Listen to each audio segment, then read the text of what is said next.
Test, test. Audio test. Test, test. Audio test.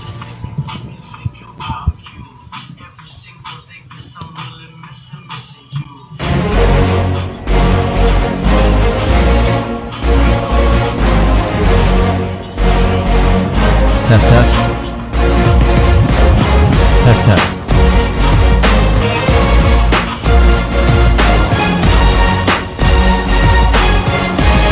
Test, test.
Hello, Robert. Hello, testing, testing. Okay.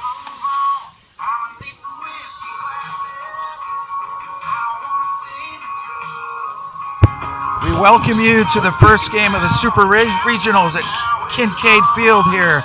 It's a beautiful sunny day. Temperatures around 80 degrees. Very warm today. We have a great first game matchup of this doubleheader. We have the El Camino Warriors against the Glendale Vaqueros. On the hill for the home team, Vaqueros, is Matt Cusias. He's 6-2 with a 3.63 ERA on the year. He's opposed by Shin Kiatsuka, who is 0-0 with an 8.44 ERA. We have some great hitters in both these teams' lineup. And leading it off for the Warriors of El Camino is Ryan Matsukara. And Matsukara has done everything this year for the Warriors. And here's the first pitch by big 6'6" right-hander Matt Cusias. And that pitch is taken for a ball.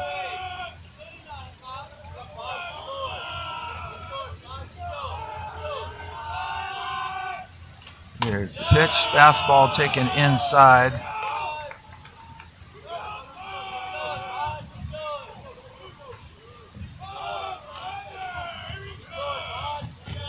Here's the 1-1 pitch to Matsukawa.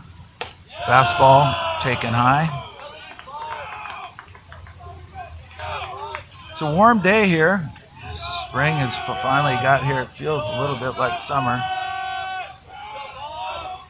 Both teams coming in very hot. Here's the 3-0 pitch, and that pitch is taken for a strike.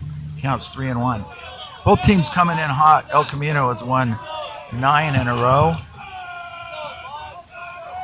And the Vaqueros have won 13 of their last 14. The Vaqueros of Glendale dispatched Long Beach Community College last weekend in the first round of the playoffs, 2 out of 3.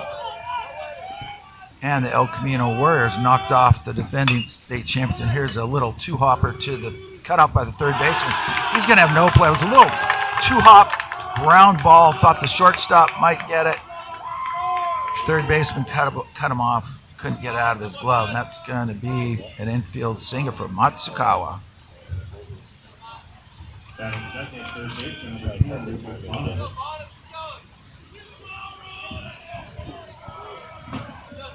Brings up Lucas Bonham. He's one of their big hitters. They've got many. Bonham hitting 376, 5 homers, 49 ribbies on the year. Nobody out running on first. Here's this pitch. Off speed taken low to Lucas Bonham.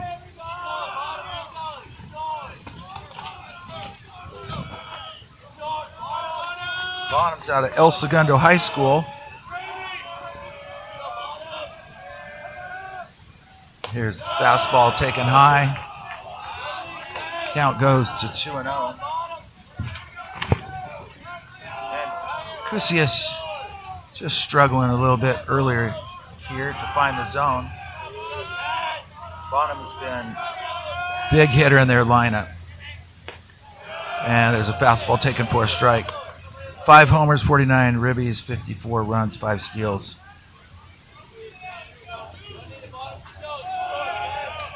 Two ones the count. Matsukawa off first base. Cusias gets the sign. Look at the runner. Here's the pitch. Fastball. And that's drilled to right field. That's going to go on one hop to the right field. He throws to second base. There is no, it's dropped. It probably would not have been a force anyway. Boy, that was hit on the line. One hopper to the right fielder. Got it up quickly. Rifled it to the second baseman. It was dropped. So we have first and second. Nobody out. So we have an infield single, and then a line drive single to right. First and second, nobody out. It's going to bring up Matt Hammond.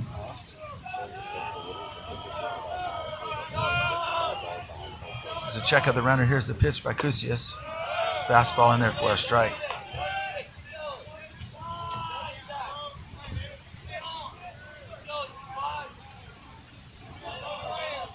Matt Runny Hammond, he's hitting .381 on the year, 4 homers, 39 RBIs, 44 runs. Left-handed hitter. Kusias, the big right-hander, checks the runners. Here's the pitch, fastball. That was a good one. Swung on and missed by Hammond.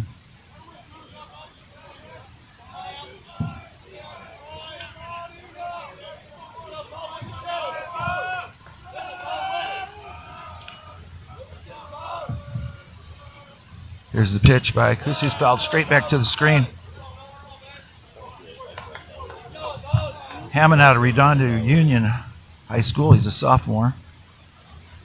And Hammond's a big left-handed hitter, 6'4".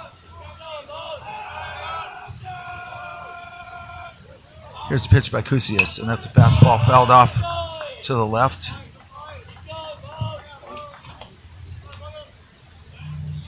Count is 0-2.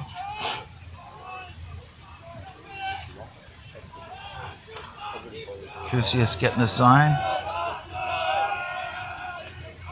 And here's the pitch. There's a changeup. That's tapped on 2 hops to second base. Flips to short for 1. And on to first, a double play. There's the pitcher's best friend. 2 quick outs. Sends the runner, Matsukawa, on to third base.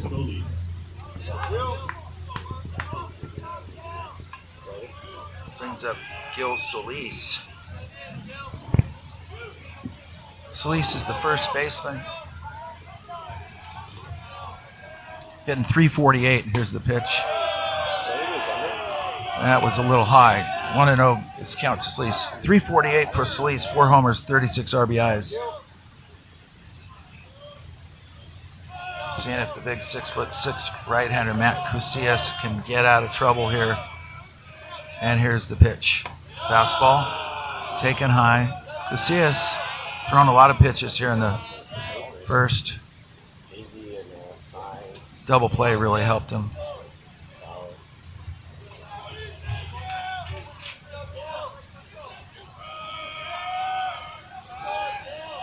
Here's the 2-0 pitch to Solis. Fastball just off the corner. Count goes to 3-0. Solis out of San Pedro High School. Here's the 3-0 pitch taken for a strike. Counts 3-1. He's a freshman, 6'2", 190.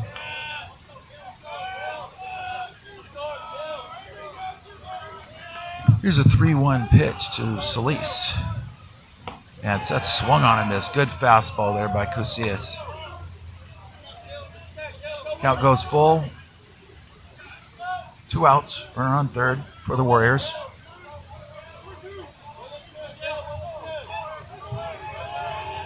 Here's the full count pitch to Gil Solis. It's a fastball, and it was a good one. Swung on and missed. And you can see why Kusias, 73 innings, 91 strikeouts on the year. So let's go to the bottom of the first. No score.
going to bring up the leadoff hitter for the Vaqueros.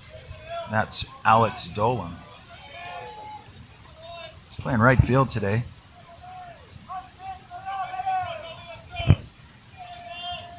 And here's the pitch. Kietsuka, ball 1 to Dolan. Kietsuka, no record on the year, ERA of 8.44. Here's the 1-0 pitch. That's fastball taken way out of the zone.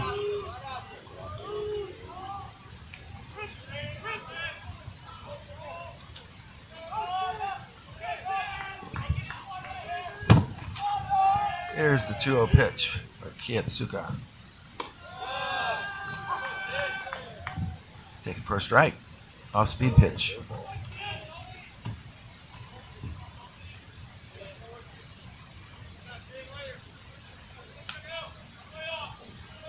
Dolan, a sophomore out of Arcadia High School. Fastball swung on, fouled off. Count goes to 2-2.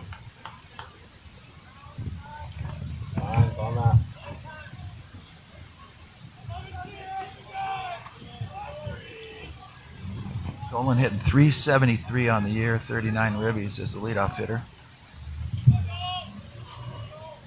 26 steals on the year, only caught 2 times.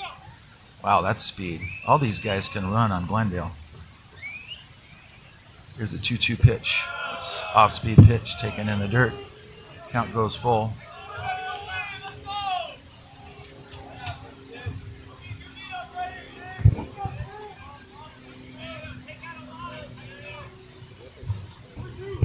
Daniel Ruiz on deck.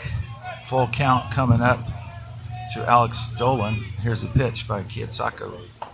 And that pitch is taken wide out of the zone for a leadoff walk.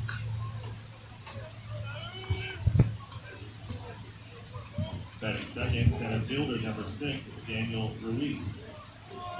Kietsuka, Shin Kietsuka on the hill for the Warriors. Gives up a leadoff walk.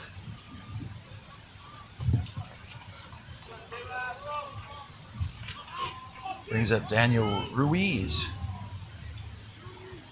And here's the pitch. Pitch is a fastball outside. Taken for ball 1.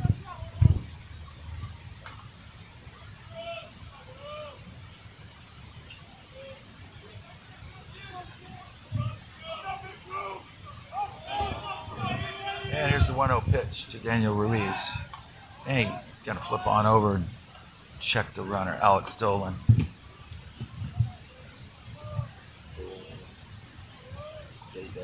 It's a speedy team. A lot of guys, 2 guys with 27 stolen bases, 24 stolen bases. A lot of guys in the teens, 17 stolen bases on this Glendale team. They can really run. So that's good coaching, teaching the guys to read the pitcher, get a good break.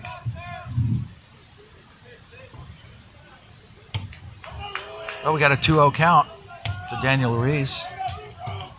Here's the pitch. Fastball taken for a strike.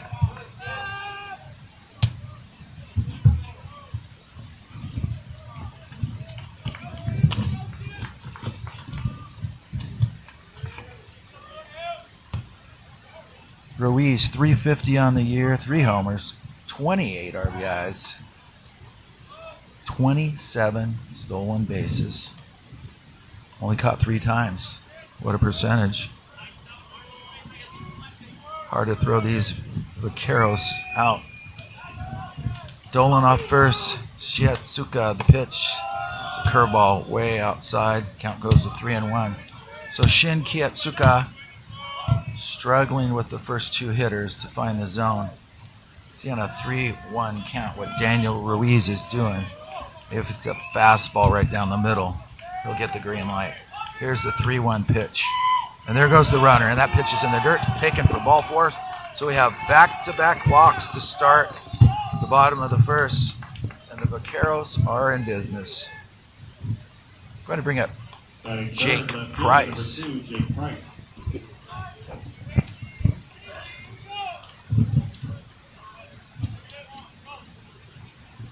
Price is a freshman at Gura High School. First and second, nobody out. Shiatsuka, a little early jam here.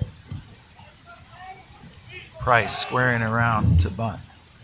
And there's a bunt. It's a good one. Down third. Third baseman fields it. Throws on over to first for the out. But the runners move up to second and third. Great sacrifice. Great team ball by Jake Price. Second baseman, number 5, David Lozano. It's exactly what you want. Any team will take second and third, one out. Brings up David Lozano.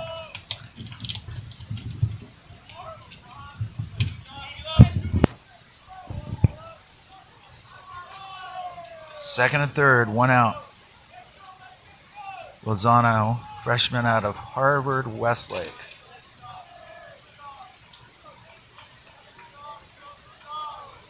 Here's a check of the runners by Kiatsuka. And here's the pitch. That's an off-speed pitch taken for a strike.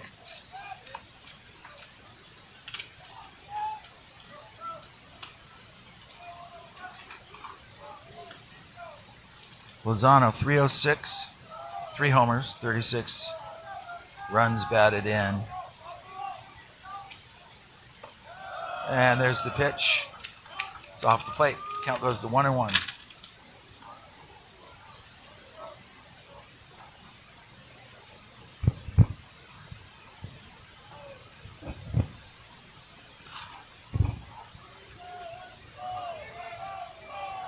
Here's the 1-1 pitch to Lozano. That's curveball, and that's driven to left field and deep.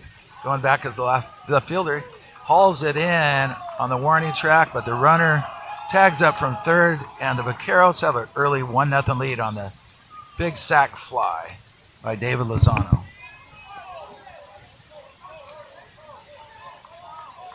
Ruiz went to third on the play.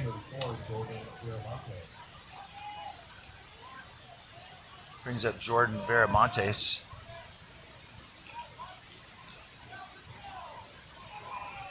With 2 outs, runner on third. Early 1-0 lead for Glendale.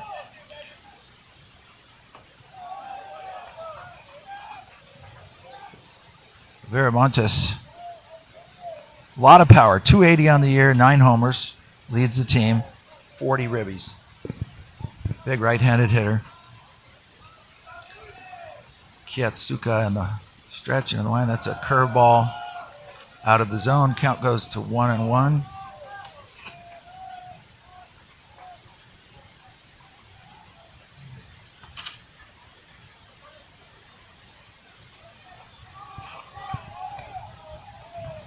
Counts 1-1. Here's a pitch to Veramontes. Fastball taken high.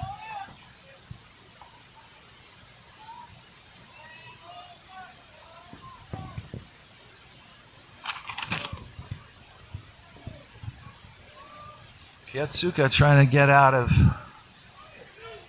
this bottom of the first with prevent any more damage. Here's the pitch. It's a curveball, and it's a good one. Taken for a strike. Nice break on that ball. Count evens at 2 to Veramontes. This is the warmest day we've had in quite a few months. It's a beautiful day. Not a cloud in the sky. Here's the pitch to Veramontes. That ball is drilled to right center field, and it's going to find a hole. Right fielder over and gets it, flips it in, and we have a 2-0 lead for the Glendale Vaqueros. RBI single by Jordan Veramontes.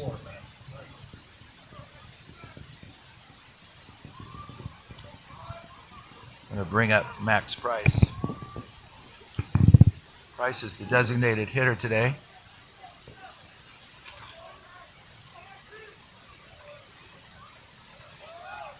And here's the pitch. Curveball taken on the inside corner for a strike. Price is also a catcher. He's DH today. He's a big guy, 6'4", out of Gura High School. 188 on the year in 11 games. And here's the pitch. That pitch is another off-speed pitch taken for a strike. And Price is down the count. 0-2.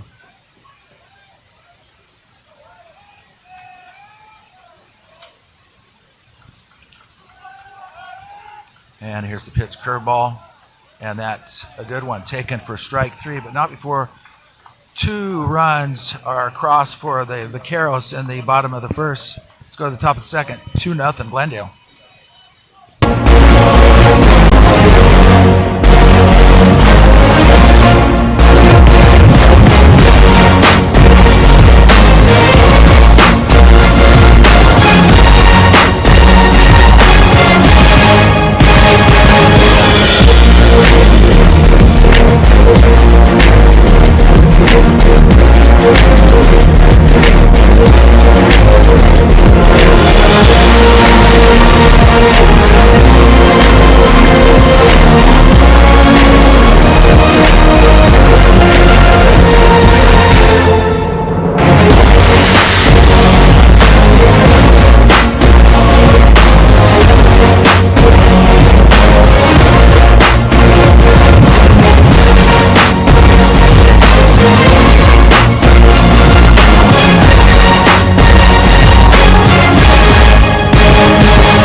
Well, welcome back. We have El Camino leading it off here. Top of the second, Slater Nunez, shortstop, hitting .331 on the year. Cusius with a good fastball right down the middle for strike 1.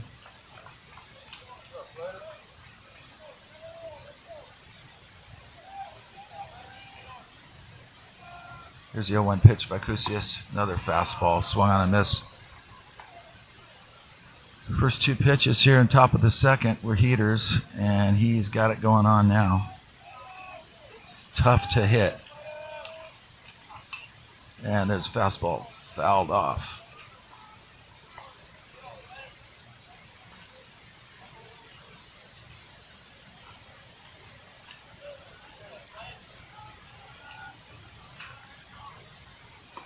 And it looks like a slider. Waved on and missed for strike 3. Down goes Nunez. On the strikeout brings it Dylan Mars. Mars hitting .400. He's the DH today.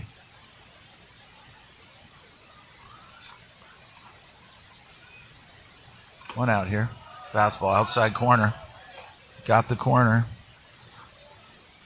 0-1 count to Dylan Mars.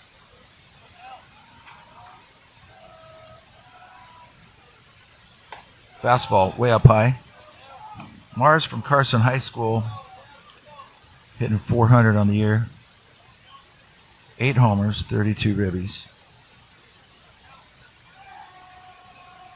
Here's a pitch by Cusius. That ball's in there. It looked like a changeup. Good pitch. 1-2 is the count.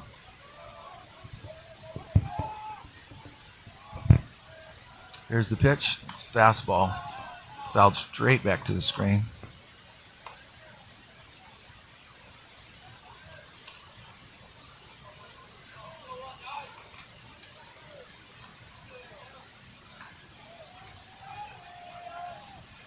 Here's the pitch. Fastball taken way up high. Mars is a freshman out of Carson High School. Big guy, 6'1", 220, left-handed hitter.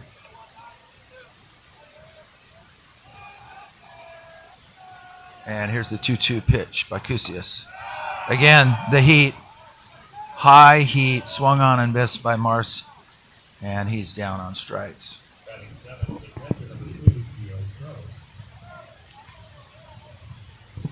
First 2 hitters down on strikes here in the top of the second. Brings up Gio Crow.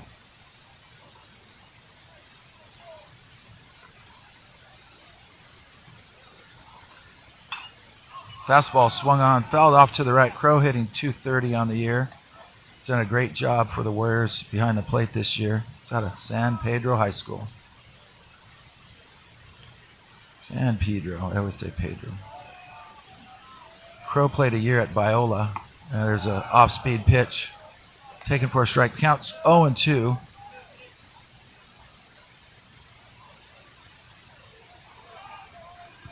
Oh, and 2 the count, 2 down here in the top of the second. Here's a pitch by Cusius. There's an off-speed pitch just off the plate.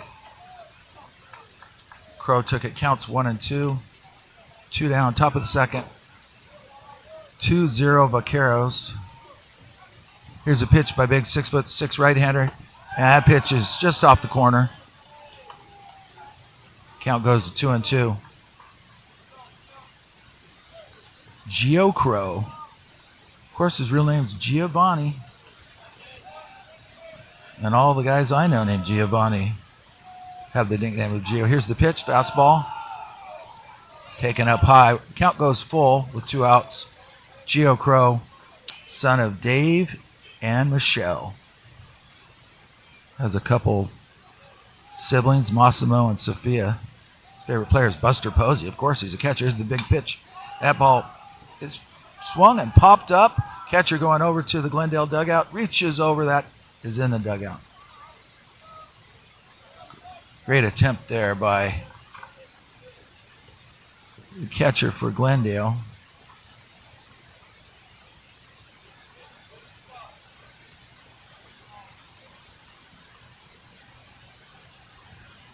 Crow hanging tough. Full count. 2 outs. And here's the full count pitch. Casillas, fastball, fouled straight back. It's definitely a 2-bottle sunscreen day today here. We have a doubleheader. The loser of this first game plays Cerritos at 3 o'clock. It's a bright sunshine day today. So we welcome you wherever you are. This double elimination tournament. Here's a pitch by Casillas. And he just rears back and fires heat again. 3 Ks in the inning. No runs for the Warriors in the top of the second. Let's go to the bottom of the second. 2-0 Glendale.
Ethan Pena will lead it off for the Vaqueros here in the bottom of the second.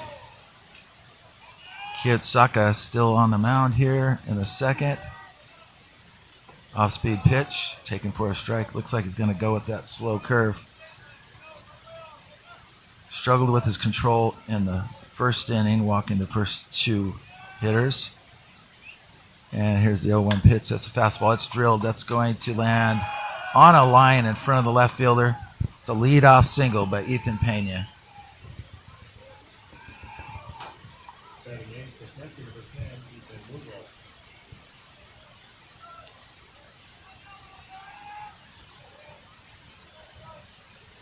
second of our back-to-back Ethans. Here in the bottom of the second, it's Ethan Munoz, the catcher.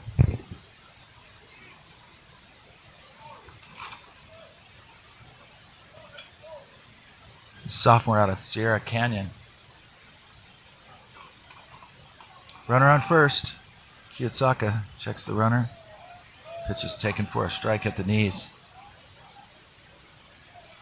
As we said, both teams coming in to this ball game red hot. The Warriors of El Camino have won 9 in a row, and Glendale 20-1 in their conference. Won 13 out of 14. There's a pop-up. Shortstop going back. Left fielder coming in. Left fielder calling him off, and hauls it in for the first out. So we have a high pop to the left fielder.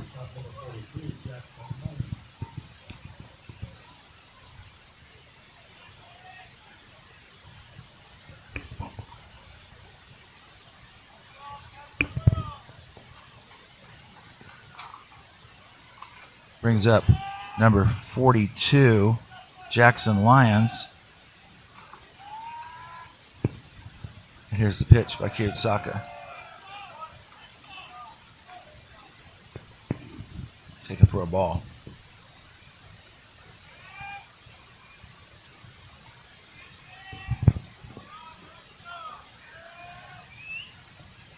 And here's the pitch. Curveball taken for a strike. Count goes to 1-1.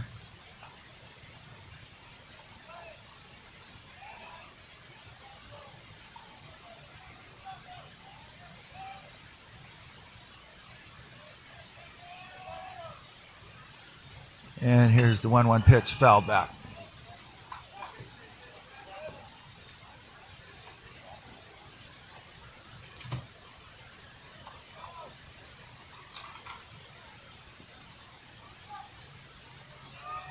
Lyons is the shortstop today for the Vaqueros. Here's the 1-2 pitch on the way. Curveball, and that's bouncing, gets away. It's going to go to the screen. And Ethan Pena heads on over to second base on that wild pitch. 1 out, runner on second for Glendale.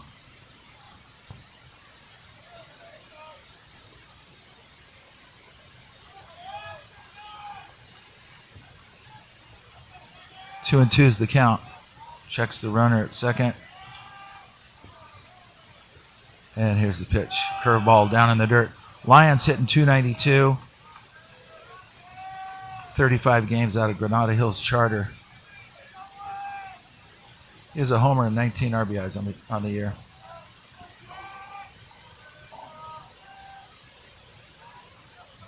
Here's the full count pitch to Jackson Lyons. And there's a curveball, swung on, fouled at the plate.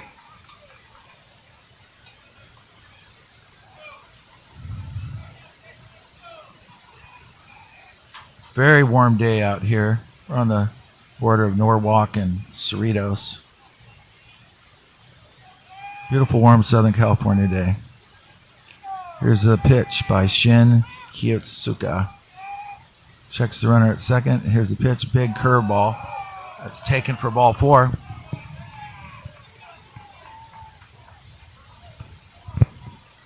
Put runners at first and second with 1 out. Brings up the leadoff hitter, Alex Dolan. Walked the first time.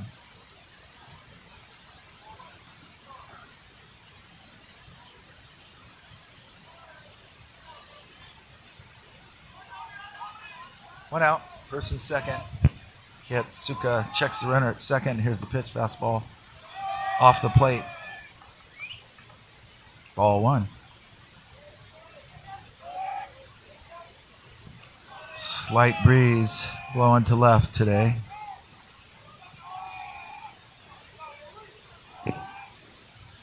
Here's the 1-0 pitch. Fastball in there for a strike, evens the count to Alex Dolan.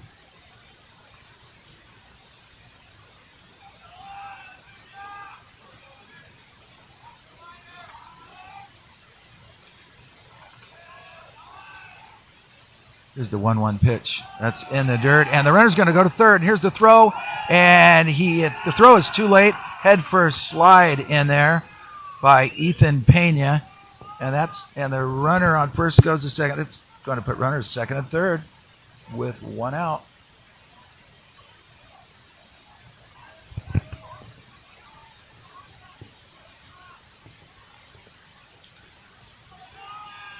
Glendale's out of the Western State Conference, South Division, and they were first place in that division.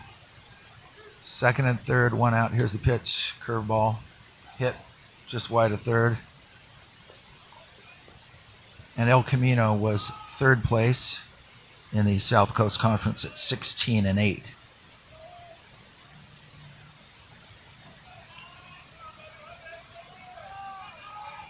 The Vaqueros lost March 18th and the 21st, and then have been on a tear, winning 16 of their last 18. Here's the 2-2 pitch. Curveball, taken high.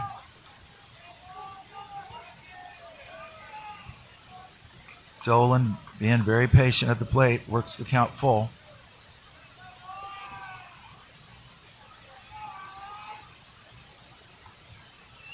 Pena off third,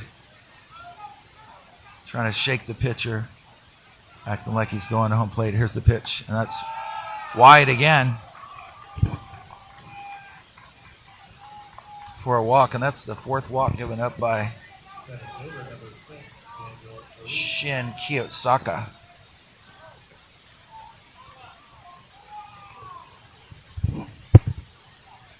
One out, bases loaded.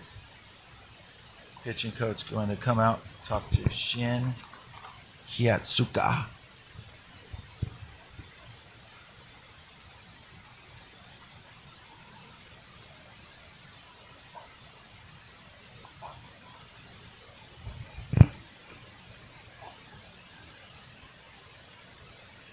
So Cerritos plays the loser of this game at 3 o'clock, and then depending on that outcome, then we'll have the times announced for tomorrow. If Cerritos wins that game, it'll just be one game tomorrow. It's all hypothetical right now. Could be another 11 o'clock, 3 o'clock day tomorrow, but we'll see what happens. Bases loaded, one out.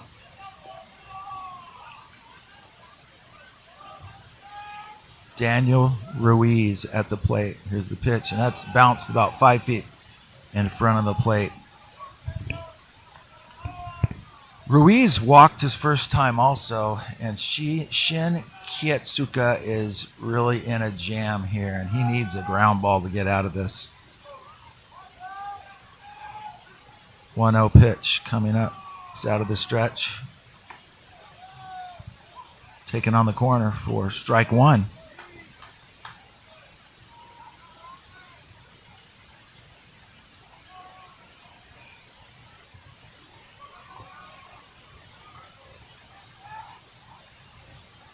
Here's the 1-1 pitch. Taken off the plate. Fastball just outside. Now it goes to 2-1.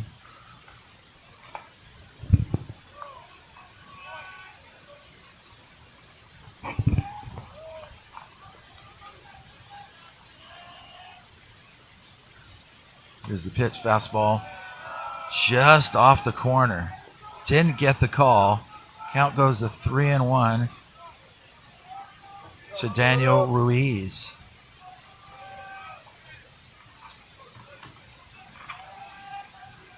Here's the 3-1 pitch. Bases loaded. Pitches. Fastball way outside. Third walk of the inning.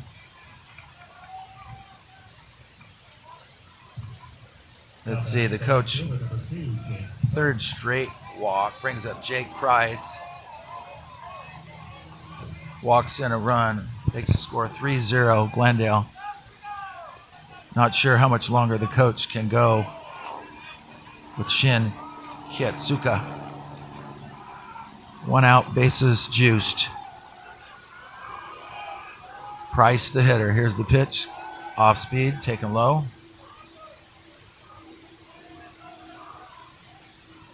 Price performed a beautiful sacrifice bunt right down third that got the runners to second and third. Both those runners scored. Here's the pitch. Curveball, sweeping curve. Nice big slow sweeping curve in there for a strike.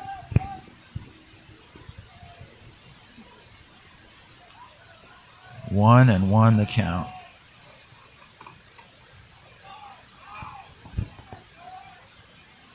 Here's the pitch. And excuse me, swing at the plate for a foul.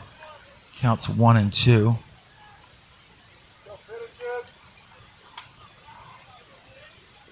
Price 362. 456 in conference play.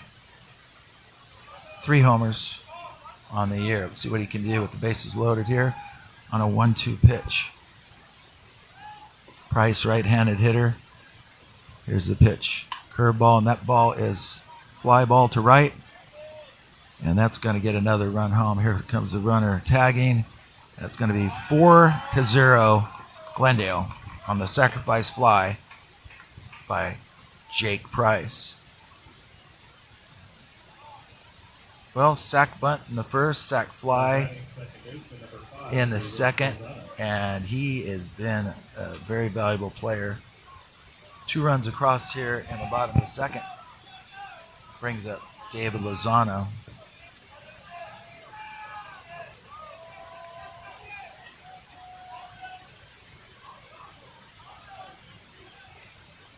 Lozano, the second baseman, fastball up high.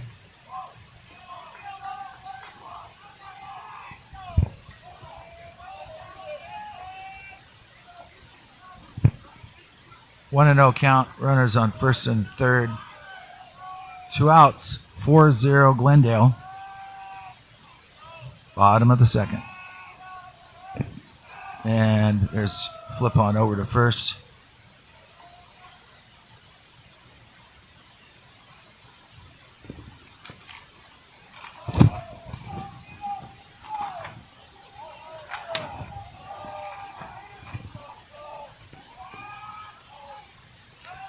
Throws on over to first again.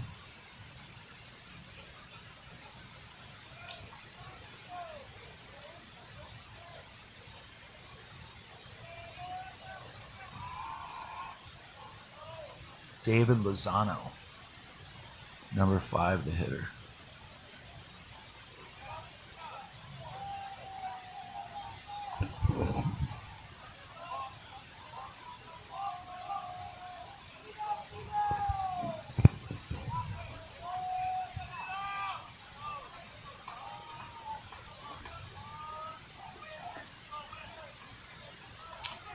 Two-0 pitch coming to Lozano.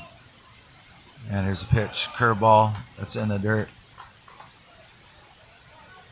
Gio Crow behind the plate really having to work hard these first 2 innings. A lot of bounced curveballs so far.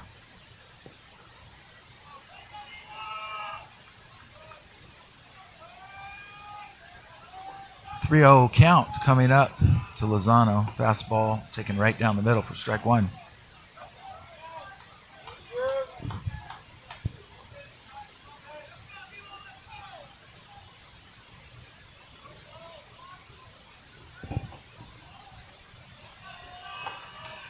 It's a 3-1 pitch to Lozano. Runners going. That pitch is taken for a strike. The throw down to second. He's in there safely, and the runner from third breaking when that throw goes over the pitcher's head, and he sees that with 2 outs. He steals that run. And that's exactly what it's going to go as. Stolen base. Stealing home. Doesn't happen a lot. We have one right there, and it's 5-0. Vaqueros. Count goes full. Here's the pitch. Curveball, and that's hit up the middle for a base hit.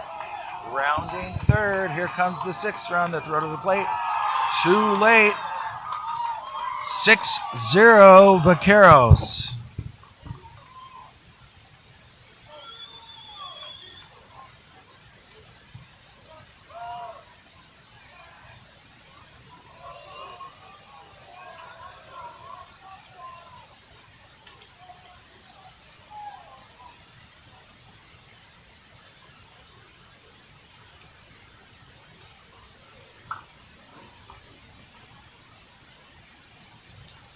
So that was a great double steal. And then the RBI single, giving the Vaqueros a 6-0 lead.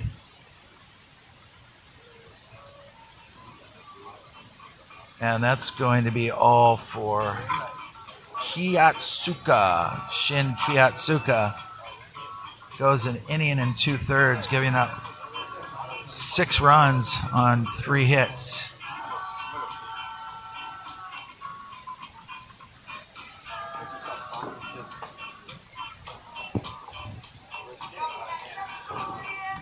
Let's see who's coming in to pitch now. I have to get his number. He's a lefty.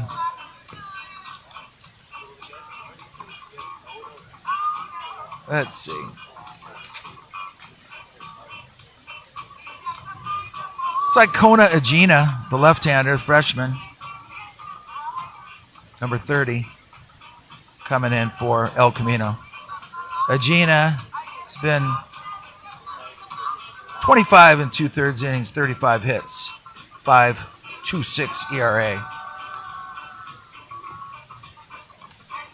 Left-handed pitcher.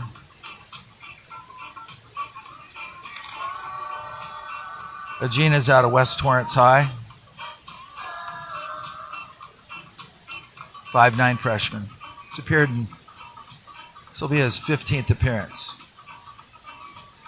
So let's see if Kona Agena can stop the bleeding for El Camino.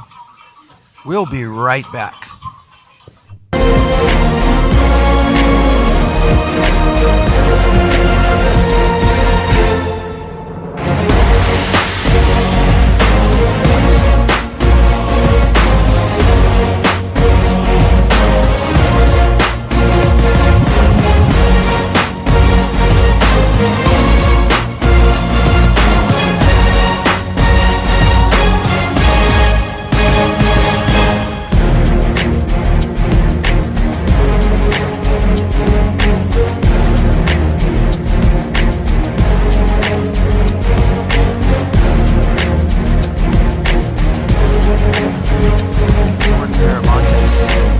Coming to the plate, big right-handed hitter, single his first time up. Agena, first pitch ball, runner on first, 2 outs, bottom of the second, 4 runs across here in the inning, 6-0, the Glendale Vaqueros. And that pitch is taken for a strike. Vaqueros in Spanish, Jimmy knows his Spanish. The translation in English means cowboy. Like the riding, roping, cattle herding cowboy. And so far, the Vaqueros are roping the Warriors, and that pitch is bounced, and the runner heads on to second base on the wild pitch. It was bounced, catcher blocked it, but out in front of the plate, runner got a good break, and Lozano goes to second base on the wild pitch. Another runner in scoring position. Viramonte's trying to pick him up. There's the left-hander. Agena outside. Pitch goes. Count goes to 3-1. Viramonte's with a lot of power, 9 homers, leading the team. And he just wants to get wood on this ball. If he gets the green light, 3-1. And I'm sure he will if it's down the middle. Here's the pitch by the left-hander. And it's taken low. Ball 4.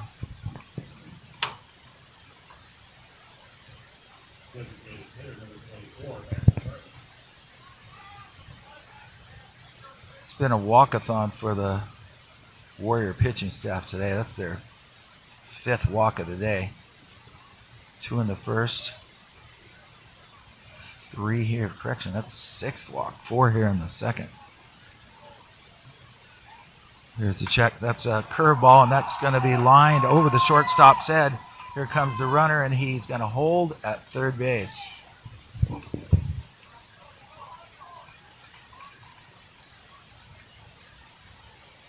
That was Max Price with the single.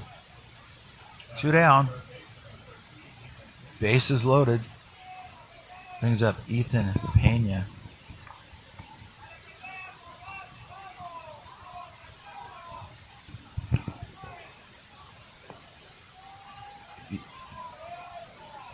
Pena singled the first time. Here's a curveball taken low by Pena.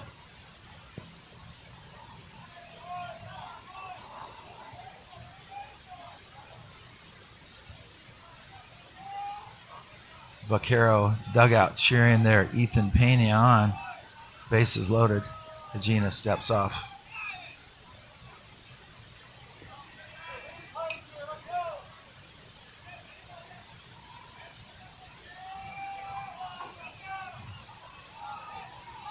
And here's the pitch. Slow curve taken for a strike. 2 outs, 4 runs across here in the bottom of the second for the Glendale Vaqueros, and they have a 6-0 lead.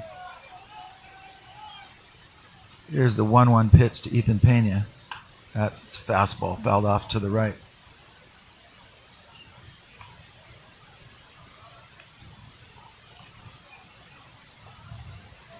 A lot of ball games going on today in all the super regional tournaments in Southern California.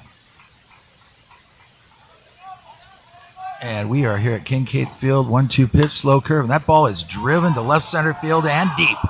And it's going to one-hop the wall. That's going to bring home 2 runs. Here comes the third runner around third base.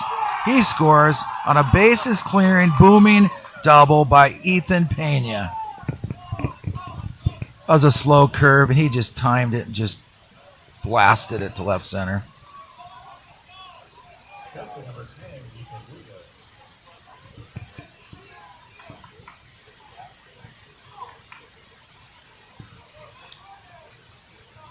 So that's 7 runs across here. My scorebook is getting jammed here. 7 runs.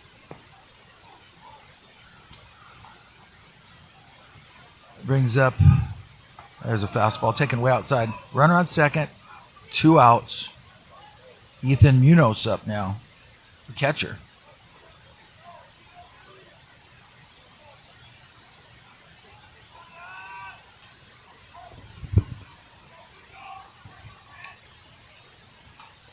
Ball is tapped foul behind the catcher.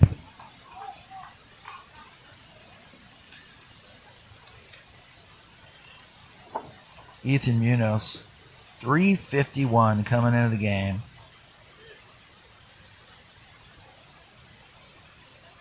'27 RBIs. Runs batted in. Munoz. There's a, I don't know what pitch that was, but it was a ball. It was slow. I'm not sure. Count goes to 2-1.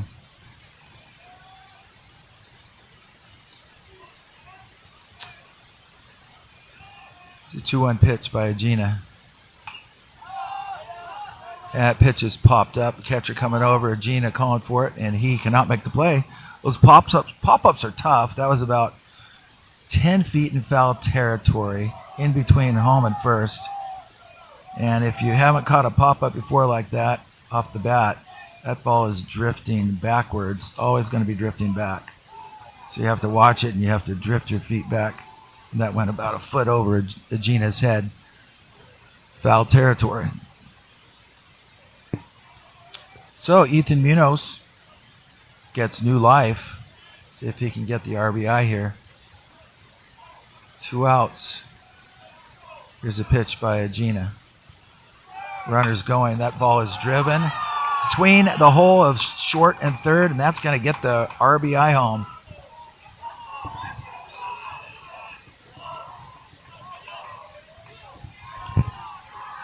Vaqueros are showing why they're 20-1 in league, and they're being helped out a lot with the 7 walks by the El Camino pitching staff. But Munoz gets the RBI to make it 8 runs in the bottom of the second, 10-0 on the day. Brings up Jackson Lyons. Slow curve in for a strike.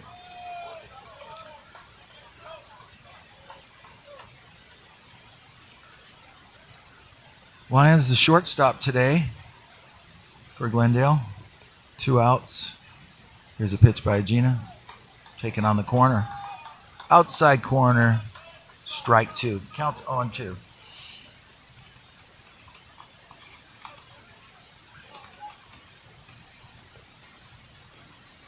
Here's a pitch by Gina Slow Curve. That ball's a 3-hopper to the shortstop. Fields it, flips to second for the 3rd out.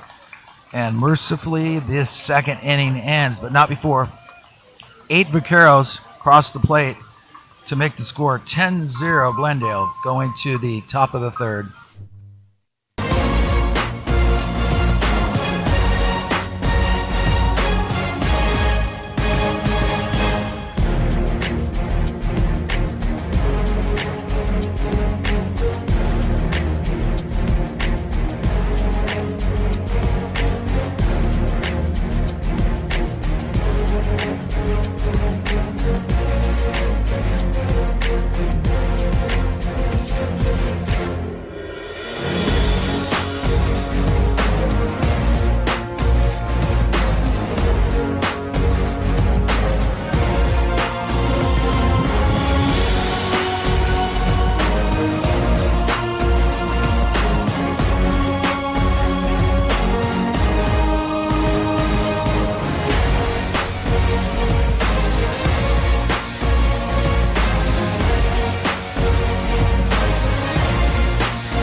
Aiden Laureano will lead it off here in the top of the 3rd for the Warriors. Here's a pitch by Cusius.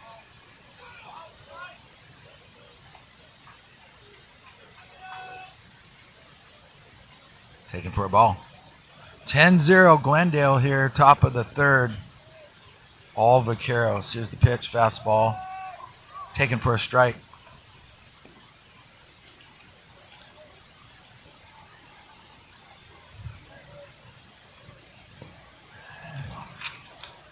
Matt Cusius.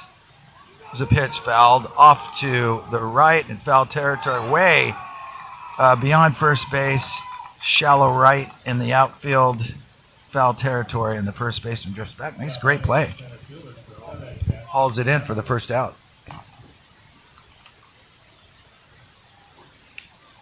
So that's going to go as a pop up to the first baseman, brings up Jack Namick.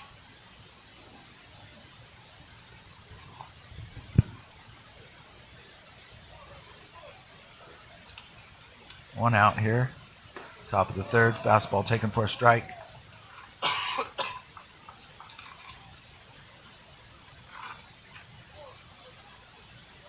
Namick out of Mira Costa High School. Here's the pitch. Fastball. Way behind that one. Count goes to 1-2. Hitting .239 of the year. Manhattan Beach boy. Son of Chad and Rachel. Younger brothers, Will and Sammy. Dad played ball at USC. And Jack's a big Mike Trout fan, so I have to add that. He's a Mike Trout fan and he's a Dodgers fan. And he's a Liverpool FC soccer fan. Got all the goods on Jack Namick. Also a big Brad Pitt fan. And here's the pitch, fastball. And Cusius is heating up here. Let's see how many strikeouts Cusius has so far. He's got 4. 2 1/3. Looking for his 5th. And there's a pitch, slider taken off the plate. Count goes full. I have some bios on the El Camino players. Don't have a lot on the Glendale players. A lot of these little trivia things And Namek takes the walk like, what is Jack Namek's favorite player? Mike Trout. I don't have that on the Glendale team, but they have a 10-0 lead, so brings up Matsukawa. We have a 1-out walk. Namek on first, and brings up the leadoff hitter.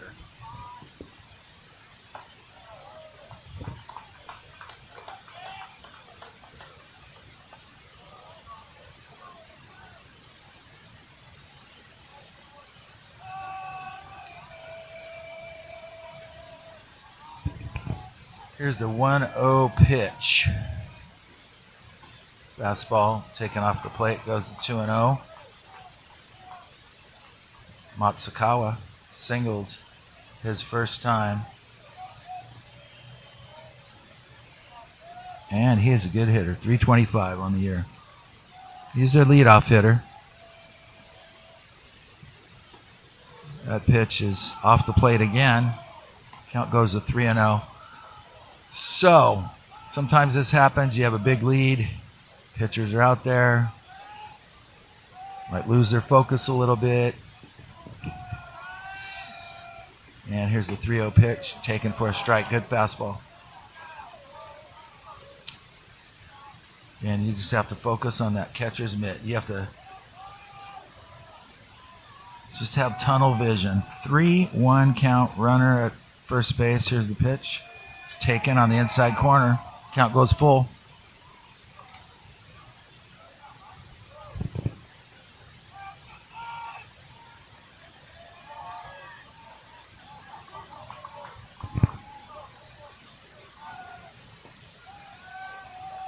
Here's the 3-2 pitch. Fastball at the knees. Strike 3 called. Matsukawa down on strikes for the second out. Now batting the third baseman of the time, Lucas Bonham. Brings up Lucas Bonham. Bonham also singled his first time at bat. 2 outs, runner on first. Bonham, open stance. Here's the pitch by Casillas. Off-speed pitch taken for a strike.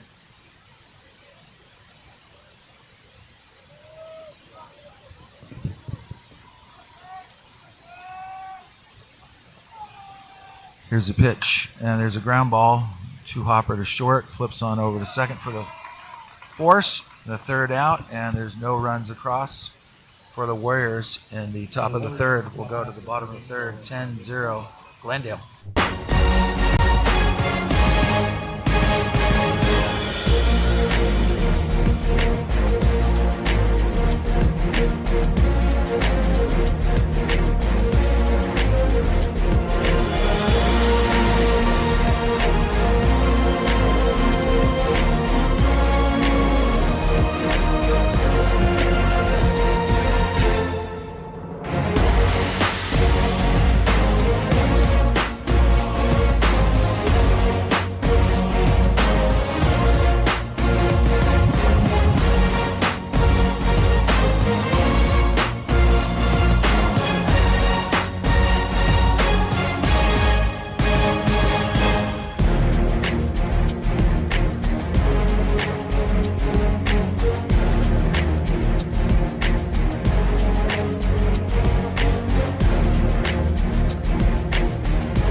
Going to bring up Alex Dolan here in the bottom of the third for the Vaqueros. Dolan 2 walks on the day.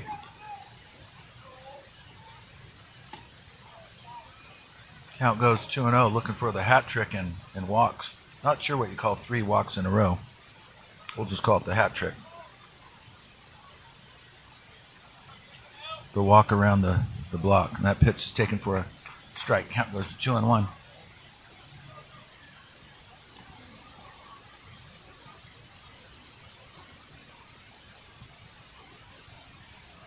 There's a pitch by Agena.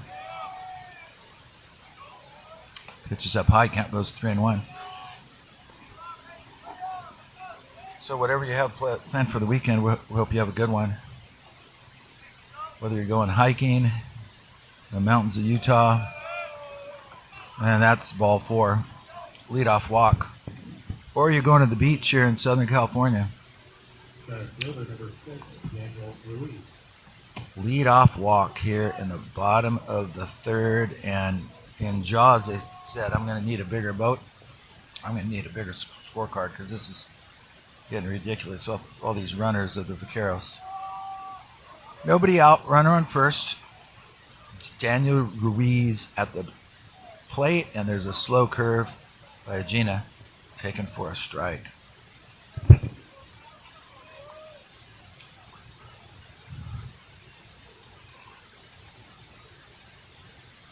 Slow curve, that ball is drifting back as the right fielder, Matt Hammond, hauls it in for the first out. Left fielder number 2, Jake Price. Brings up Jake Price. Sacrifice bunt in the first. Sack fly in the second.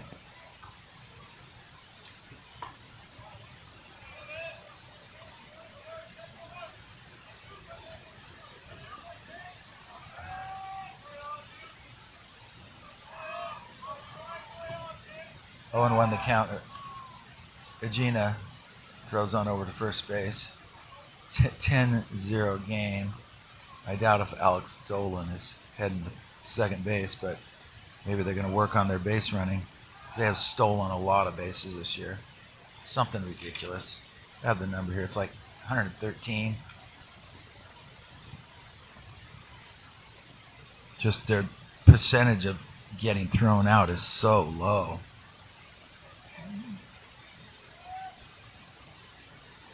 It's well under 10%.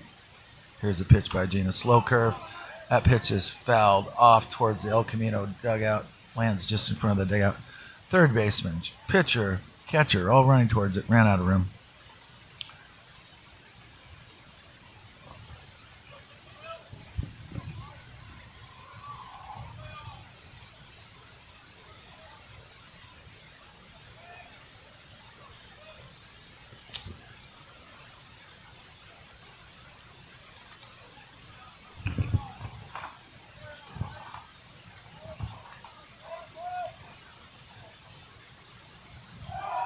Flip on over to first. Close play over there. But head first dive by Dolan gets back in.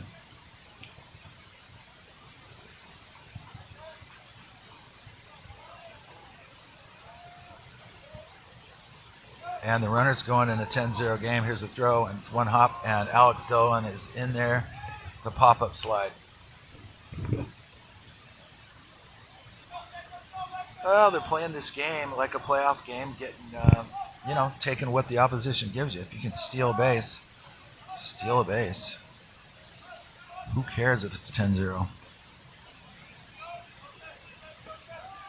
There's a 2-1 pitch. That's a changeup taken in the dirt for ball 3.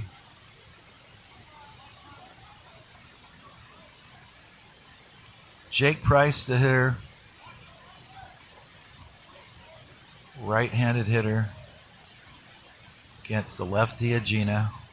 Checks the runner, and he's going to third. And there's the throw, and he is gunned. Nope. On 1 hop. Great slide. got around on the outside of the bag. Part of me wanted him to be thrown out, but he was safe. Steals the bag. 1 out. Runner on third. There's a slow curve, and that ball is fly ball to left, drifting back. 10 feet in front of the warning track. That'll be a sacrifice fly. Alex Dolan comes across. Dolan did it all right there. A walk, 2 stolen bases. Jake Price, big sack fly. And the Vaquero dugout is going crazy.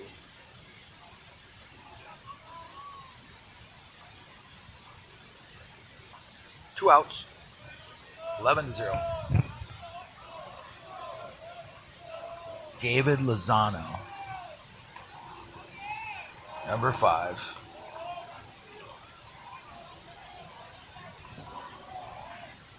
Well, I won't be at the 3 o'clock game. I have to go to a musical, and that's a sad Jimmy story. Family made plans to go to the Segerstrom Theater, and we have to pick up some friends. And my 20-year-old daughter, when I told her the dilemma, do I help with the commentary, because Jonathan Ortiz will be here then to do the play-by-play for the Falcon, and looks like El Camino, of course. They're behind 11-0. But the sad story of Jimmy when he was 15, and he wanted to go see Nolan Ryan and the Angels at Anaheim Stadium. It was a Thursday night.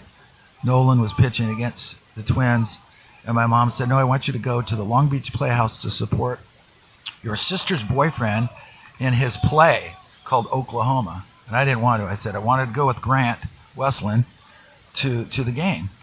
And Grant had just got his license. And so I was basically forced, gunpoint by my parents, to attend this play. Had a horrible time. I get in the car. Those are the days in the 70s. I sit in between my parents in the front, and I'm getting the radio dial to the Angel station, and Dick Enberg is telling everybody that Nolan Ryan, here is back, and it's strike 3, and after 8 innings, Ryan is not allowed to hit. And I just died. I was glad for him, but very sad. So I never saw Nolan Ryan pitch a no-hitter. We've got a, what do we have? We have something, I guess we're going to call it a walk. Umpire signaled something, but I'm going to have to see. There was a runner on first. Pitch clock violation by a genius, so nothing's going right for El Camino. So, yeah, Nolan Ryan pitched 2 no-hitters at Anaheim Stadium, 2 on the road when he was with the Angels, 1 with the Astros, and 2 with the Rangers. 7 no-hitters. Incredible pitcher. And he had so many unbelievable. He's got incredible stats. Even his, I'm looking this up, 198 career non-win quality starts. He was 0 and 107 with a 2.27 ERA in those non-win but quality starts. Meaning the Angels never scored runs for him, and the Astros didn't score a lot either. I'd go out to Anaheim Stadium. So we have a 3-1 count here to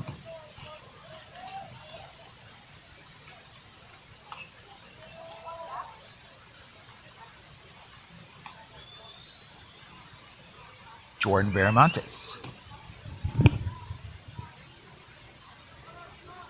So Nolan Ryan, in my opinion, one of the top 3 greatest pitchers of all time, definitely.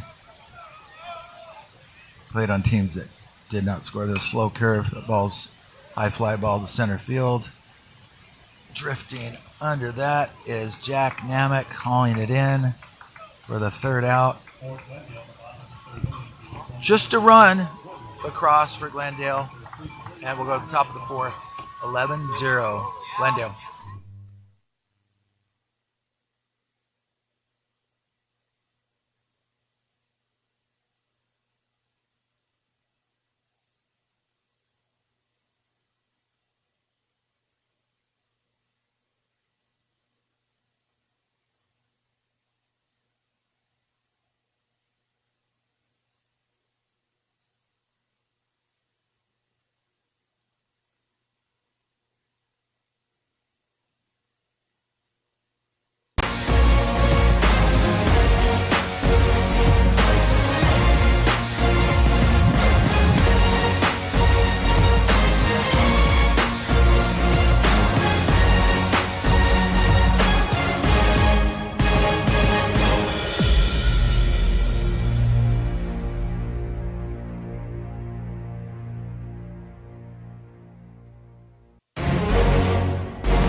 El Camino leading it off here at the top of the fourth inning, down 11-0.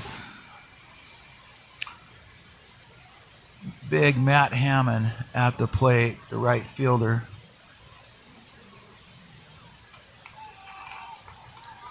So anyway, we were talking about the Nolan Ryan story, and Hammond swings and misses that pitch, and it gets away from the catcher. The catcher throws to first base, nips him just in time.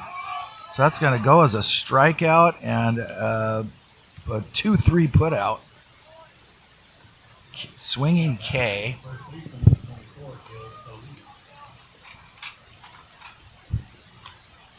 Brings up Gil Solis, who struck out his first time. Fastball swung on and missed. And I don't have a radar gun, but just judging, I think Kuseas, I've been saying it's Kuseas. I'm not sure if it's Kuseas or Kuseas.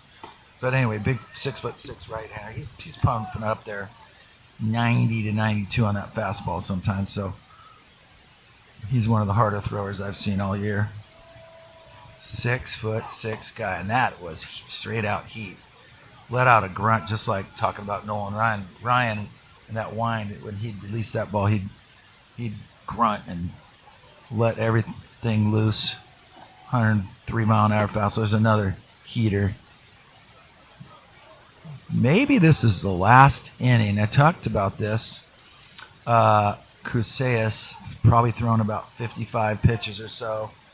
An 11-0 game. There's an off-speed pitch taken low. 11-0 game. Why don't you just get him out of there and bring him back Saturday? I wouldn't even have started him this inning. That's what I would have done.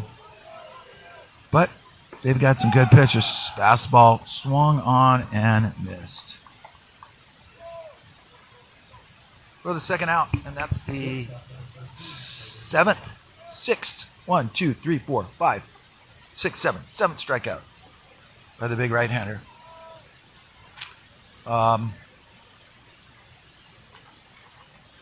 Yeah, 30, 12, and 1. They had a 3-3 tie earlier in the season for the Vaqueros. 20-1 in conference. Team average 306. Team ERA 5.43.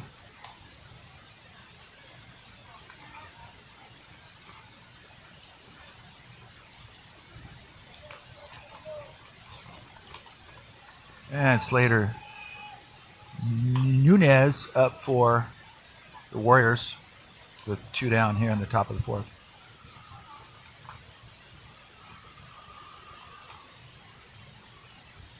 So, looking over the pitching staff, here we have a 2-1 count. And there's a fastball just swung on him there. Yeah, I don't want to hit against this guy. Even if I was 20 years old, it'd be a challenge for anybody.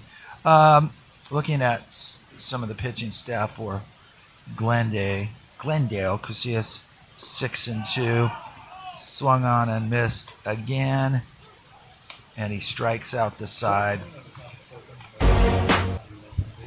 for the second time. And we go to the bottom of the fourth. 11-0 Glendale.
We go to the bottom of the fourth, 11-0 Glendale. Brings up Max Price.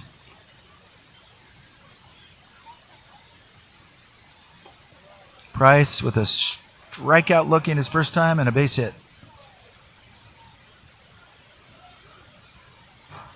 And if you don't have a base hit in the lineup for Glendale today, I think you have to run 10 miles.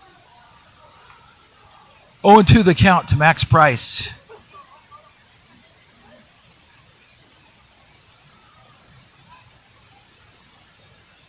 Agena still on the hill, and there's a slow curve. Bounces about a foot in front of the plate.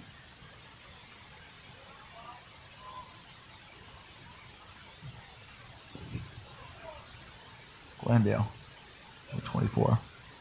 Max Price. There's a pop-up. Second baseman drifting out in a shallow right. And he catches that for the first out. Third baseman number 13, Ethan Camino.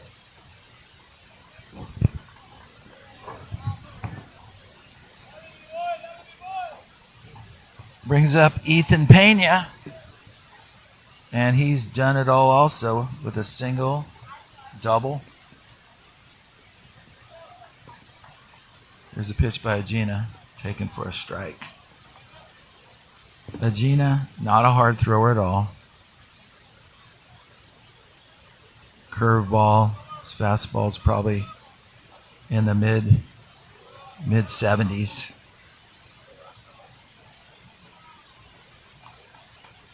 Control pitcher.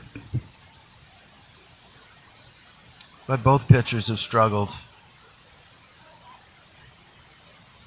Kiyasuka struggled with his control. And Agena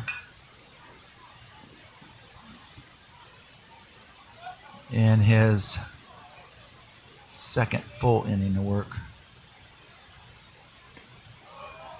It's a pitch taken low.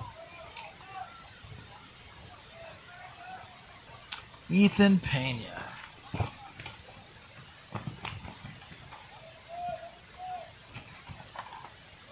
Ball taken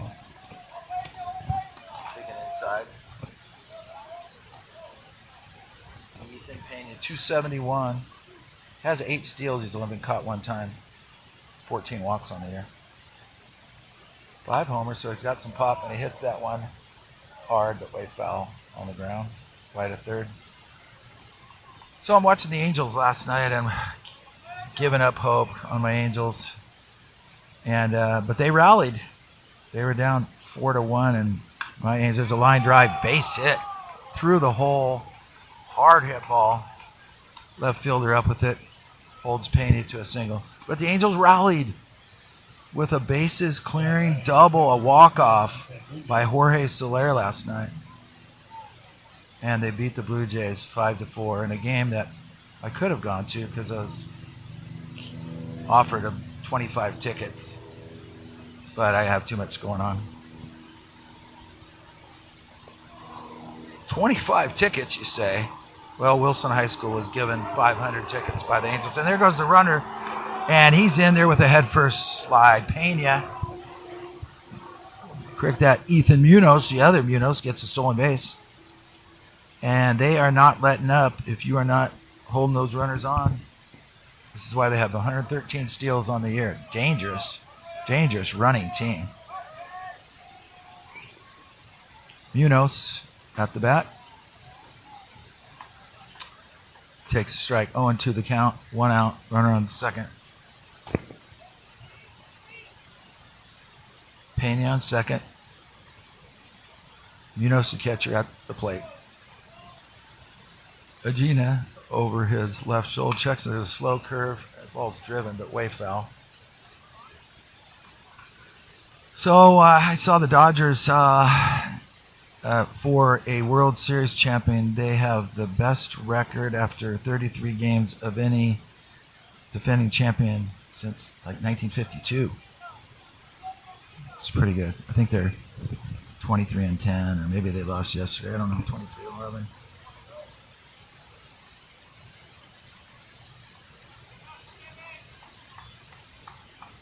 Great team.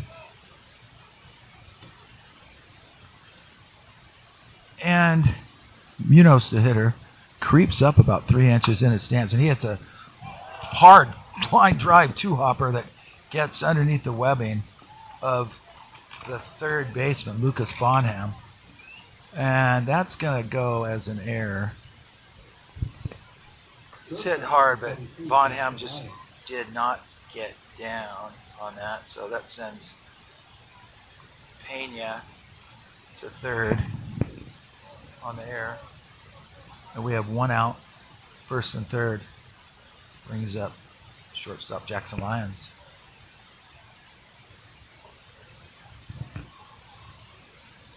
Lyons 0 for 2 on the day. Well, he's actually just 0 for 1. Walked his first time. Pitch is taken low. Counts. Well, 0-1's the count. Jackson Lyons is wearing a white hoodie. I'm not sure, he just wants to stay warm. He's the only player on the field wearing a hoodie.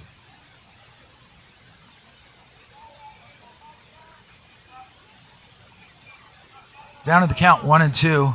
Agena with the pitch. There goes the runner. That pitch gets away from the catcher, way inside, almost hit the batter, and brings home a run. Pena comes home from third. Munoz goes to third on the wild pitch. Jackson Lyons. 2-2 the count. And the dugout of the Vaqueros is telling all the hitters to move up. So they're moving up like 5 inches in front of the plate. And he hits it to second base.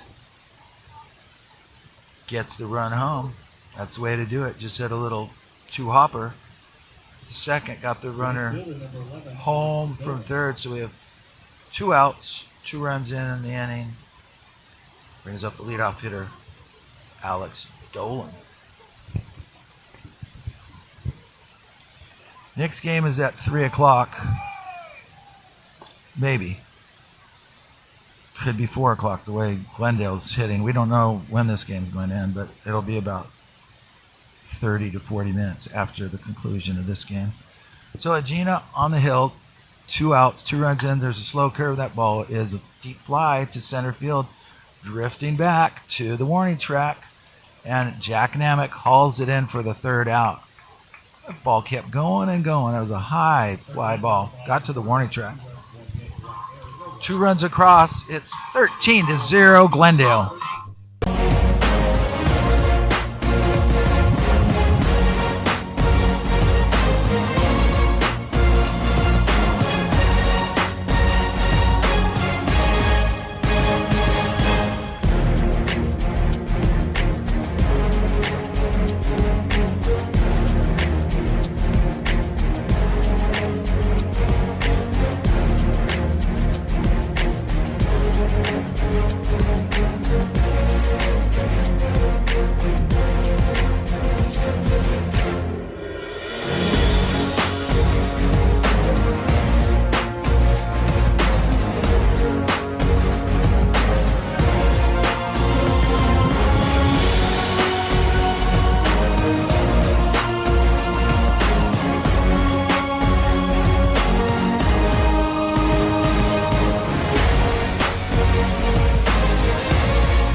Dylan Mars to lead it off for El Camino in the top of the 5th.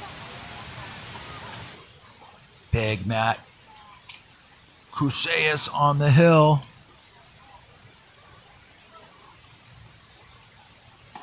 And that's taken for strike 2. 0-2 the count. We were talking about the pitching staff of Glendale. And fastball checked his swing, checked appeals to the third base ump, no swing, counts 1-2. Anyway, the pitching staff of Glendale, I don't know who they're going to start this afternoon. Let me speculate here. Well, they have one guy that's pitched 6 2/3 innings and struck out 18 guys. How in the heck does that happen? And I checked this: 6.2 innings, 18 guys. Not sure if he's hurt, but anyway, that's his fastball taken outside. Count goes to 2-2. They could start.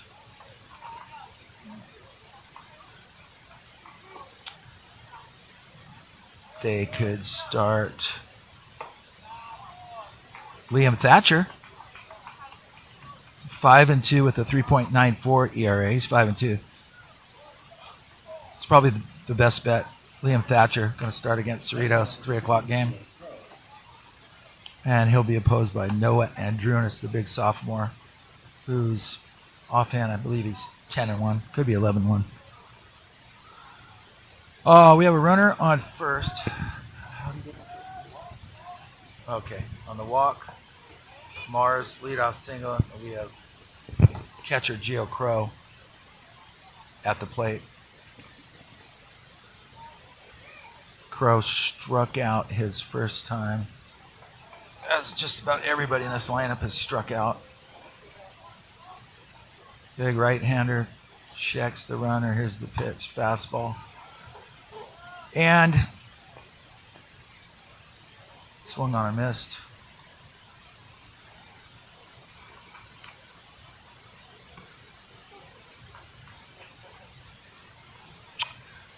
Cruceus is sophomore. Here's the pitch. 1-1. Count goes to 2-1. Okay, so Matt Cruceus, right-handed pitcher, 6'6", 230. And I hear that Buffalo Wild Wings is bringing back the all-you-can-eat special.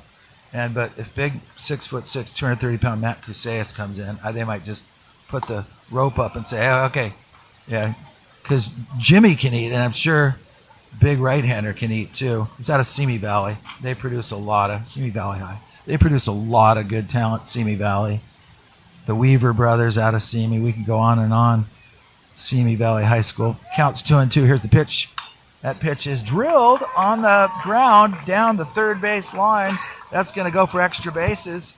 And the runner is going to, Mars goes to third on the double by Gio Crow.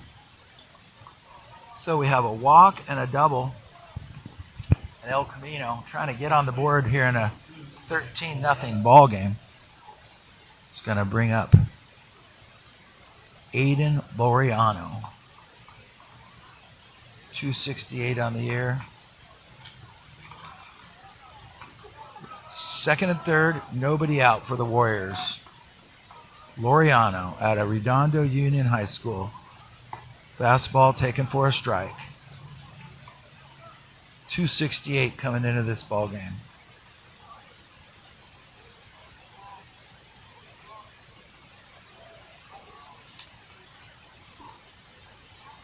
Cruceus, slider in the dirt. Great block there by Ethan Munoz. So we've talked about poor Jimmy. Anyway, I have to go to a concert tonight, so I won't be here for the 3:00 game, which I really, really wanted to be. But if I don't get a chance, big shout out to Coach Fernley's oldest daughter, Hallie. She's in Utah for her brother's girlfriend's, check it, brother's fiance graduation from University of Utah. And Hallie's brother Jake is getting married in a couple months, so they're going to do some wedding dress shopping, I believe. Coach Fernley's wife and Hallie. Hallie's the biggest Falcon fan around. There's a slider. That ball's driven. It's going to fall for a base hit. We're going to have one run come home for the Warriors. On the little bloop single, didn't hit it hard off the end of the bat by Laureano. Got the runner home. And the Warriors are on the board. So we have first and third now. I think it's at center field of Jack Namek,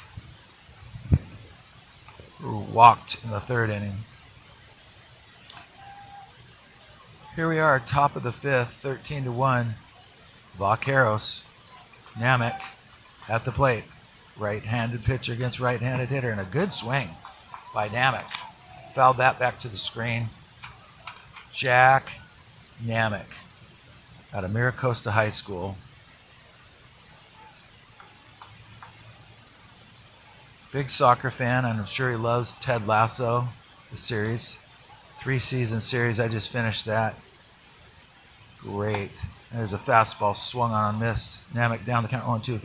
So the series Ted Lasso is not just about soccer. It's about interpersonal relationships of every player on the soccer team, the owner, the coaches. They all have problems, as we all do in life. There's a slider taken on the outside corner for strike 3, and Namek didn't like the call, pointing to the plate, but struck out looking on that for the first out. So I would suggest if anybody has a little language, but it's just wonderful how this Coach Lasso is so patient with the players and the writers and the owners. Everybody has their own issues they're dealing with in life, and he just makes the world kinder by his philosophy. And it's really the John Wooden pyramid of success philosophy, which he has on his wall in his office, about team spirit, unity, enthusiasm, industriousness, faith, patience, kindness. There's a fly ball hit down the right field line. It's going to land foul about 30 feet. Right fielder gave it a chase. Anyway, if you get a chance, as I said, might not watch it around the kids. Has little language, but just a wonderful series. I really enjoyed it. A lot of life lessons. Ted Lasso. It's Jimmy's recommendation today for his series. Casillas out of the stretch. Here's the pitch. That's a slider. Fouled about in the same spot. Right fielder giving chase. And that's good again. Dropping about the right exact spot that it did last time. Doesn't happen very often. That was probably within a 5-foot diameter. Okay. And we have Matsukawa at bat. Spoiled that pitch. 0-2. Remains.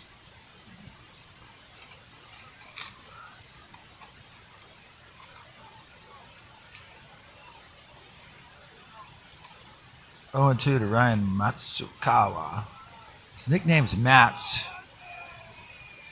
And here's the pitch, and that ball is driven, but the center fielder hasn't played perfectly in right center field, and he catches it, and the runner from third comes on home for the sac fly by Matsukawa.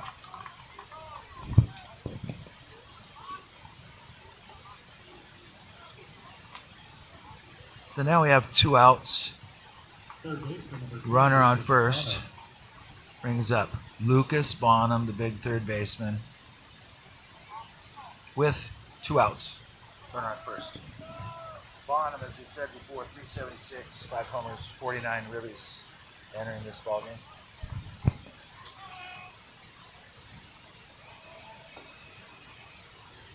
And here's the pitch by Casillas.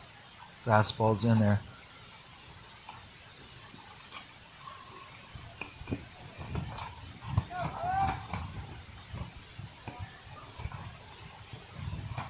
Bonham and El Segundo boy.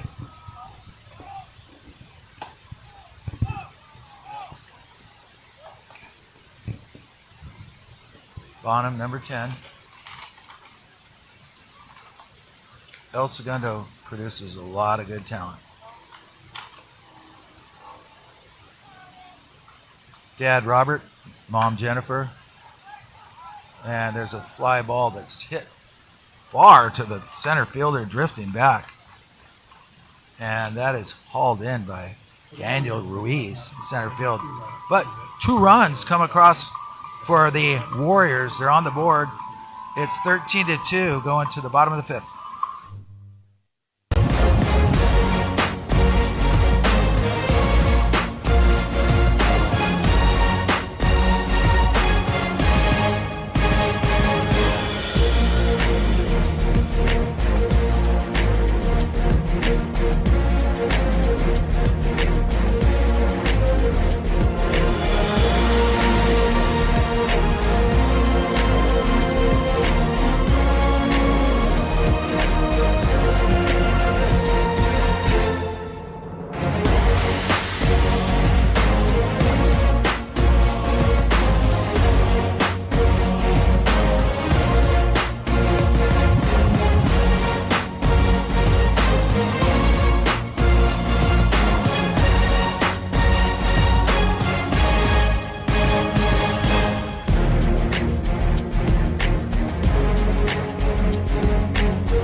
Sonny Hurtado now on the hill for El Camino.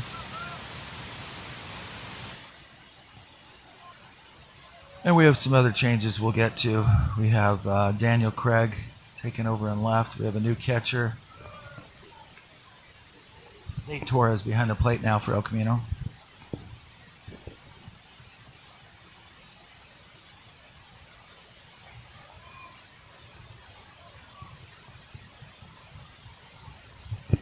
And it is a warm day. You want to get your starters out of there. It's game going on for almost an hour and 45 minutes. Yep. Started at 11. It's 12:48. And we're in the bottom of the... There's a good sweeper by the big left-hander. We're in the bottom of the 5th. In a 13-2 ball game. So, Daniel Ruiz struck out on the good sweeping slider there by Sonny Hurtado.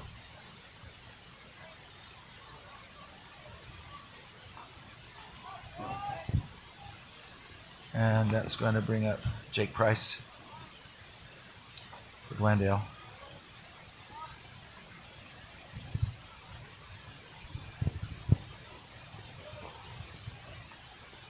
And we hear a baby crying over.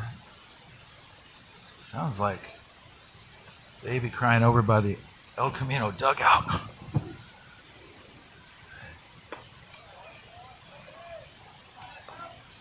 And baby maybe like I did, thought maybe we should have, El Camino might have started somebody else, but that's the way it goes when you start a guy that has almost a 10 ERA.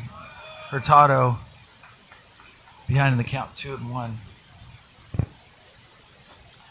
all vaqueros, the cowboys, roping, riding, herding the cattle. 13-2. So my first college I went away, we were the Central Arizona Vaqueros.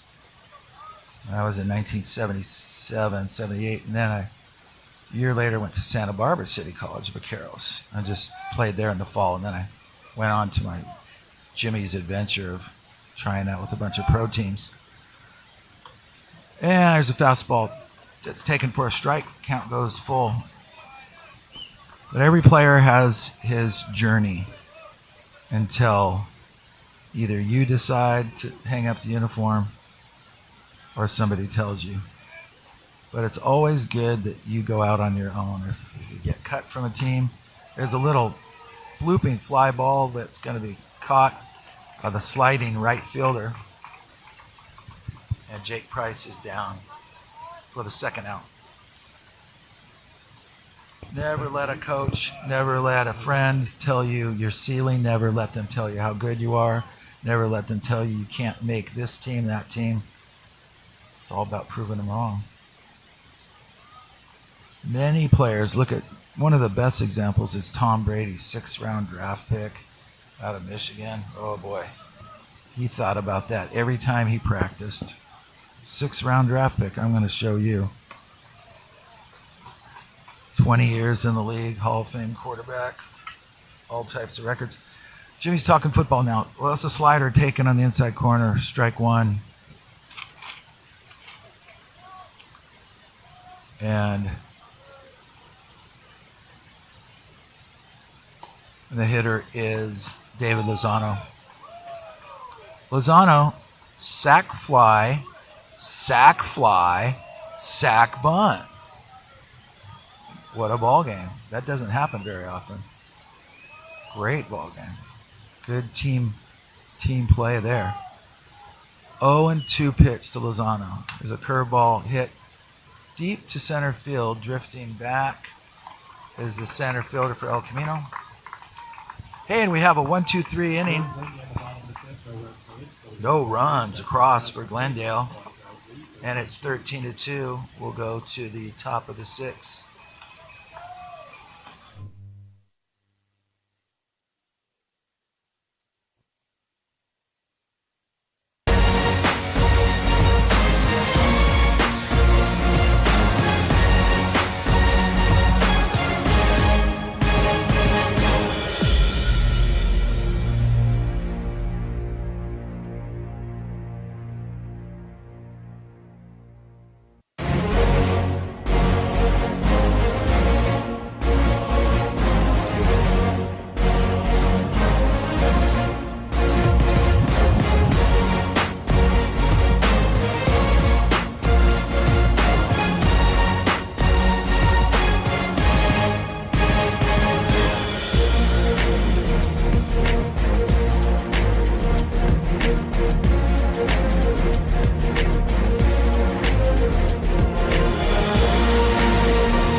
Matt Chavez at the plate came in to play right field. And we have a new pitcher on the mound, number 20. Chavez hits fly ball. That's going to drift foul territory. Right fielder hauls it in for the first out. First baseman number 8, Aiden Lewis. One out here. Chavez came in for Matt Hammond. Chavez hits a fly ball to right. And that's going to bring up Lewis.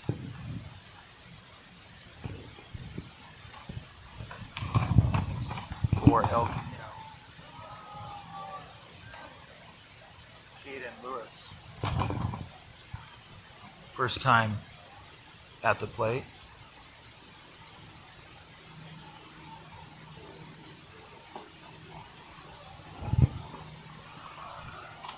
Lewis, number 8 for El Camino. Out of South Torrance High, son of Annette Lewis. And we wish Annette happy Mother's Day this weekend. There's a little ground ball. It's going to be trouble. Barehanded by the third base. Flips on over. Way too late. Caden Lewis says, happy Mother's Day. I got you an infield single. Happy Mother's Day, Annette. And I just want to add that Caden Lewis loves Zach Bryan, which I love Zach Bryan also.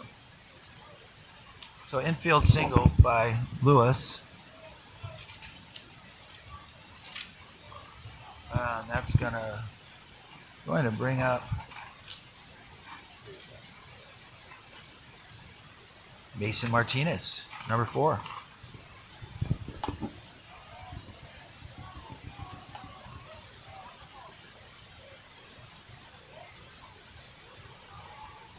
Takes the first one for a ball. And that ball's grounded foul wide of third.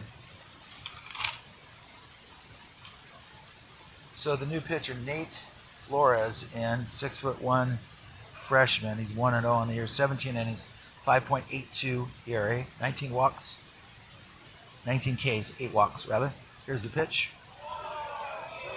That ball is taken for a strike. Counts 1-2.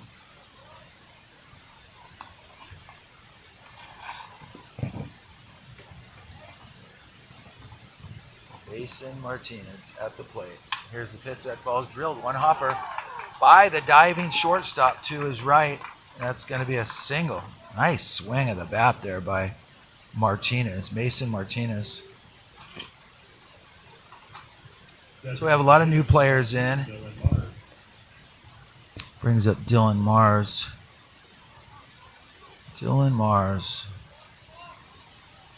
One out here. Runner is on first and second. Mars looking for his first hit on the day. K and a walk. Here's the pitch. Fouled off.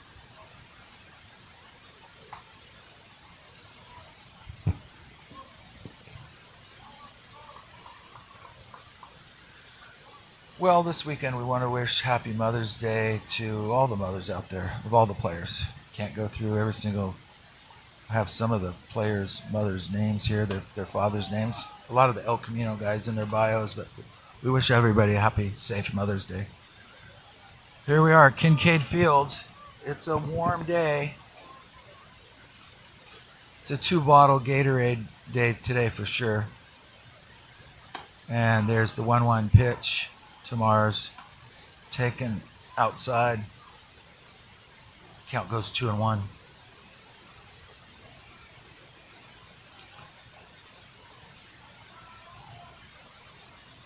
Here's the 2-1 pitch. That ball's in the dirt, skips away from the catcher. No, it actually hits the Mars on the front right foot. So we have a hit batter. Mars is on first, and we have bases loaded. One out here with Nate Torres coming to the plate. And we have Nate Flores on the mound, and we have Nate Torres at the plate. See, it's a battle of Nates. Let's see what happens. Bases loaded and swing and a miss.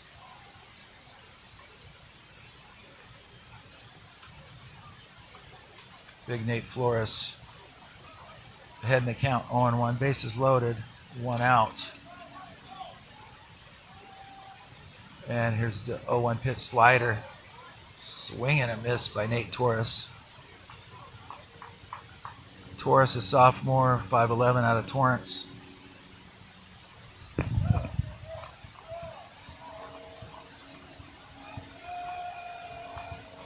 And here's the 0-2 pitch. Ball's way outside in the dirt, blocked by the catcher. Runners hold. Count goes to 1-2.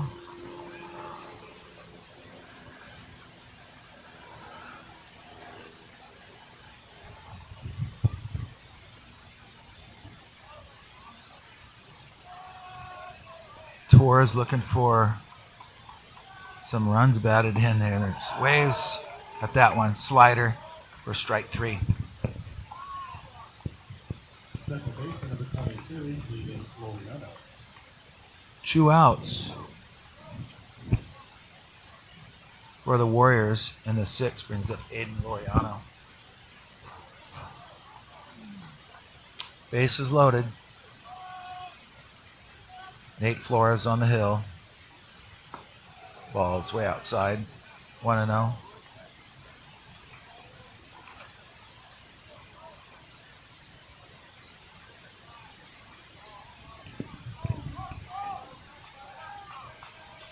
One-0 pitch by Flores. Swung on and missed.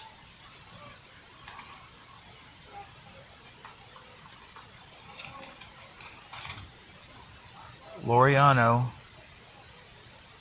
had a single his last time at bat. Here's the pitch. Foul back. 13 runs on 7 hits for the Vaqueros. 2 runs on 5 hits for the Warriors. Top of the 6th, 13-2. Glendale over El Camino. Here's the pitch to Loriano. Fastball taken up high.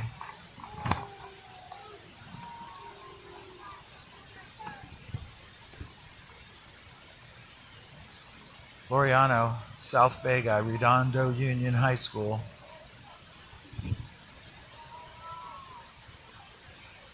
Here's the pitch.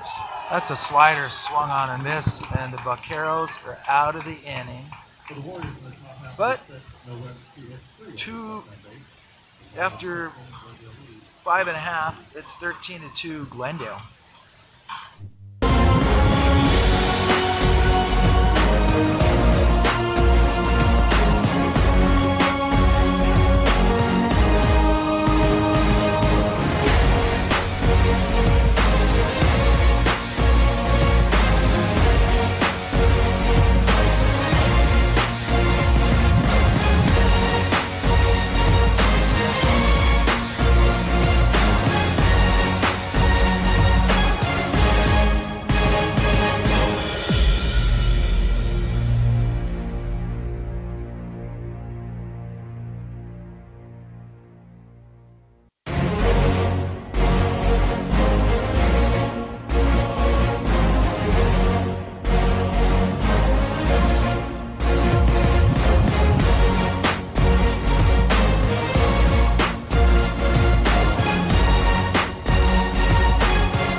Bottom of the 6th brings up Jordan Veramontes.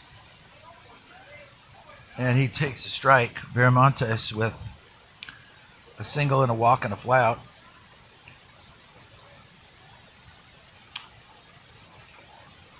And he has power, 9 homers on the year. And he drives that ball, and that's going to land fair. That's going to go for extra bases. It one hops the wall. So slow curveball. Veramonte is going to stand up second base with a leadoff double. Designated hitter number 24, Max Price.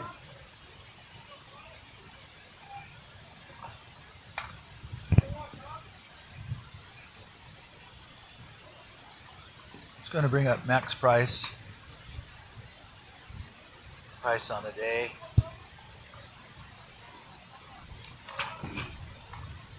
There's one hit.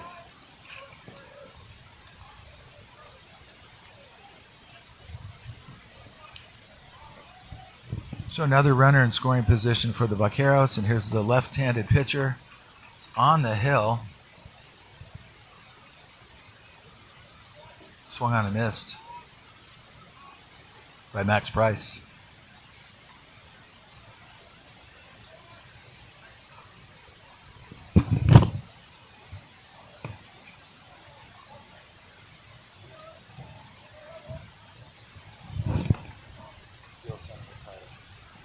Hurtado on the hill for the Warriors.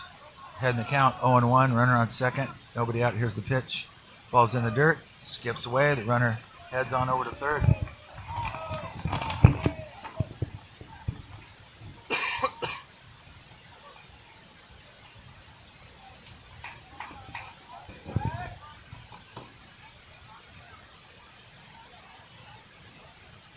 On a hot day like this,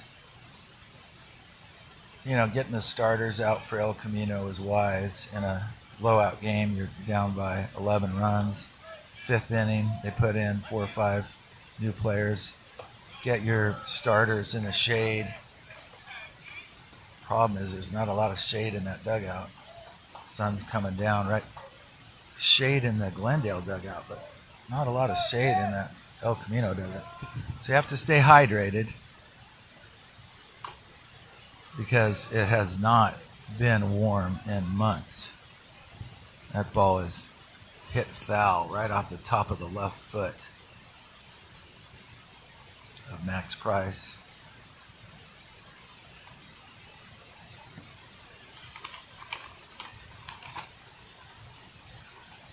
Count goes to 2-2.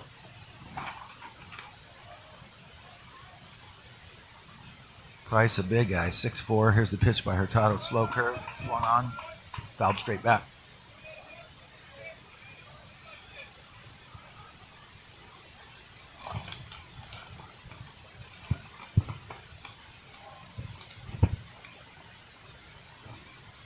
Hurtado on the hill. Price at the bat. Max Price. 6'4", 220.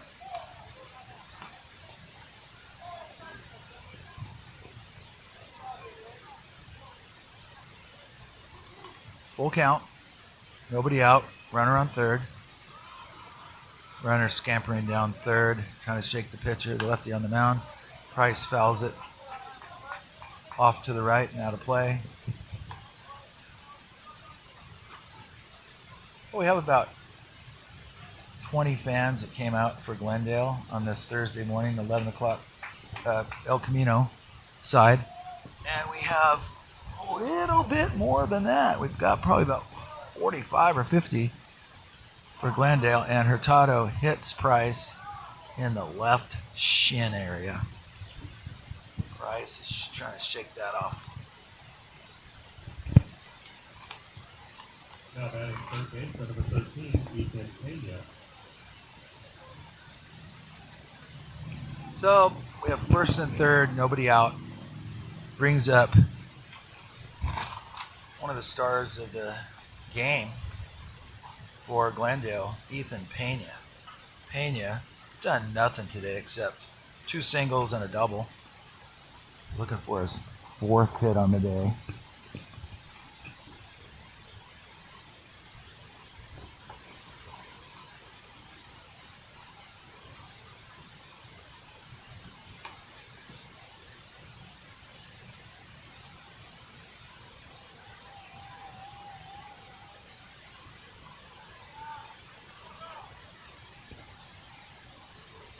And don't want this game going too long, but you always root for a guy to get his 4th hit. Now, when we announce the Cerritos games, we have Evan Taco Saito for the Falcons leadoff hitter, and there's been a standing wager, we'll call it, or a proposition that announcer Jimmy here has made, that if Taco Saito gets 4 hits in a game, he buys tacos for the whole team. So he had 3 singles and a walk. That's almost worthy of tacos. Hurtado checks the runner at first and third, nobody out. Here's the pitch. That's a breaking ball taken in the dirt. Runner on first. Heads on over. Max Price to second base on the ball in the dirt. You have second and third.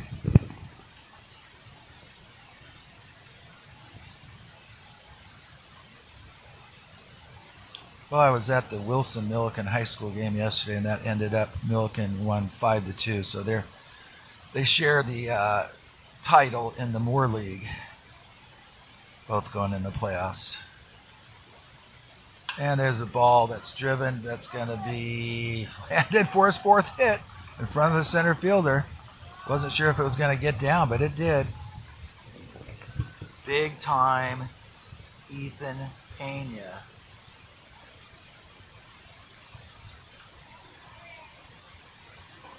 It's the RBI single.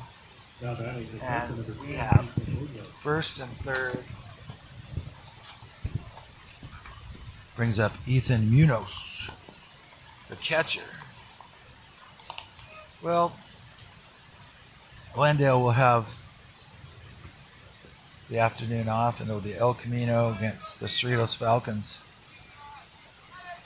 in the 3 o'clock game.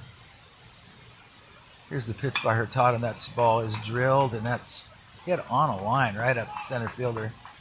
The runner does not tag. The throw comes in. Ball was hit hard.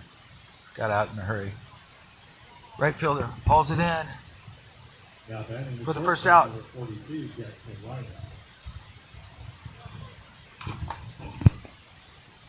He's up Jackson Lyons.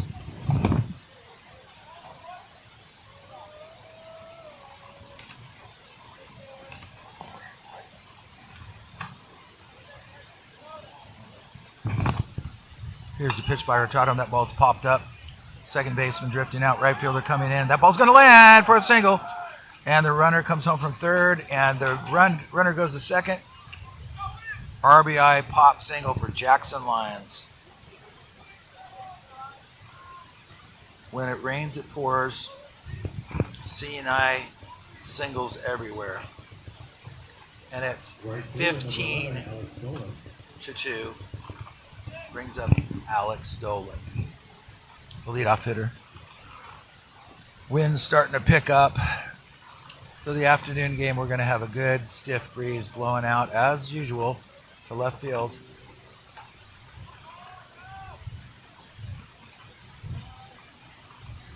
Hurtado with the pitch. That ball is inside.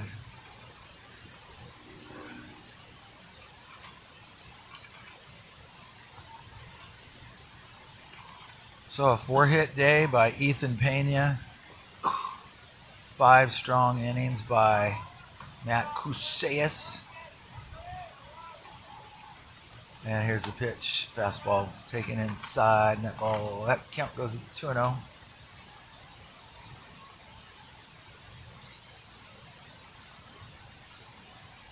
Alex Dolan, the leadoff hitter, here in the 6th. 2 runs across. Pitch, fastball taken high and outside. That goes 3-0. Hurtado struggling a bit here in the 6th inning. First and second, 1 out. Here's the pitch to Dolan. Taken for a strike. Count goes to 3-1. So last night, yesterday afternoon, I was at Blair Field, 4 o'clock game. And a little, almost 8-year-old Knox Burrows, son of the late Sean Burrows, grandson of Jeff and Debbie Burrows. Jeff first player picked in the 1969 draft. It's taken for ball 4, so that's going to load the bases with 1 out. And Little Knox, about 3 weeks ago, threw out the first pitch at a Long Beach State game, and they honored Sean there. Sean passed away a year ago, pretty much this month. And they did the same thing at the Wilson game. Of course, Sean went to Wilson. Jeff Burrows also went to Wilson. So I was there. I went to Wilson in 77. And Knox threw out the first pitch last night. Did a great job. And he was also bat boy all night. Had a lot of fun.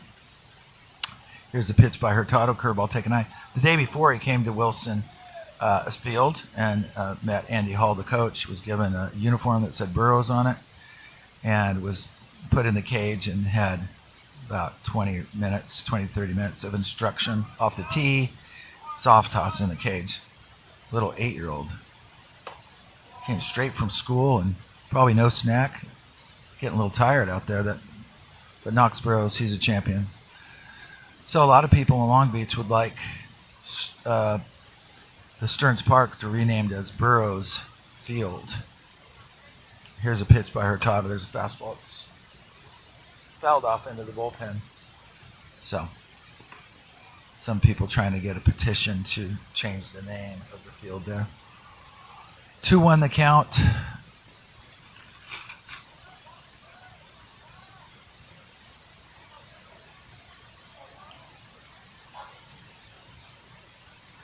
Fastball outside corner. Nice pitch to Daniel Ruiz.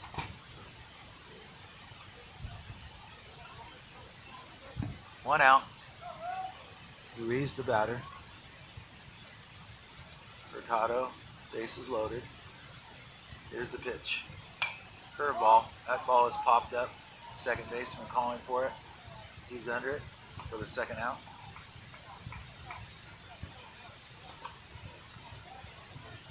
Two outs. Bottom of the 6th. Brings up Jake Price. We're just going to call him Mr. Sacrifice today because he's done a great job. Great sack bunt, 2 sack flies. Got ribbies. Flew out to right fields last time. So he's looking for a single here. Get some runners across. Fastball inside corner. Good pitch by Hurtado.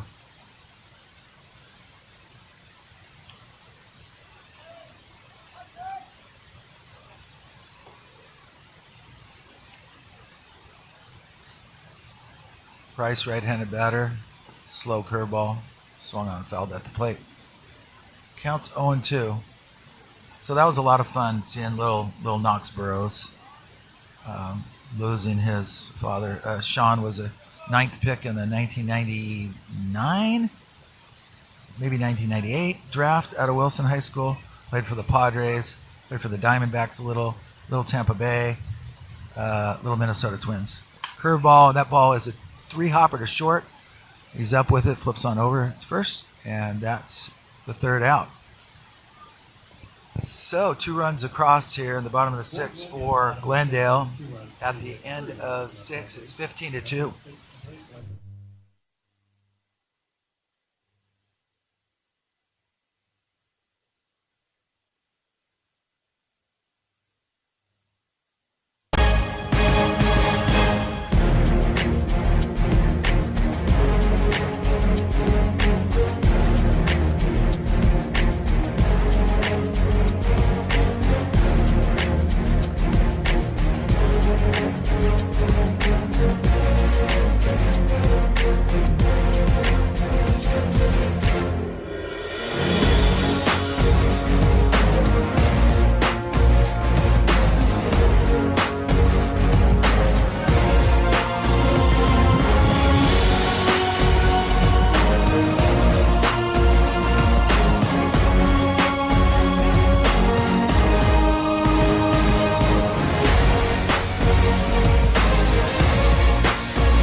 So on the top of the 7th for the Warriors, brings up number 7. That pitch hit him. Hits Namek.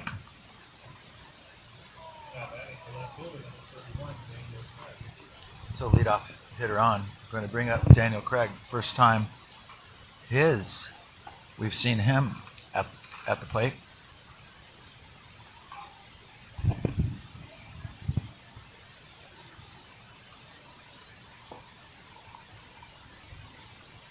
Daniel Craig.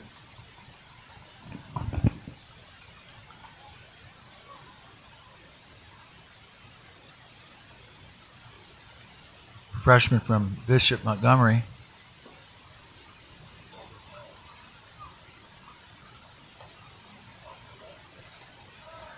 He's an outfielder, 5'10", 180.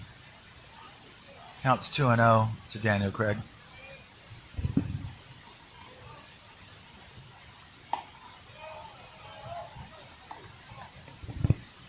Count goes to 2-1.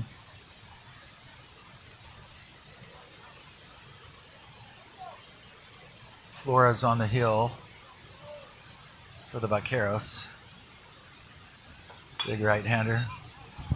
Fouled off to the right. Count goes 2-2.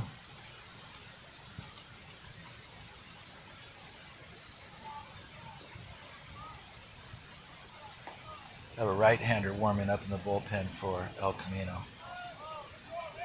When I get a read on his number, let everybody know who that is warming up. Here's the pitch by Flores. That ball is a high fly ball, drifting back. Center fielder underneath it for the first out. Now batting, third baseman, number 10, Lucas Bonner.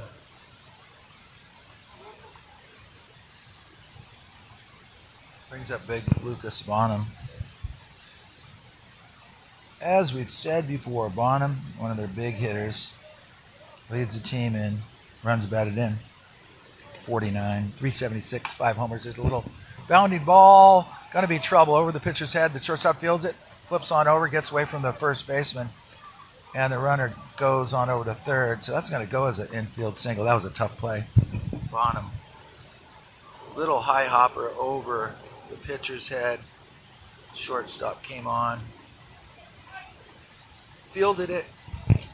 Went off the first baseman's glove.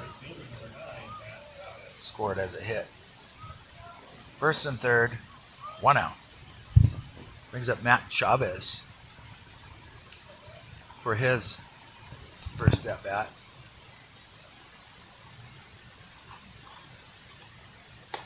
Fastball taken way high.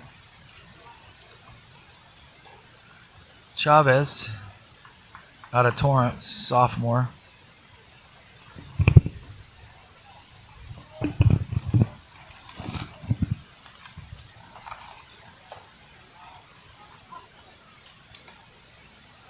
Counts 1-1.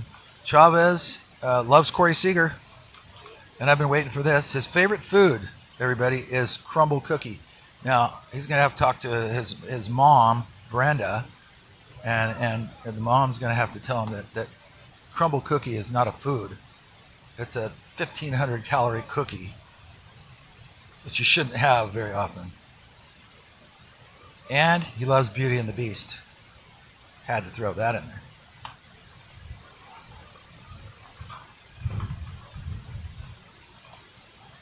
Count goes to 1-2. Red Happy Mother's Day to Brenda, mother of Matt Chavez. Chavez down to the count 1-2, 1 out.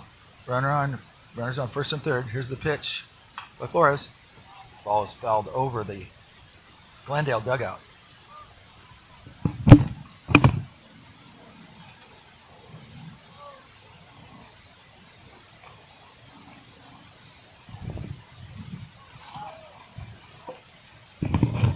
Here's the 1-2 pitch by Nate Flores.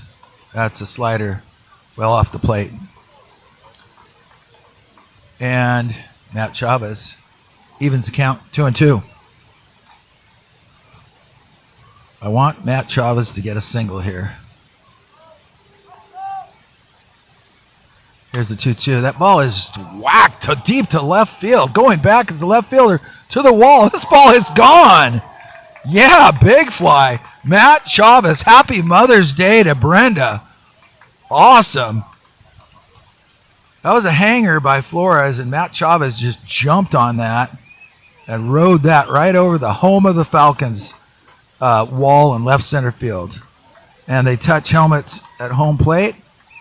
And that's a big 3-run homer here in the top of the 6th. Nice swing, Matt Chavez. Well, I said I was rooting for a hit. That's about the best. That is the best you can do. Big 3-run homer, Matt Chavez. Congratulations.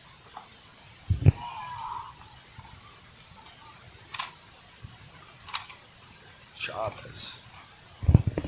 3-run homer.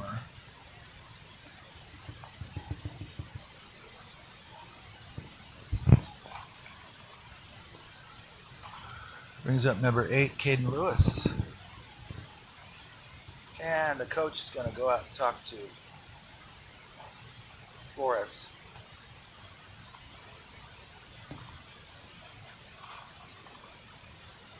Well, we've seen stranger things. There's still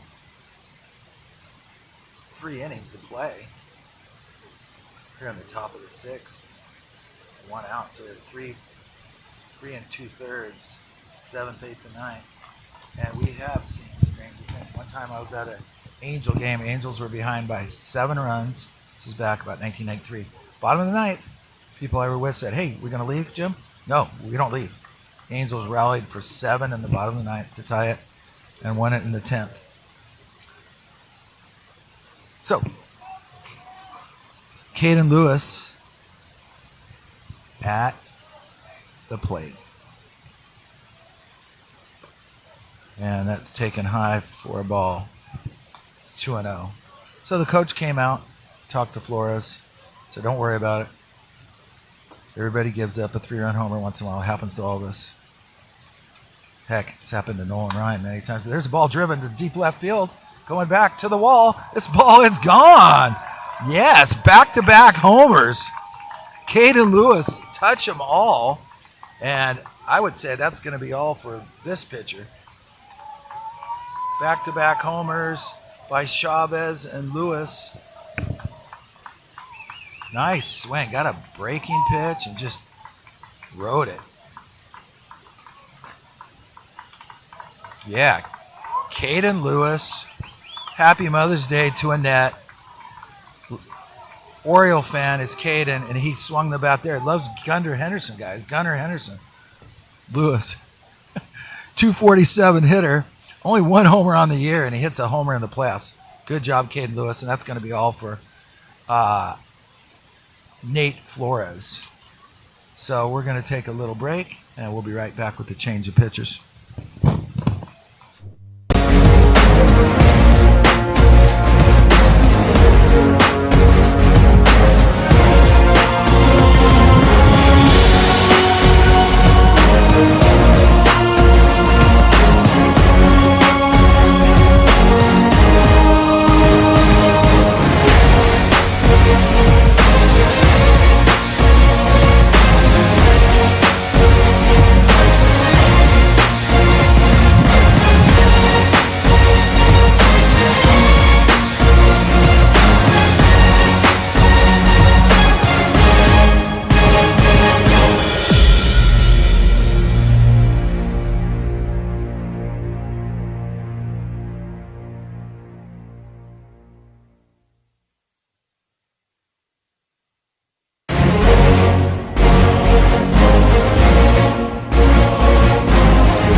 That's going to bring up the shortstop, Mason Martinez,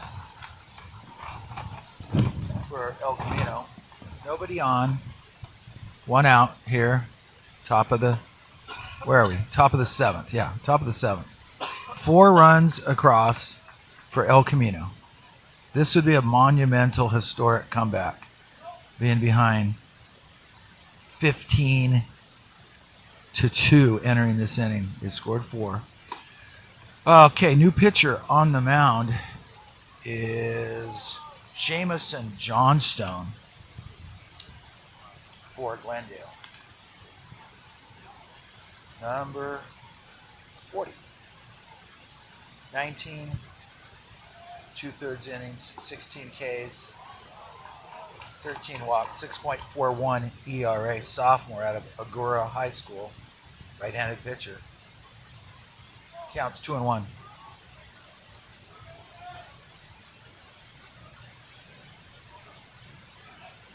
And here's the pitch. Ball is low to Mason Martinez.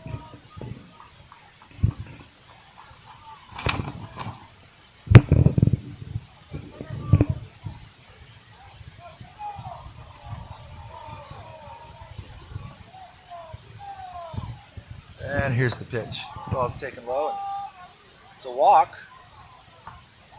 And when you're behind by 12 and now just 9 runs, it's one hitter at a time. Just have a good approach. Mason Martinez with the walk. 1 out here, top of the 7, 15-6. And it's going to bring up Dylan Mars, number 19.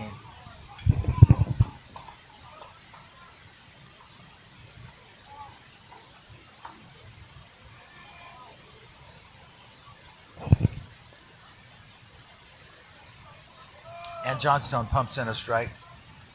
0-1 count. And here's the pitch. Pitch is taken for a strike. 0-2.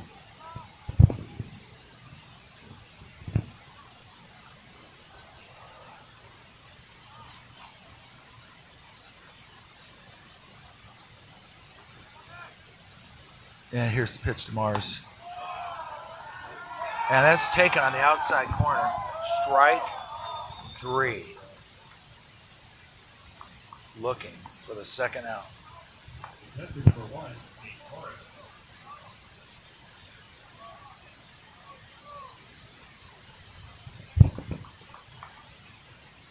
Brings up number 1, Nate Torres.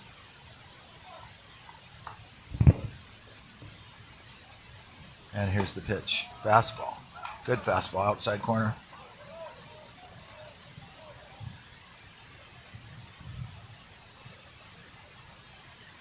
Torres came in at catcher a few innings ago. 0-1 the count. Here's the pitch. Fastball just a little high, a little outside. They're checking with the first base umpire. No swing on that. 15-6, top of the 7th.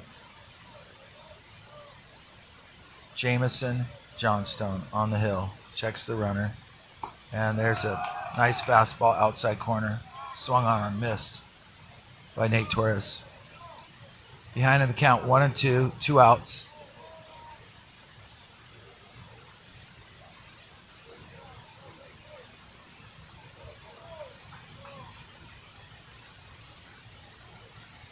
And here's the pitch by Johnstone. That's a fastball just off the outside corner. Now they're pounding that outside corner. One thing I see from up here is Nate Torres is not covering that outside. He's just got that front foot, just a little jelly leg. It's stepping in the bucket just a little. Let's see if they hit the outside corner again. They do. Outside corner just off. Count goes full, 3-2. Okay. Just gotta throw a pitch at the knees. Challenge him in a 15-6 game. 2 outs. Don't want to be walking this guy. Johnstone. There goes the runner with a full count. Pitch is fouled off.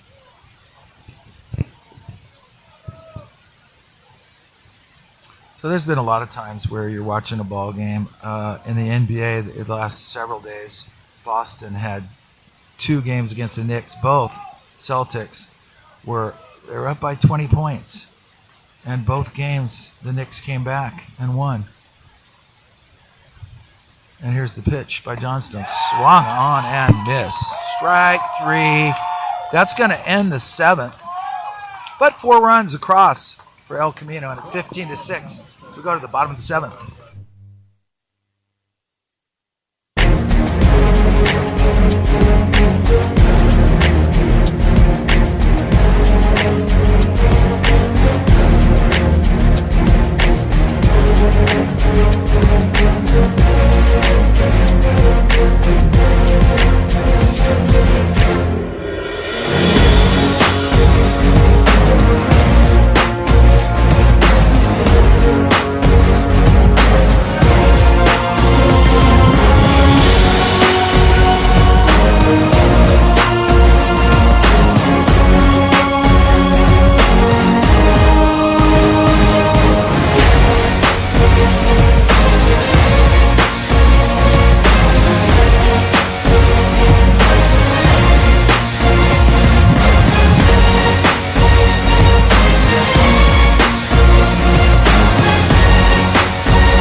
David Lozano leading it off here in the bottom of the 7th for Glendale. Bottom of the 7th. Lozano. 15-6. Here's the pitch. Let's see who we have on the hill now for El Camino. I'll get that.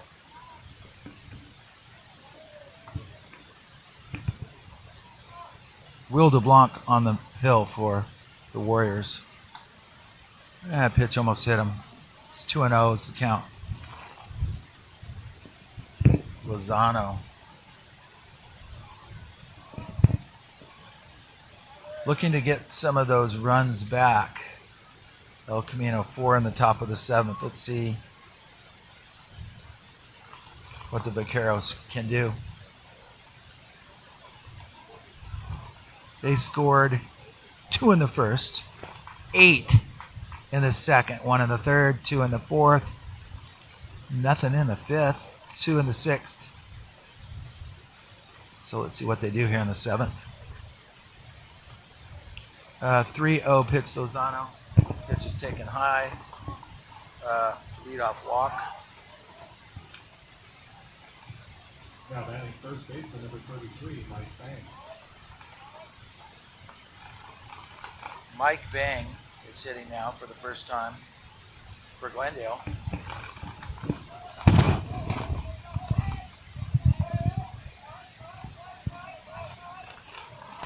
Bang is 6'2", freshman out of Camino.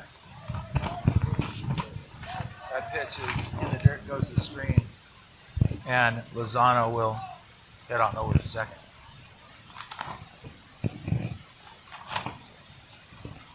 Mike Bang out of Cavina coming into the game, 256, 4 homers, 23 ribbies, 2 steals.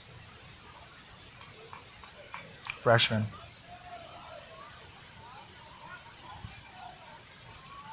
Here we go. The 1-0 pitch to Mike Bang. Fastball taken inside.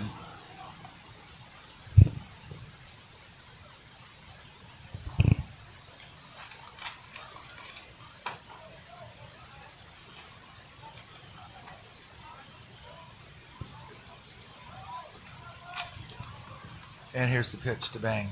Pitch taken for a strike. Oh, man. Good. Counts 2-1. So anything can happen in sports, as we know. You're down by 20 in the NBA, second half. You just ease up a little bit because you're way ahead. If every player on your team that's way ahead eases up just by 10%, and the other team's playing full effort, well, that 20-point lead can evaporate. Baseball can happen also. You know, just relax a little bit. You kind of lose focus. Not as sharp. Okay, here's the pitch to Bang. That pitch is taken high. And we have 2 walks in a row by Will DeBlanc, the new pitcher for El Camino.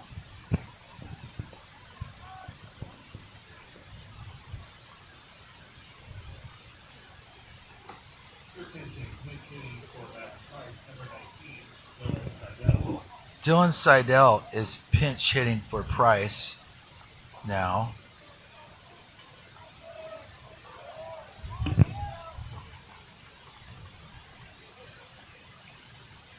Runners on first and second, nobody out. Here's a pitch to Seidel. And Seidel takes that one for a strike. Seidel, trying to find some numbers on Seidel here. 0-1.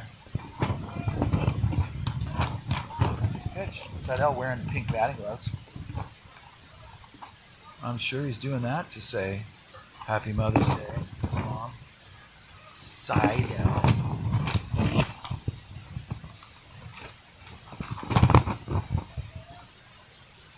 Dylan Seidel out of Taft. He's a freshman.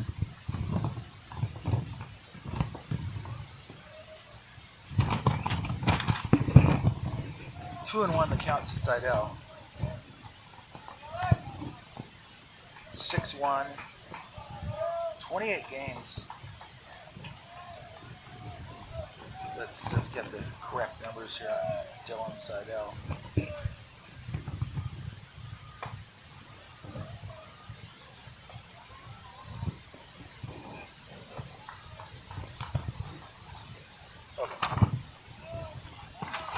Dylan Seidel. 6 foot 175, freshman out of Taft Charter High School. Here's the pitch. 3-1 the count.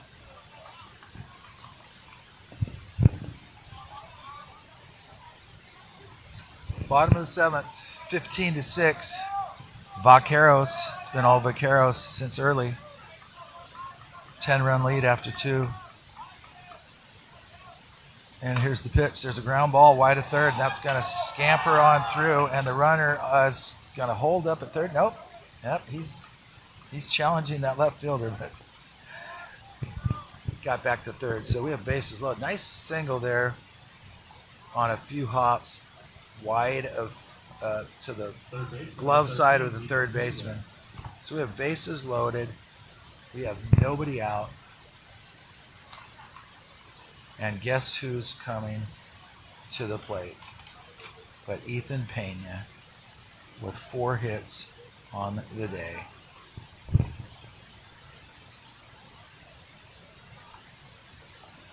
There's a wild pitch, gets by the catcher, and that's going to move the base runners on up. And that scores another run. It's going to make it 16-6. Pena with a double and 3 singles. Number 13, let's see, Glendale, number 13, Ethan Pena. Man, it's 6'3", 190, sophomore. Man, that's great. Ethan Pena. a pitch by DeBlanc. There's a hard ground ball to eat up the shortstop. And that's going to score another run. That's going to go down as an error. So Pena on base for the 5th time. That was a hard ground ball. Just ate up the shortstop. And the runners move up. It's 17-6.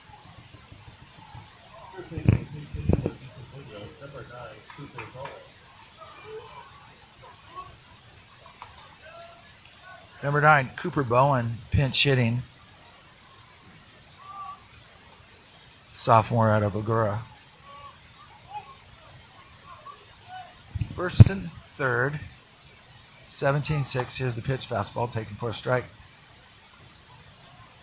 Bowen. Cooper Bowen at the plate.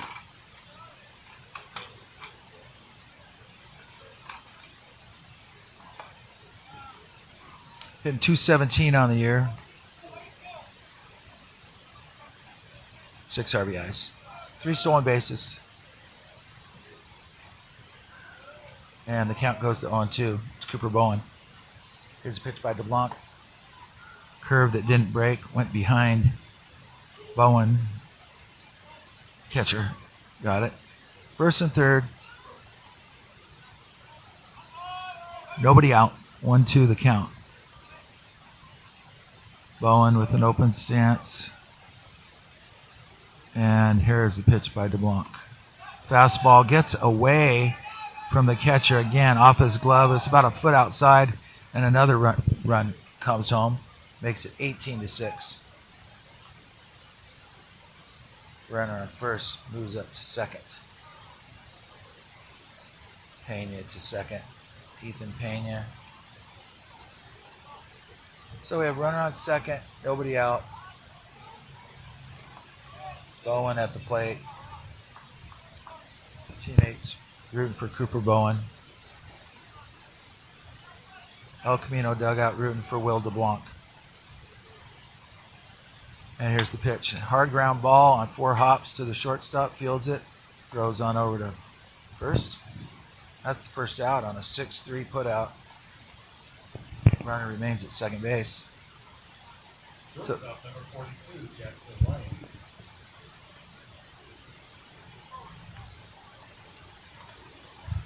brings up Jackson Lyons, who singled his last time at the plate.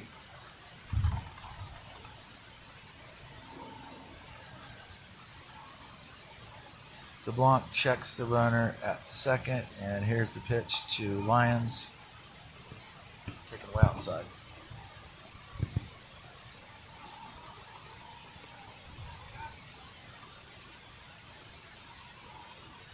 As we said, the next game, Cerritos and the loser of this game will be at 3 o'clock. We'll see how close it fell, just at the plate and back.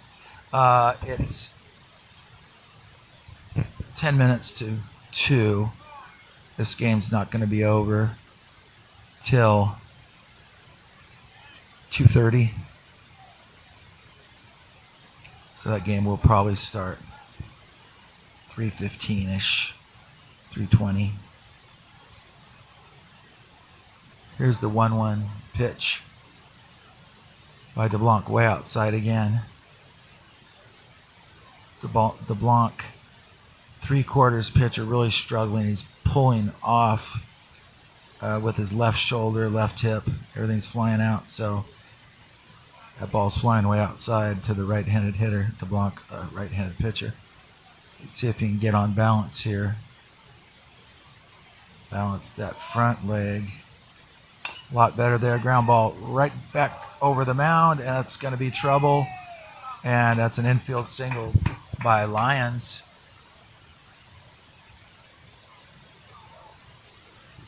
Puts runners at first and third with 1 out. Right fielder, number 11, Alex Dolan. Brings up Dolan to the plate. Dolan, 3 walks. on the day.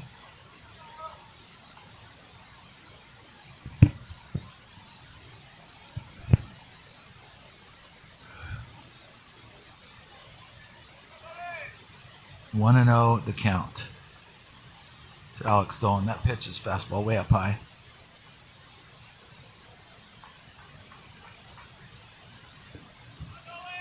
After this game, they'll drag the field, tend to the mound, home plate area.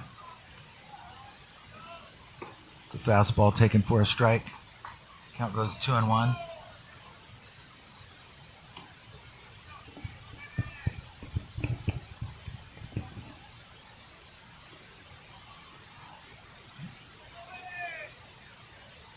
Here's a 2-1 pitch by DeBlanc. Fastball taken at the knees for a strike. Count goes to 2-2. So Dolan does not want to get caught looking here as their leadoff hitter. He will be pulling the trigger here. 2-2 pitch by DeBlanc. Pitch is inside. Count goes full.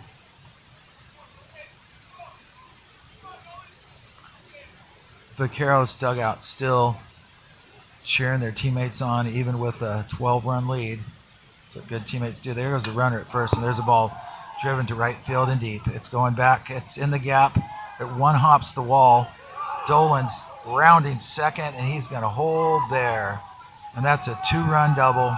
It's going to make it 20-6.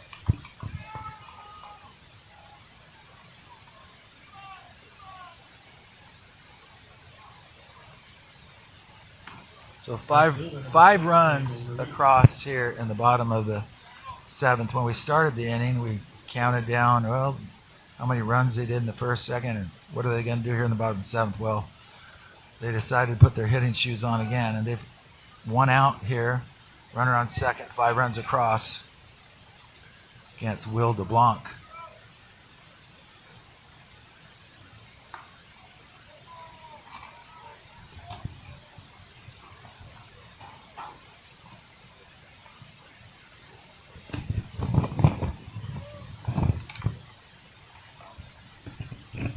Counts 0-1.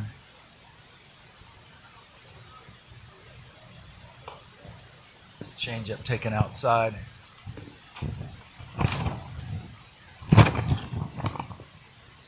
Daniel Ruiz at the plate.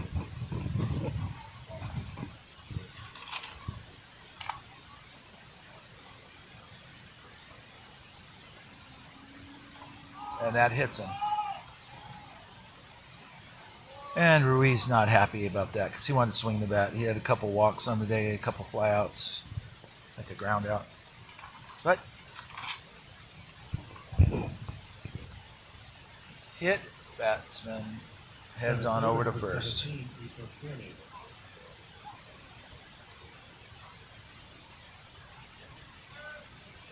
Brings up Ethan Kearney for the first time. Pitching coach coming out to talk to DeBlanc.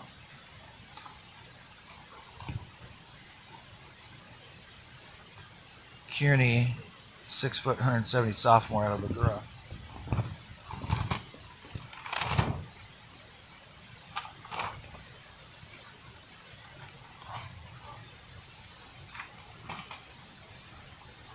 Kearney hitting 271, a homer, 15 runs batted in.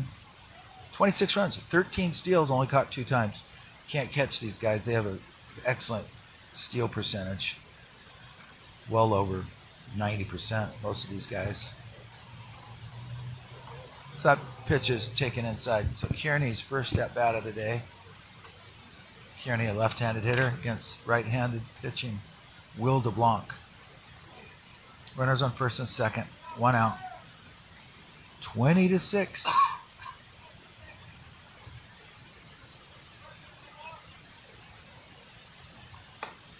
Pitch is taken up high for ball 2. Count goes 2-0. As we said, it's a warm day. It's a 2 Gatorade Zero bottle day. And it's definitely, after this game, it's a Slurpee. And here's the pitch by DeBlanc. It's a fastball taken for a strike. I have to head on and change real quick and go to this musical, so it won't be at the Cerritos.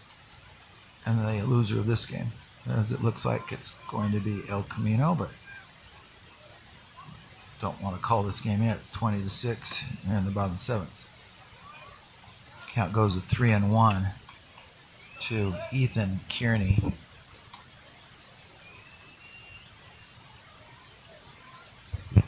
And any man listening there to know when you have plans and there's a line drive that's going to drop in front of the center fielder, but they get the force out at second because it was a line drive and the runner at first was not sure if the center field was going to catch it, and he did not quite go halfway. He only went about a third of the way, and when he saw it land, tried to get to second, but he got thrown out. So it's 2 outs. Goes down as a base hit. Okay. And a 8-4 put out for the second out.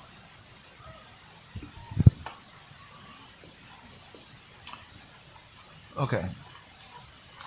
Brings up number 5, David Lozano. Walked his last time.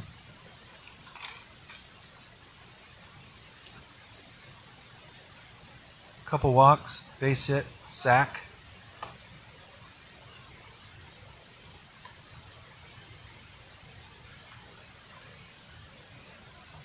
Count goes to 2-0 against Lozano.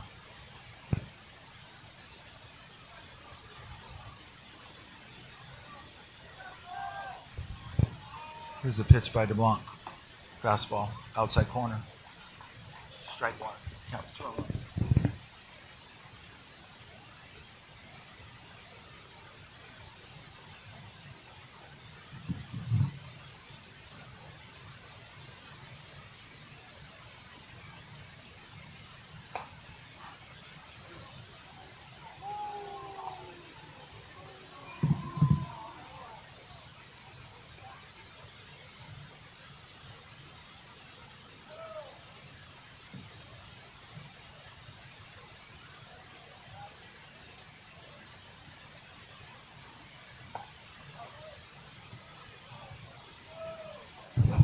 Count goes full, 3-2.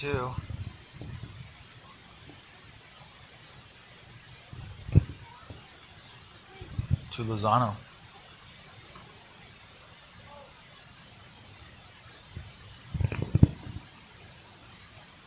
Here's the pitch swung on a miss for strike 3. 5 runs across in the bottom 7th for the Vaqueros, and they're ahead 20-6 after 7.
ball driven, but that's going to go foul.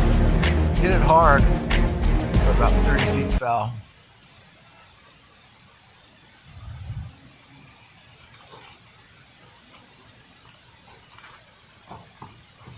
Thanks. Wow.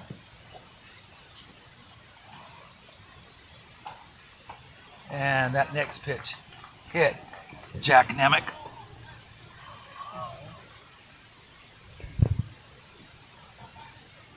And we have one out. Runner on first. Left fielder number 31, Daniel Craig. Going to bring up the left fielder, Daniel Craig.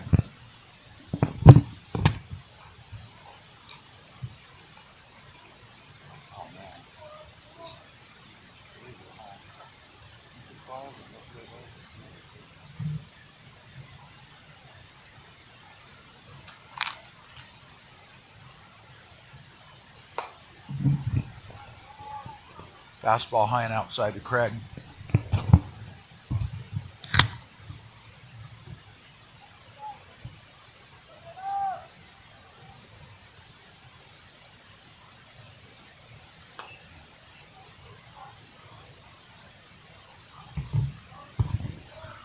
That pitch is fouled off by Craig right on his left front foot. And boy, does that hurt. Did that one time and I was out for a week. X-rays were negative, but I hit it right off the top of my cleat. Top part of your bone of your foot. Craig walking it off, limping around home plate. Every batter knows how that feels.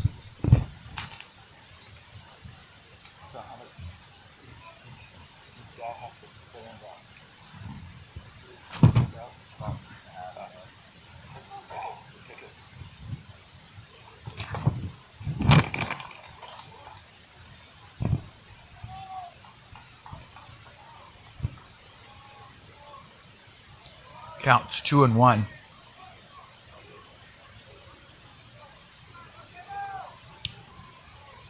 Craig at the plate. Pitch, fastball, taken high. Count goes 3-1.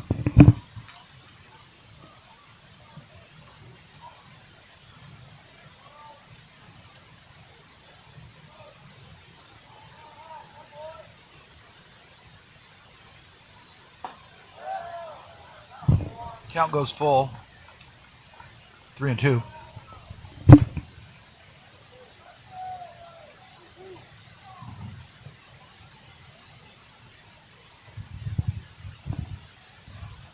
Here's the 3-2 pitch, fouled straight back.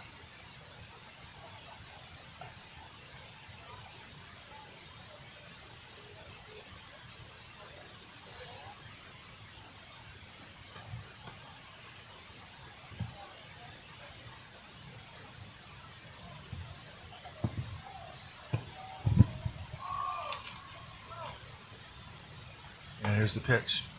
It's wide of the plate. And that's going to put runners at first and third on that walk. Now that is third baseman, Jamison Johnstone still on the hill for the Vaqueros.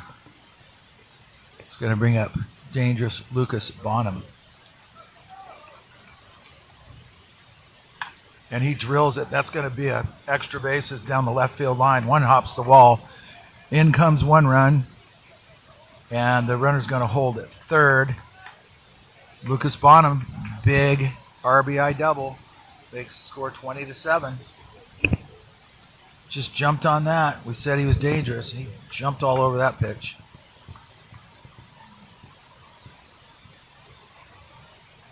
right fielder number 9, Matt Chavez. So now we have second and third with one out. Brings up Matt Chavez. Big Matt Chavez homered last time at the plate. Big 3-run homer. There's a fastball taken high.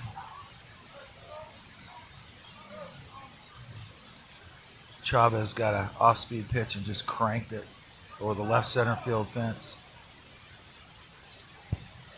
It's a pitch by Johnstone. That's an off-speed pitch. Johnstone has some type of monkey changeup out there. where he turns the ball over. And that looked like the last pitch was that one. 1-1 the count. Here it is. Fastball fouled off first base and shallow right. Way foul. Count goes to 1-2. 8th inning, 20-7. Glendale. If you were to ask me before this game if this game would be 27 runs, I'd probably say no, probably not. But it jumped on the Warriors early with 2 in the first and 8 in the second. And that is taken for strike 3. Third baseman number 8, against Lewis. And there's 2 outs. Brings up Caden Lewis, who also homered his last time. Back-to-back homers there in the 7th. Let's see what Lewis does against Johnstone. Here's the pitch. In there for a strike.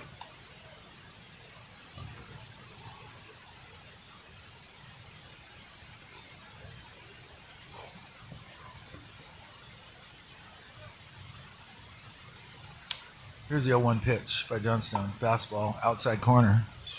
He's ahead in the count. 0-2. So we talk a lot about loyalty, about team loyalty, loyalty within organizations. You stick with a team even if you're a White Sox fan. And if you're a White Sox fan, are you going to all of a sudden become a Cubs fan just because your team's horrible? No, you stick with the White Sox. So a good movie about that is the Jimmy Fallon, Drew Barrymore movie. And there's a ground ball. Third baseman cuts in front, throws on over, good arm, to first base for the last out. And that's going to do it. But they score a run to make it 20-7. We go to the bottom of the 8th.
Mike Bang is going to lead it off for the Vaqueros here in the bottom of the 8th. Bang had a walk in his only at-bat.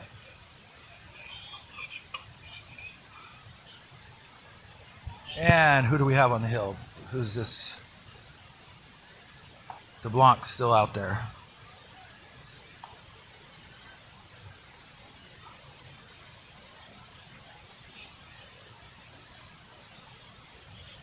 Got ahead at that 0-1.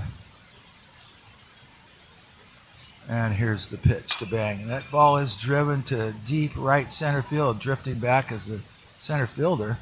Hit that ball a long ways. Put some bang in that one. Hit it right to the beginning of the warning track. They hit it about 385. But it's a deep fly to center field for the first out by Bang.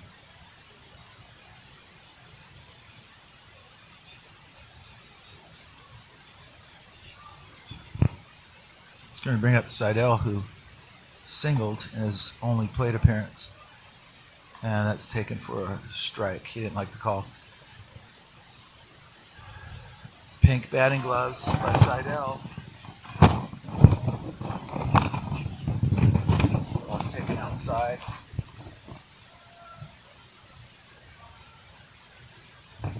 Seidel, Dylan Seidel. It's a good name. It's a big league name.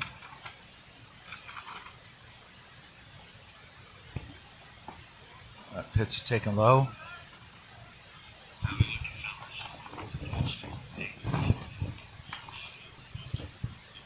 One and two, the count to Dylan Seidel.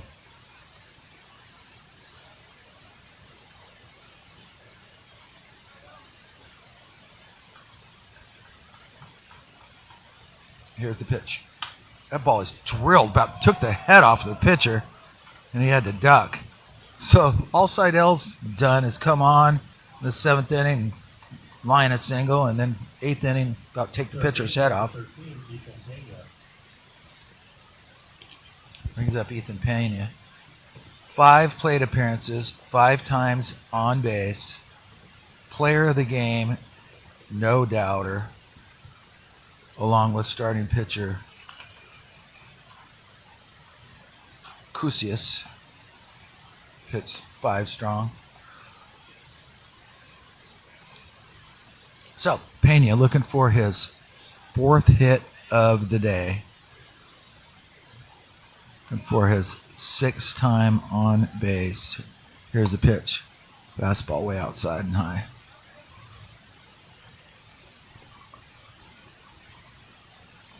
And this program by Coach, I believe he says his name's Kokel of Glendale, a very prominent, respected educator coach, was University of High School graduate, played for Glendale, was an assistant at UCLA, came on under assistant under Coach Savage there at UCLA and Gary Adams. So he has a world of experience. Both these coaches, Coach Grant Palmer in his 2nd year. And that is going to be a walk. So, nothing. Have yourself a day. Ethan Pena, 6 times at the plate, 6 times on base. Doesn't happen very often. I think the most. Okay, James Harrington batting now.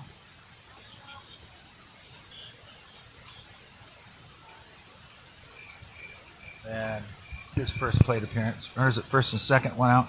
That ball's taken on the outside corner for a strike. Harrington, 6'1" freshman. Bishop Alemany. Not sure. I know where Bishop Alemany is. I'm sure it's a great school. Bishop Alemany. James Harrington. 0-1 the count. Here's the pitch. That ball, it's hit wide of third. Base hit. And the runner's going to hold at third. We have bases loaded, 1 out. James Harrington comes on, gets a base hit to load the bases. It's going to bring up, Jackson Lyons, who's has 2 hits in his last 2 plate appearances. Bottom of the 8th, 20-7, 1 out. Vaqueros trying to add on another field goal, possibly. And here's the pitch by DeBlanc. That ball's a tapper. Going to be a play. Third baseman fields it, flips on over to second baseman for the force out. So we have 2 outs on the 5-4 put out. Line is on the fielder's choice. 2 outs, bottom of the 8th, first and third. Another run came home, make it. Seidel came home, make it 21-7. It's a good football score.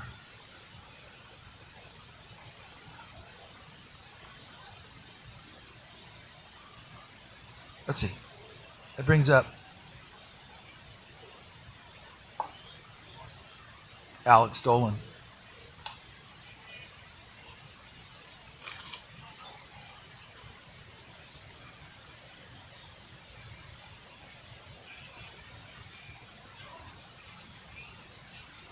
Two outs. Here's the pitch to Dolan. That ball is driven to center field. Going back to the wall. It's off the wall. One run comes across. Here comes another run. Lyons rounding third. He's on his way to the plate, standing up on a booming 2 RBI double by Alex Dolan, who just continues to rake.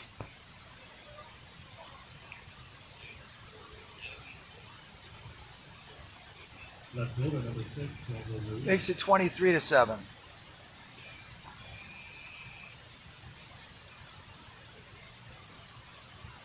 Now, my partner asked me about a 10-run rule in college, and I said, no, I don't like it. And, of course, it's not ever going to be done in a tournament play like this, but sometimes when coaches agree that if it's 10 runs after, I think, 7 complete, sometimes they'll call it, but I hate that. Let the guys play. Put guys in there that haven't played too much and let them get a hit. Put pitchers in there and let them get experience. Hate 10-run rules. It's not Little League. Here's the pitch. Who do we have at the bat? Here, number 8. Adonis Jenkins. First plate appearance. Adonis Jenkins, freshman. Bishop Alamany again.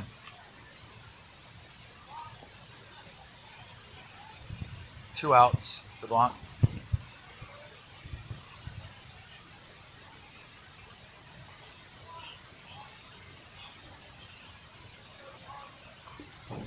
Counts 0-1, 2 outs, 23-7. Bottom of the 8th. So we just need one more out here, and then Glendale just needs to get the 3 outs and complete this bludgeoning of the Warriors. There's a ball driven, fly ball to right. That's going to be the 3rd out of the inning. So we have 3 runs across in the bottom of the 8th, and the score is 23-7. We go to the top of the 9th.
So we're in the top of the ninth. El Camino's last chance.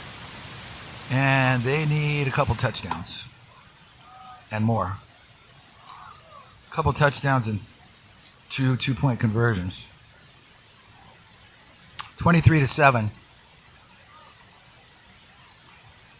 And let's see. Jamison, Johnstone still on the hill. And there's a fly ball to the right. And that's going to be the first out of the top of the ninth. Mason Martinez just flew out to right field. And that's going to bring up Dylan Mars. Designated hitter number 19, Dylan Mares, I'm not sure of Mares.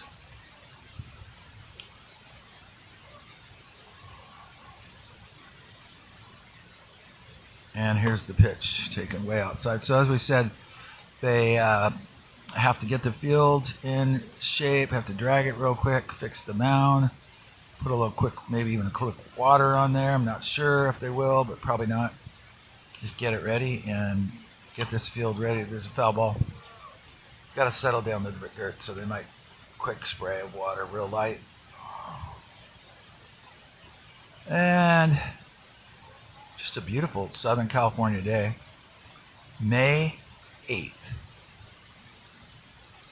We're already in May. There's a liner to the left.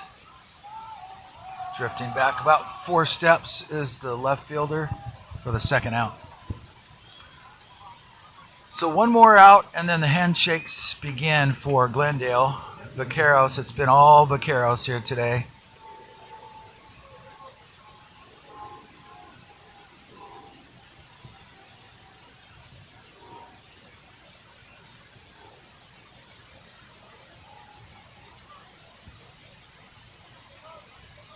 It's going to bring up Nate Turner, number 1. Nate Torres. What did I say Nate Turner for? Nate Torres. El Camino. Out of Torrance High School.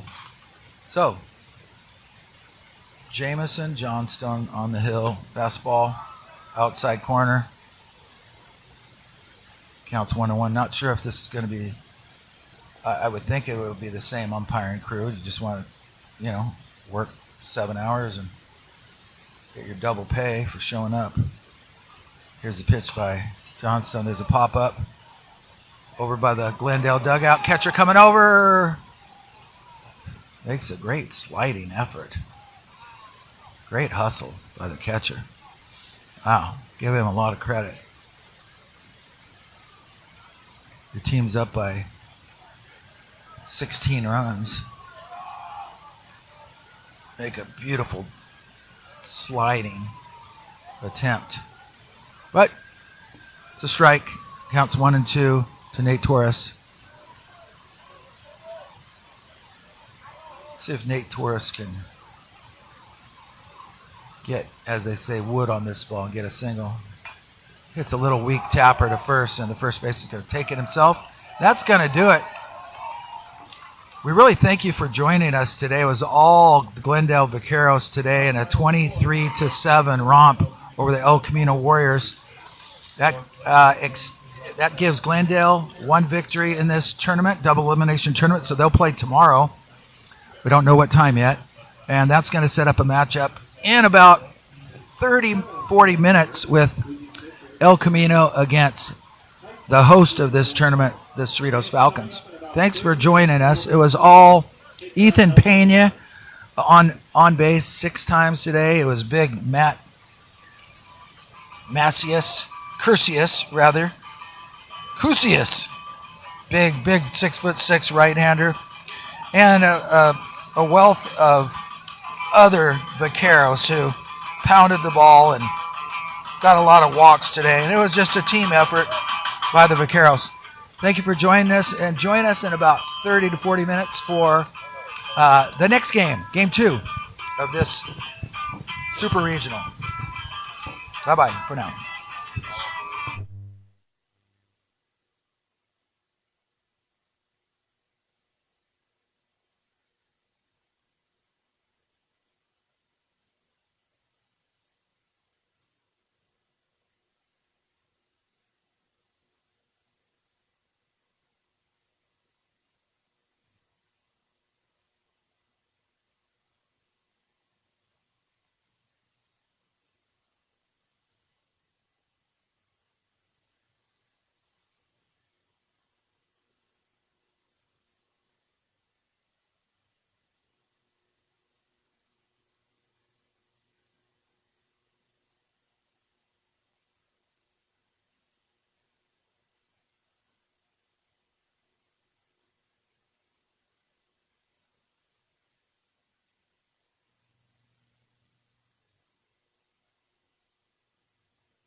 On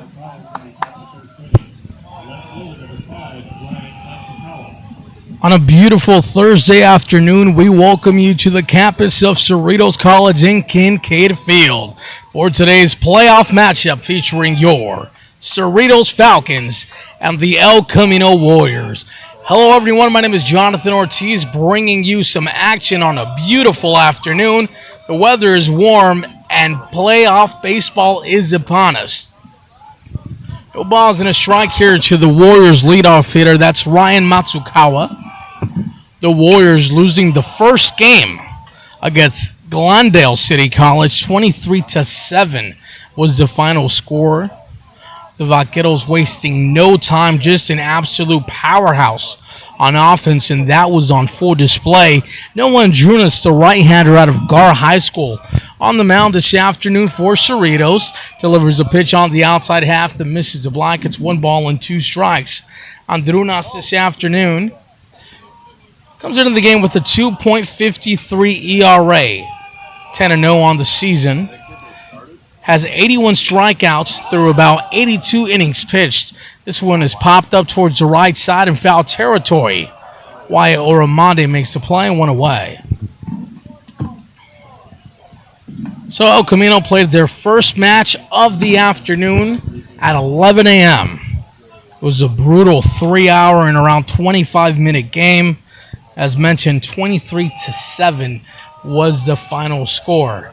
Now the task does not get all too easy as they play Cerritos College, who is relatively fresh. They didn't play a game today, so they got here around 1 p.m. and they're ready to go in their all-white uniforms.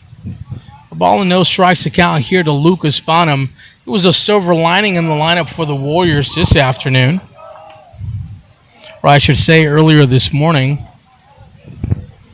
Count is even at 1 ball and 1 strike. Andrunas gets the sign, delivers the 1-1 pitch. On the outside half, just misses the block. It's now 2-1.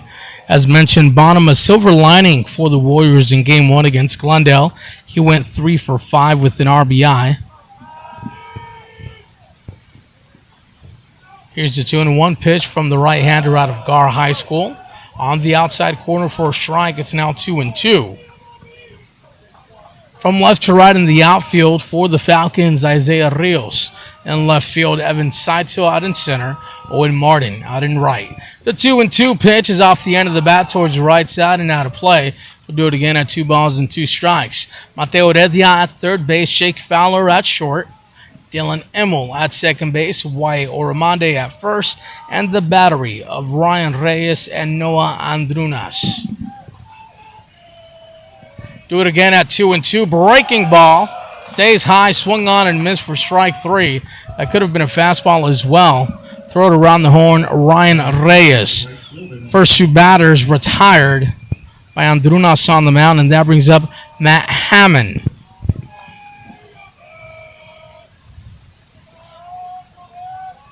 Hammond went 0 for 2 in Game 1. This one's hit right back up the middle. Evan Saito has it stay up in the air long enough to make a play, and that'll be that. Andrunas retires the side in order. We head to the bottom half of the first inning, no score.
Kevin Saito will lead things off this afternoon for the Falcons.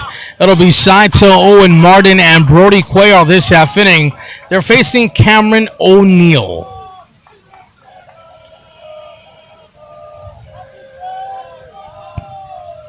First pitch to Saito. On the outside, half taken for a ball. It's 1-0.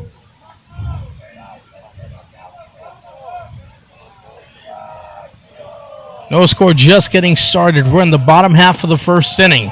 The second game of the afternoon for El Camino. The Falcons playing their first.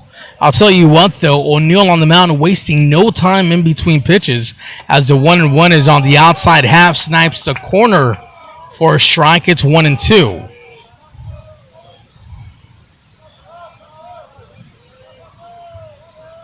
We'll do it again at a ball and 2 strikes. Breaking ball hit out towards center field. Jack Namick is there, 1 away.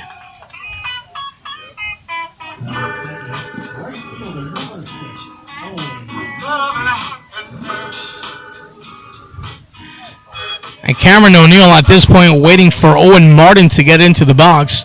O'Neill is ready to go. Righty on lefty matchup. Off the end of the bat, lifted towards the left side.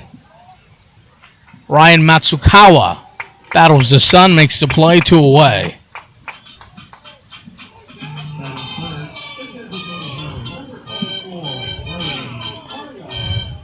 That'll bring up Brody Cuellar for the Falcons. So a quick 2 out for Cerritos. Cuellar looking to come up with some 2-out magic. O'Neill on the mound. He's out of West Torrance High School. Delivers the 1-0 pitch to Cuellar. On the outside half to even up the count at 1. O'Neill, 6 feet tall, 185 pounds. Has an even count at 1-1. Drives his own to a ball and 2 strikes.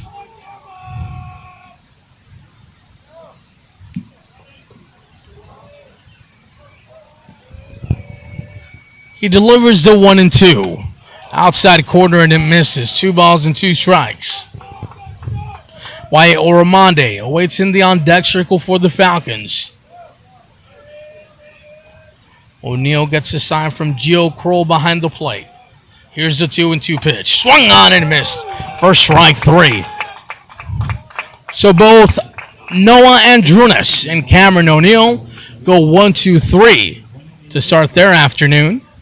O'Neill walking off that mound with some authority. The Falcons take the field for the top half of the second inning.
The top half of the second inning we go.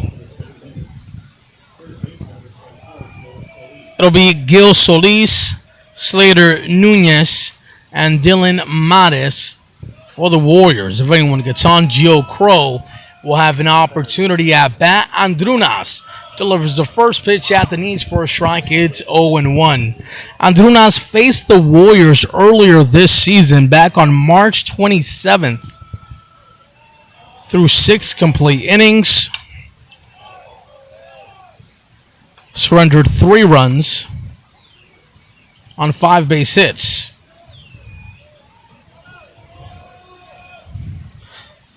He had 5 strikeouts that game, but he also walked 5 Warriors, so not his best outing for sure.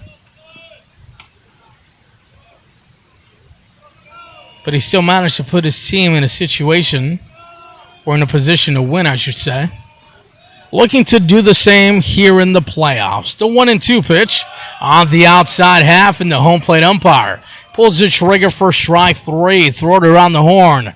Ryan Reyes, second strikeout of the afternoon for Noah Andrunas.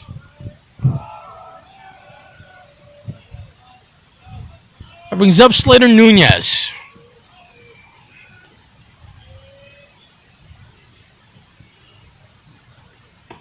First pitch is swung on and missed. It's 0-1.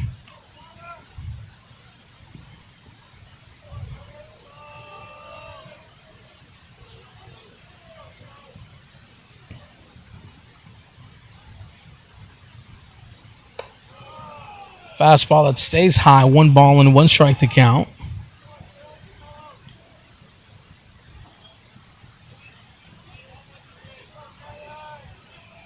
The Warriors come into the ballgame with a 30-13 overall record.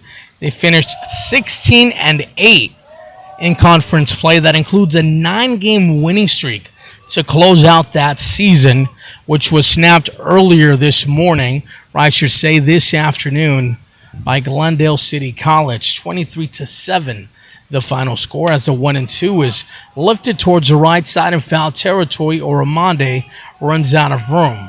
Count remains 1 ball and 2 strikes. Slater Nunez out to play. Dylan Maris on deck. Joe Crow in the hole.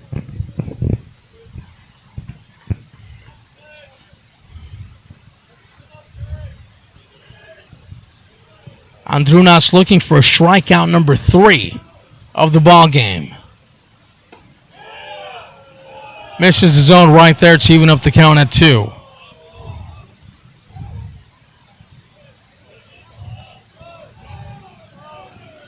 In the first game, Nunez went 0 for 2 with a pair of strikeouts. Fouls this one away, and we've got a battle brewing.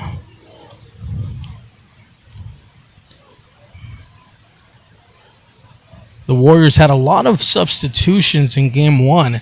I think they reached a point in the game where their deficit was so great they decided to give some of their starters a rest in preparation for a crucial game 2. The 2-2 pitch, right back up the middle into center field for a 1-out single. The Warriors lose this game. Their season is done.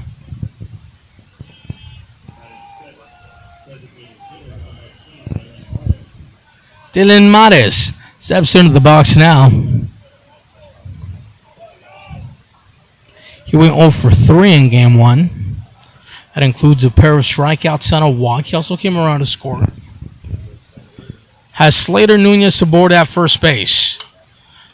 Off the end of the bat and out of play. No balls and 1 strike.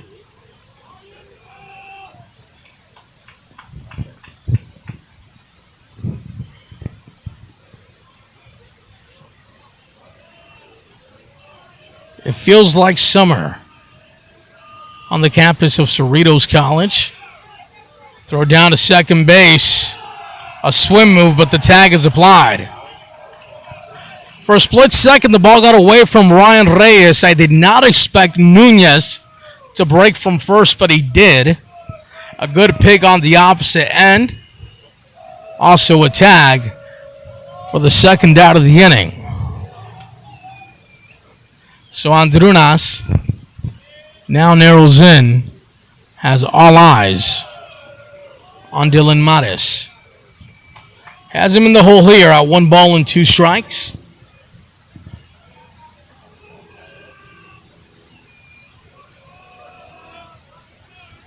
The local guy out of Gar High School delivers the 1-2. First strike 3. No Andrunas. You are that guy. To the bottom half of the second inning we go. No score from Kincaid Field.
Wyatt Oramondi will lead things off this half inning. It'll be Oramondi, Isaiah Rios, Dylan Emmel. If anyone gets on, Mateo Heredia. From left to right in the outfield for the Warriors, they shape up like this. Ryan Matsukawa out in left field. Jack Namek in center. Matt Heyman in right. Lucas Bonham at third base. Slater Nunez at shortstop. Adan Laureano at second base. Gil Solis at first. Joe Crow behind the plate. And Cameron O'Neill, the right-handed pitcher out of West Torrance High School, on the mound. Ahead in the count at 0-2. Breaking ball in the dirt. Good hold there by Oramondi, who does not chase. O'Neill had a relatively easy top half or bottom half of the first inning. Retired the side in order, including a strikeout, a breaking ball that's fouled away. The count remains 1-2 strikes.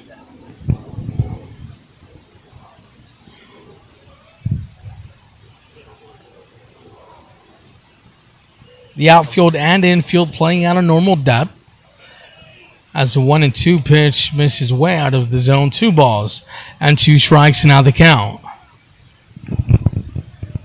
O'Neill started the ball game with a very quick pace. He slowed down a little bit here as the 2-2's on the outside half and it misses the black. Count is now full to Wyatt Oramondi with Isaiah Rios awaiting on deck. O'Neill gets a sign from Joe Crow behind the plate. The payoff pitch taken for ball 4.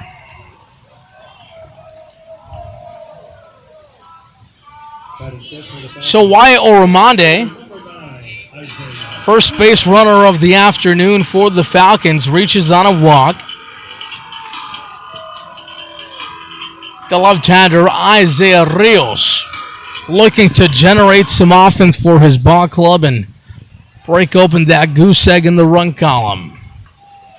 O'Neill looking to induce something on the ground. Delivers on the outside half and he misses for a ball. A ball and no strikes to count. The third baseman plays even with the bag. Here's the 1-0 pitch. On the outside half, 2 balls and no strikes. Now the count.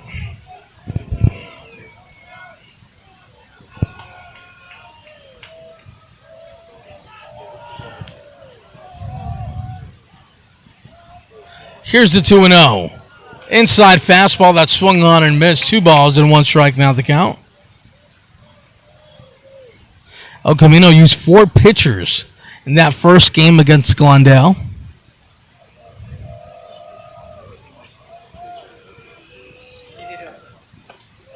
Two and 1 on the outside half. 3 balls and 1 strike.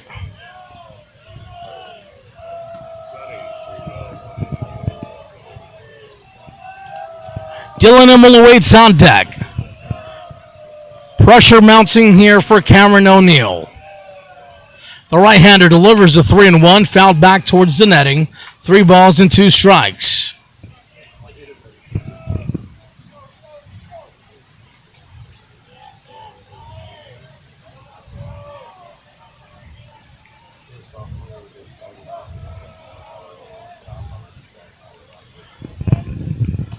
Rios takes on the outside half, ball 4.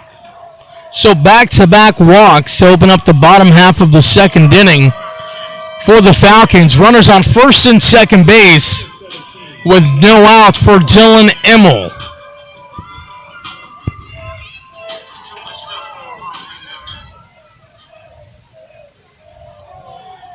Emmel out of El Segundo High School.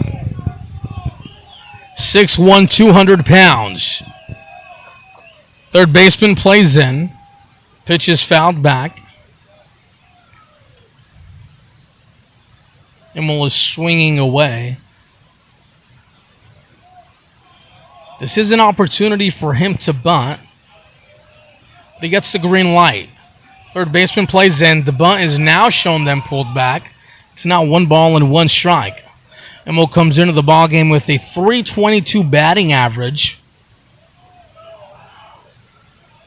playing in his 43rd game of the season. O'Neal looks down the barrel to get a sign. Not a big size lead by Oramonde out at second. And O'Neal losing the strike zone here. Falls behind on his third hitter in a row. 2 balls and 1 strike to Emil. Mateo Heredia awaits on deck. O'Neal delivers a 2-1 breaking ball. Good looking pitch on the outside block. 2 balls and 2 strikes and out the count.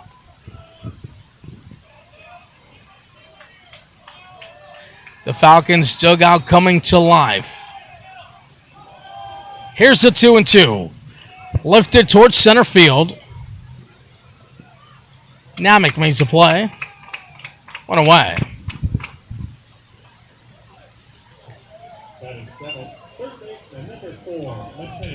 So not the productive out that the Falcons were looking for.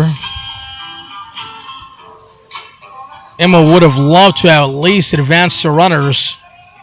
Instead, Heredia steps into the box with runners on first and second base and 1 out. It's a righty-on-righty matchup. On the inside half for a strike, it's 0-1. The catcher, Ryan Reyes, awaits in the on-deck circle for Cerritos. O'Neal takes a look back, settles back in. Here's a ground ball towards the right side. Turn to second for 1. On to first. The throw is not made, but it is airmailed. A lazy throw towards third base, and the Falcons catch a huge break for their first one of the ball game.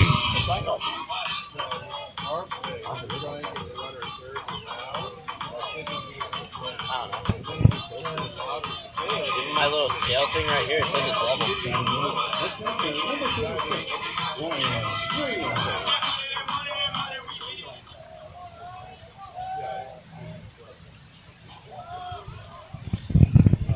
One to nothing Falcons after a defensive blunder from Adan Laureano.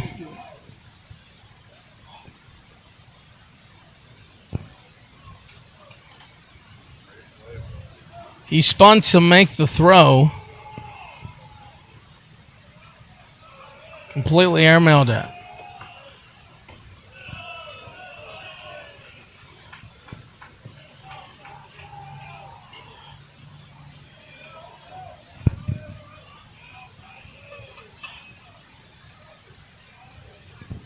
Ball and no strikes here to Ryan Reyes, 2 away. Off the end of the bat towards the right side. Count is now even at 1-1.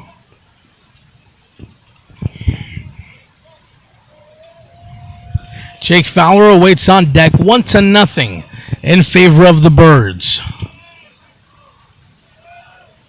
O'Neal gets the sign, delivers a 1-1 pitch. This one slapped towards the right side. Coming in is Hammond, and it gets past him. 1 run comes in to score for the Falcons. Reyes on his way towards second. He takes the turn. He's on his way towards third. He gets there standing. A single and an error puts the Falcons ahead by 2.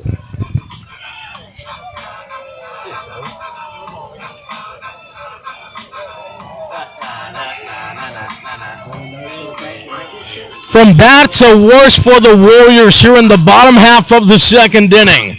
It should be a 0-0 game. Instead, it's a 2-0 ball game in favor of the Falcons.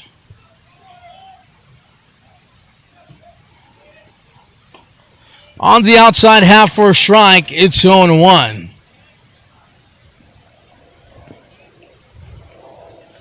Evan Saito awaits in the on-deck circle for the Falcons. Reyes leads down the line at third.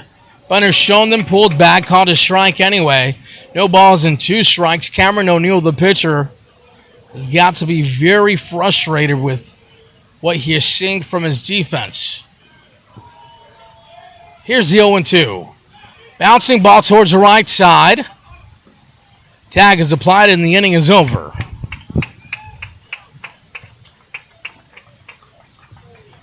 So it wasn't pretty, but the Falcons get 2 runs across the plate. We head to the top half of the third inning, 2-0 in favor of Cerritos College.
Gio Crow will lead things out for the Warriors here in the top half of the third inning.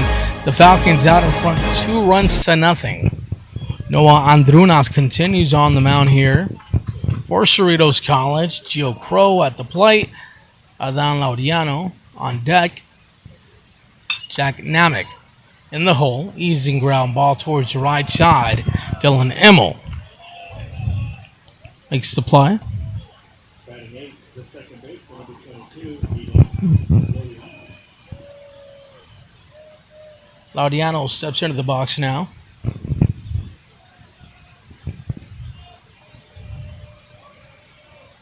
Went 1 for 4 in game 1. Takes the first pitch he sees for a ball. 1-0.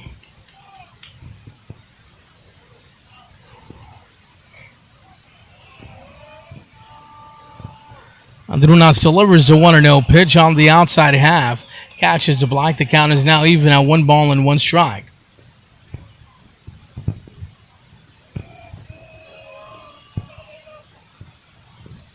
We'll do it again at 1-1. Pitch taken for a strike. It's now 1-2. Andrunas knocking at the doorstep of strikeout number 3. Here's a 1-2. In the dirt, no chase there by Laudiano. Count remains 2 balls and 2 strikes.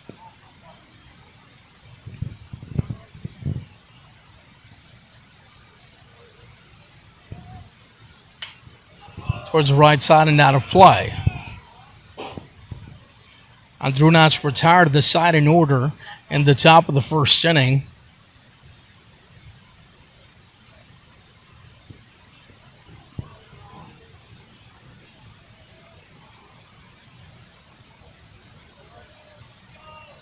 Here's the 2-2 pitch.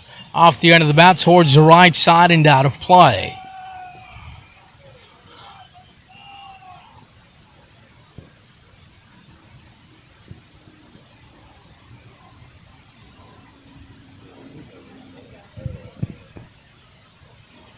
Slight breeze now picking up towards left field. Shouldn't factor too much into the game this afternoon.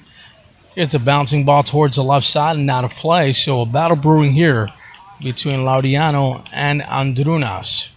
3 strikeouts on the afternoon so far for Noah, looking for number 4. Laudiano looking to generate some offense for his ball club. Looking to bring the Warriors right back into this ball game. They're only down by 2.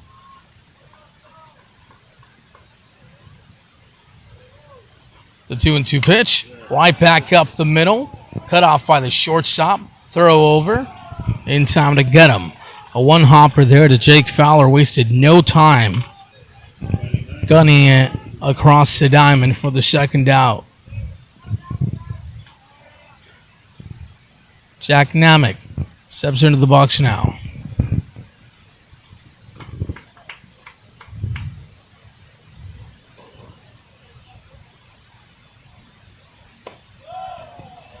Takes the first pitch he sees for a strike. It's 0-1.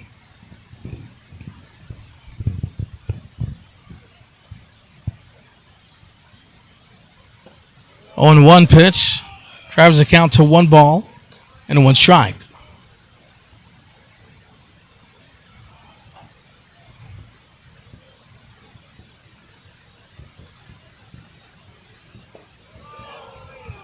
Pitch misses. It's now 2-1. For the Warriors, they stranded a total of 9 runners against Glendale. They scored 7 runs on 9 hits.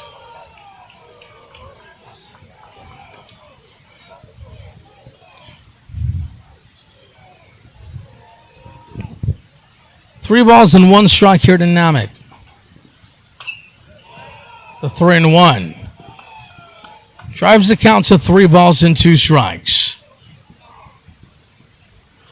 Matsukawa awaits in the on-deck circle. He is the leadoff hitter for El Camino College. 3 balls, 2 strikes. Andrunas delivers. Fouled away. We've known these Falcons pitchers to be awfully efficient. they stay around the zone a ton. More times than not, we see them drive you all the way to the 7th or 8th inning. Here's the 3-2 pitch. Ground ball towards the left side at Eliezer. Throw across the diamond. In time to get the runner.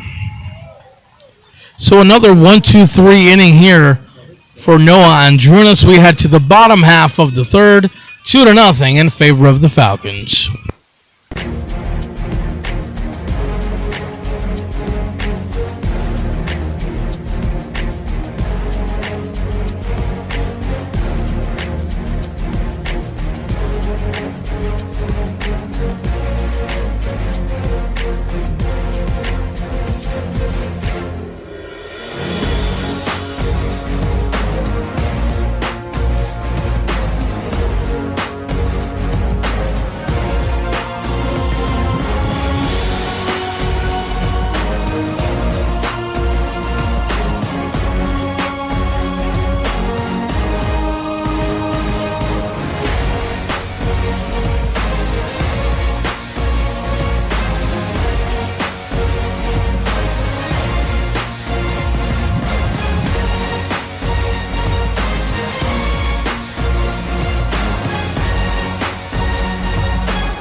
Leading off for the Falcons in the bottom half of the third inning. Center fielder, number 27. Evan Saito will lead things off this half inning for the Falcons. We're in the bottom half of the third, 2-0 in favor of Cerritos College. Saito flew out towards center field his first time up, so he's 0 for 1. It'll be Evan Saito, Owen Martin, and Brody Cuellar. If anyone gets on, Wyatt or Ramonde will see an opportunity at bat. Saito takes the first pitch he sees on the outside block. It's called a strike, 0-1. Cameron O'Neill continues on the mound this afternoon for Camino. 0-1 pitch in there. No, it misses the zone. It's 1 ball and 1 strike.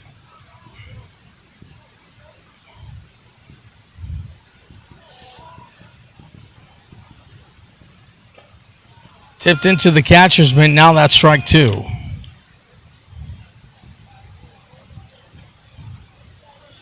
For O'Neill, he's making his 15th appearance of the season. Has a 3.01 ERA coming into the game. Through about 78 innings pitched, 73 strikeouts, alongside 17 walks. So he's definitely one to stay around the zone. Here's the 1-2 to Saito. Big bite on that curveball. Saito holds up. Count is now 2 balls and 2 strikes.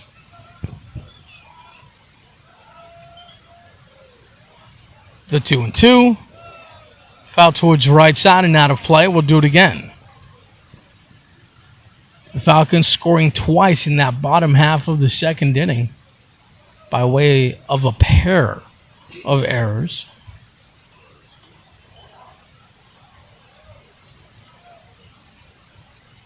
Here's the 2-2 pitch. Breaking ball towards the left side and into left field for a leadoff single. Saito takes a big turn, but he'll hold at first.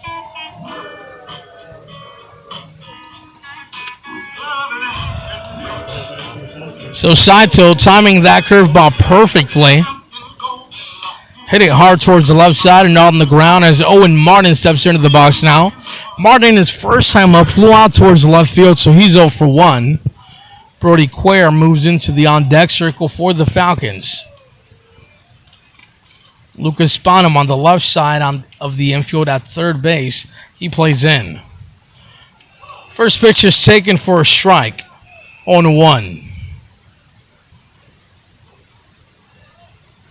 The outfield playing relatively deep for the Warriors.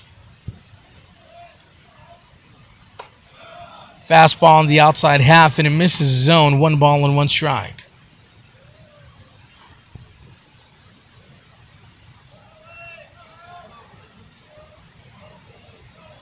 O'Neill takes a look at first base.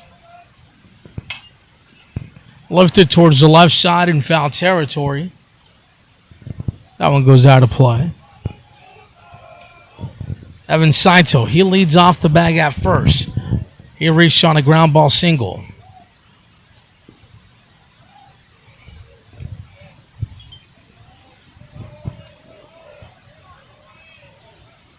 O'Neill looking to induce a ball on the ground or a strikeout.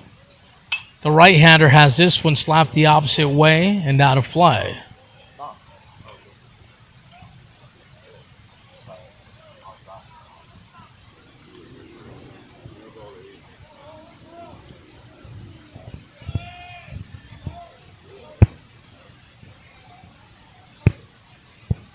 The 1-2. High fastball, 2 balls and 2 strikes.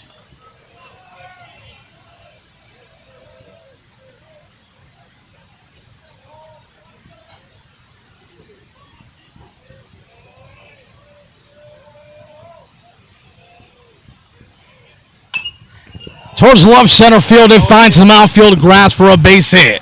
Taking the turn on his way towards third is Saito. Throw is cut off on his way towards second. Reaching safely off a headfirst dive is Owen Martin.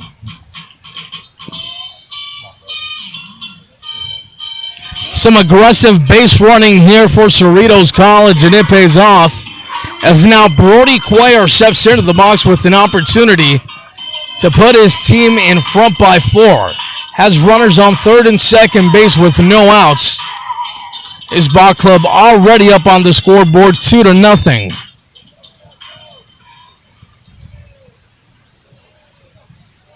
Cuellar out of Redondo Beach, Bishop Montgomery High School.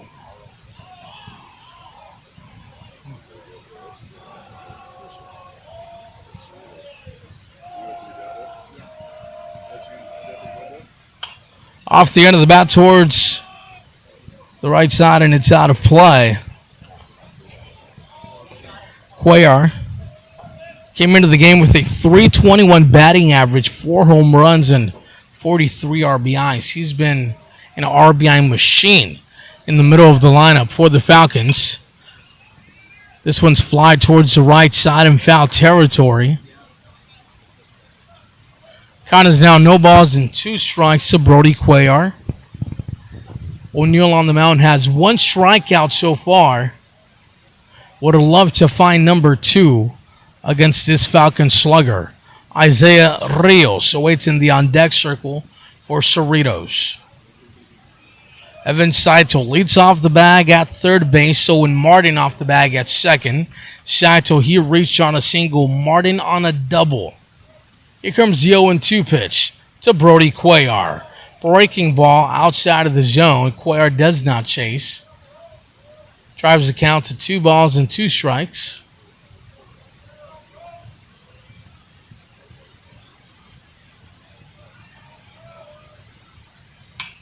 Chopper towards the left side. The play's at the plate. They've got Saito hung out to dry. He's in a pickle.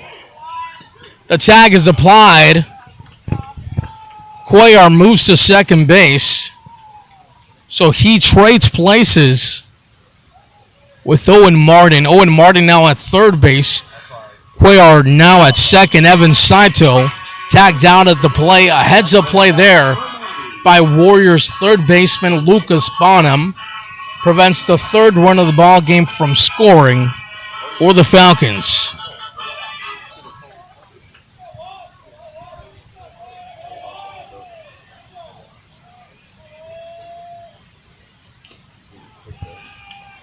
Pitch is fouled away, no balls and a strike.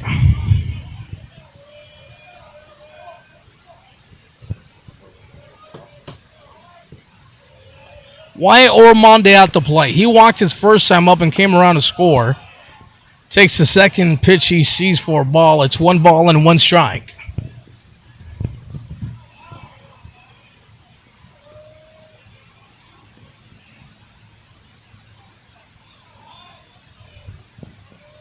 Here's the 1-1. Fastball misses again. 2 balls and 1 strike.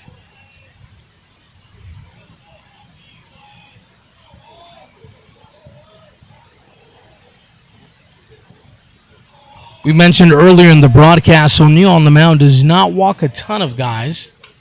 The 2-1 is fouled back towards the netting. It evens up the count at 2 balls and 2 strikes.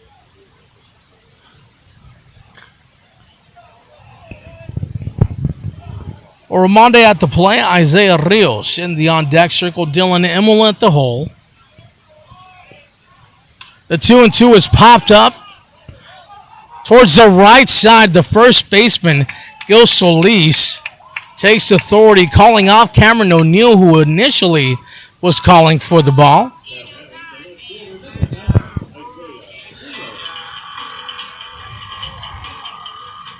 That'll bring up Isaiah Rios. The Falcons would be kicking themselves if they leave this bottom half of the third inning without scoring a run. They had runners on third and second base at one point with no outs. Then Brody Cuellar hit a ground ball towards third. The throw came to the plate. Wyatt Oramonde just popped up. Ball and no strikes here to Rios. 2 balls and no strikes, and that's the problem when you face such a talented lineup like the Falcons. Even with 2 outs, you're still in trouble.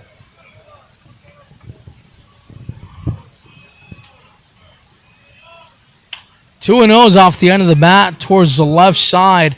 A trio of Warriors give it a look to no avail. 2 balls and 1 strike now the count.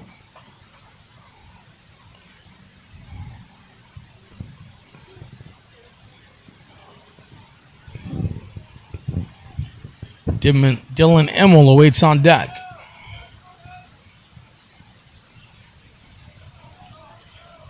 O'Neal gets the sign. Here's the 2-1. Hit out towards center field.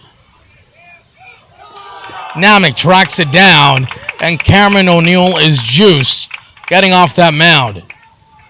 The Falcons, third and second, no outs, fail to bring a runner across the plate. The Warriors looking to generate some offense and get back into this ball game. It's 2-0 as we head to the top of the fourth.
Top half of the fourth inning we go. 2-0 ball game in favor of the Falcons. Noah Andrunas continues on the mound here. First Cerritos College falls behind in the count. 1 ball and no strikes to Ryan Matsukawa. Matsukawa, the leadoff hitter for the Warriors. Bottom falls out of that one. It's swung on and missed. 1 ball and 1 strike now the count. Lucas Bonham waits in the on-deck circle. Matt Heyman will have an opportunity after that, and go Solis in the hole. The 1-1 misses. 2 balls and 1 strike now the count. Let's see if after stranding runners on third and second base in that bottom half of the third inning, if the Warriors pick up any sort of momentum here in the top of the fourth. Matsukawa up to a good start. Out to a good start. 3 balls and 1 strike here against Andrunas. Andrunas finds his own, though, for strike 2. And now the Warriors dugout is chirping.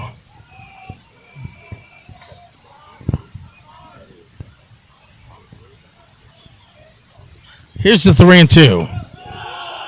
Taken for ball 4.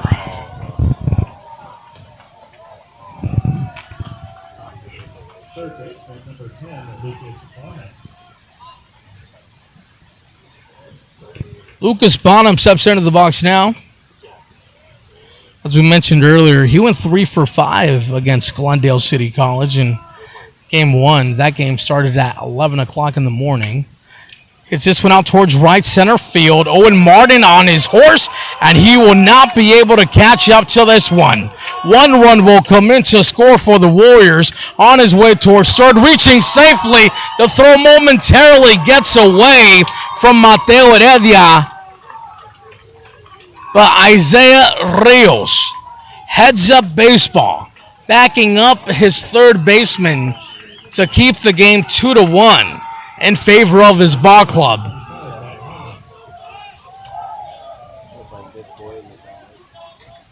Bonham hitting a ball towards right field that just kept carrying.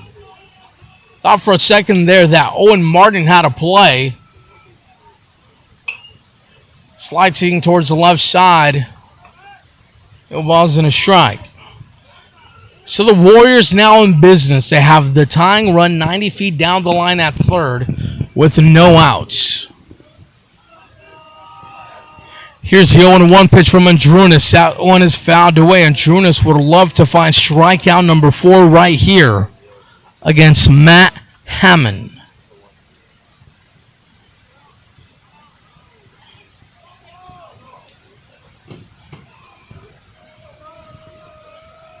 Here's the 0-2. Fouled back. No balls and 2 strikes. Gil Solis awaits in the on-deck circle. Bonham down the line at third. He reached on an RBI triple. 2-1 ball game. We're in the top half of the 4th inning. The 0-2 pitch is on the outside halfway out of the zone.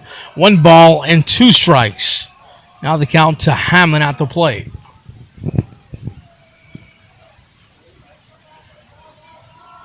Andrunas comes set at the bell. Delivers the 1-2. Bottom falls out of that one. Hammond does a nice job of staying alive, just managing to get a piece of that last pitch. 2 runs, 3 hits, no errors for the Falcons. 1 run, 2 hits. Should be 2 errors for the Warriors, though our scoreboard only has 1 error.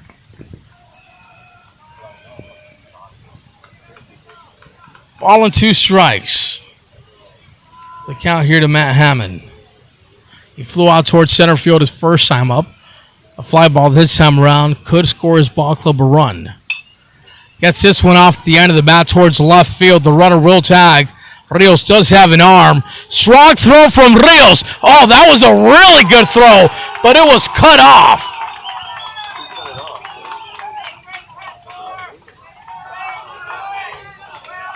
Mateo Heredia cut off that baseball truly for no reason.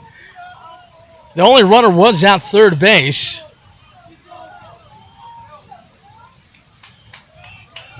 That was a really strong throw from Isaiah Rios. I think if Heredia lets it go, there's a play at the plate. Wouldn't say he'd be out for sure, but it'd be close. Reyes gets the pop-up right here for the out.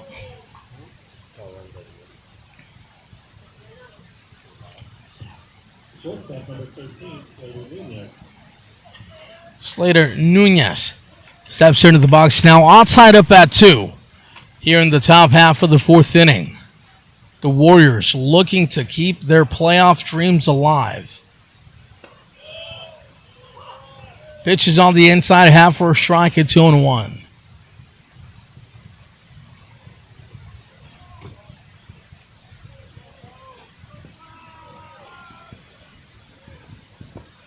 Bottom falls out of that one. No balls and 2 strikes account to Slater Nunez. He reached on a single his first time up, so he's 1 for 1.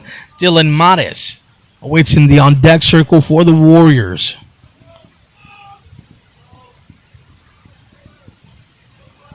Here's the 0-2 pitch.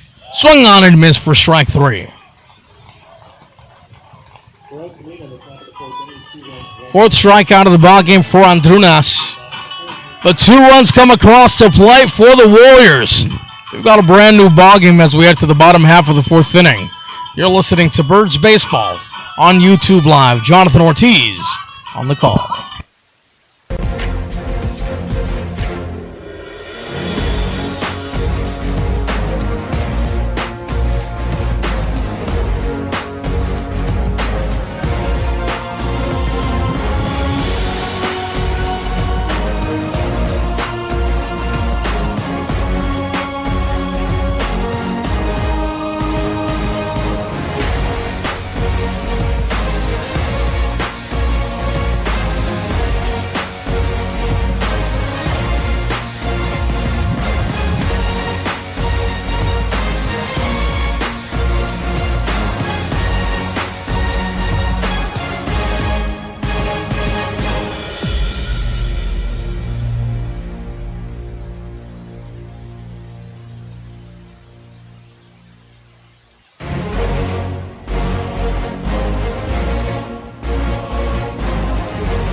We'll go to the bottom half of the 4th inning here. It'll be Dylan Emo, Mateo Heredia, Ryan Reyes, if anyone gets on, Jake Fowler for the Falcons. Righty on lefty matchup, Cameron O'Neill continues on the mound for the Warriors.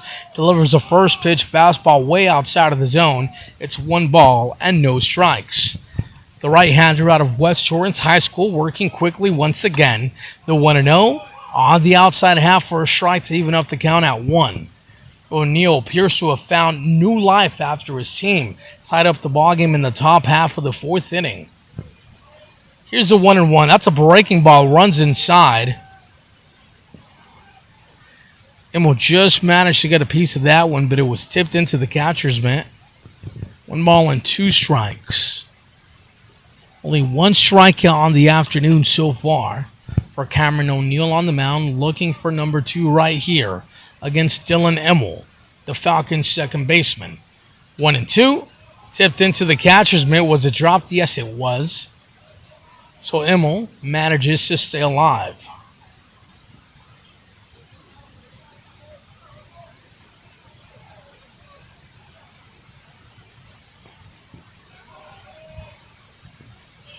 The 1-2.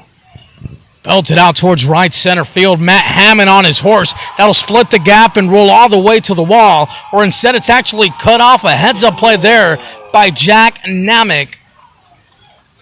He cuts off the baseball before it reaches that right center field fence. But Dylan Emmel aboard on a stand-up double to open up things in the bottom half of the 4th inning. That'll now bring up Mateo Heredia. He reached on an error his first time up. So he's 0 for 1. Has an opportunity to give his ball club the lead once again here. Bottom of the 4th inning, runner on second with no outs. Takes a breaking ball on a platter for a strike. It's 0-1. The corners play in for El Camino College. Heredia appears to be swinging away. O'Neill takes a peek back. Not a big size lead by Emmel. No one's holding him off. This one's fouled away. Now it's no balls and 2 strikes to count to the right-handed batter. Mateo Heredia, the lefty, awaits in the on-deck circle for the Falcons.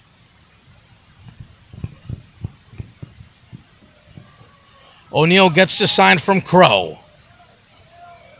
Checks his runner. The 0-2 breaking ball towards the left side. Gloved nicely there by Bonham. Bonham did not field the ball cleanly, but he made sure to keep it in front of him. Then lets off a strong throw for the first out of the inning. The runner does not advance. That'll bring up Ryan Reyes. Reyes hit a line drive towards the right side. They got past the right fielder, Matt Hammond. In his first at-bat, Reyes made it all the way to third base. while securing an RBI. He gave the Falcons a 2-0 lead at the time. Now looking to give his ball club a 3-2 lead, or perhaps a 4-2 lead with a big swing of the bat.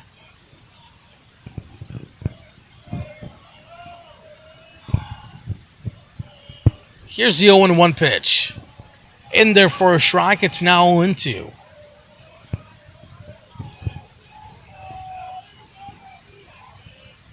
Jake Fowler awaits on deck for the Falcons.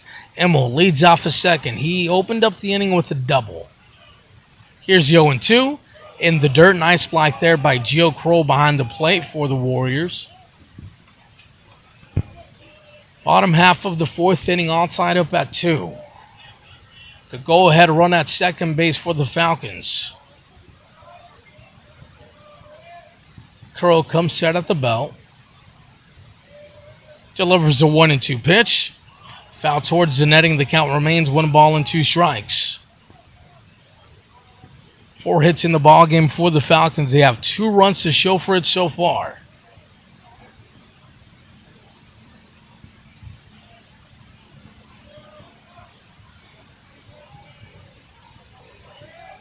O'Neal once again on 1-2. Way outside for a ball. 2 balls and 2 strikes now the count to the Falcons' backstop, Orion Reyes.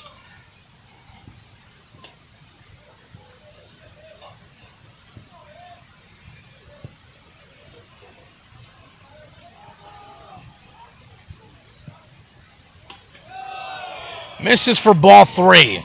Reyes works the count full.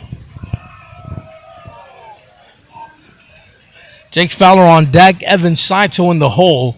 Saito the leadoff hitter in this Falcons lineup. Huge pitch here for Cameron O'Neal. Delivers a 3-2. Breaking ball. Reyes holds up.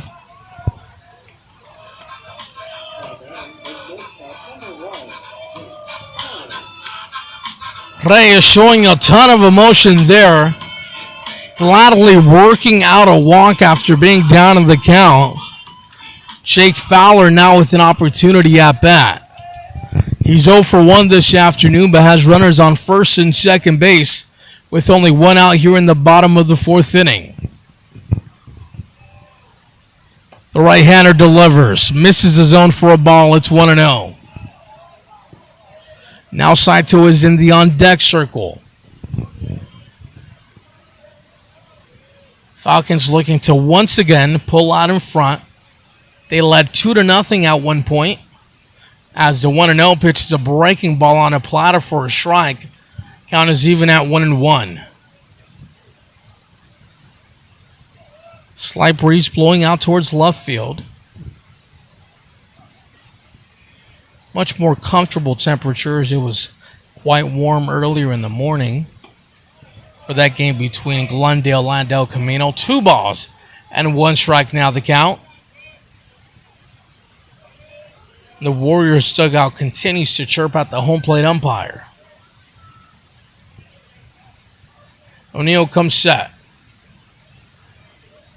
Delivers a 2-1. Big swing and a miss there by Jake Fowler. 2 balls and 2 strikes now the count to the Falcons shortstop. Fowler looking to come up big for his team. The 2-2 pitch in there for strike 3. Cameron O'Neal paints the inside corner for his second strikeout of the afternoon. And that'll bring up Evan Saito for his 3rd at-bat of the ballgame. Saito flew out towards center field his first time up. He then reached on a single, so he's 1 for 2.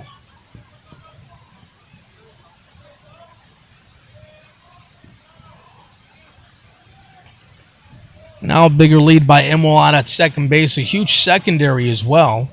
We'll see if Gio Kroll decides to throw behind him. However, if you're Kroll, the last thing you want to do is airmail a throw to center field and allow that runner from second base to score. 1-0 is a breaking ball on the outside corner that misses. That one really got some groans from the Warriors faithful that have made the trip down to Kincaid Field.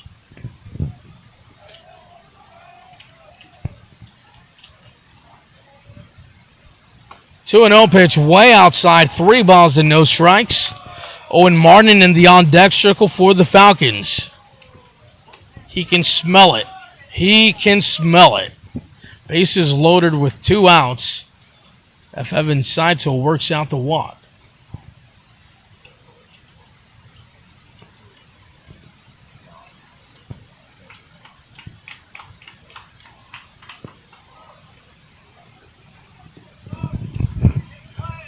Three and 0 the count. Let's see if Saito has the green light. He does not take the fastball for a strike. It's 3-1. O'Neal definitely not looking to work around him.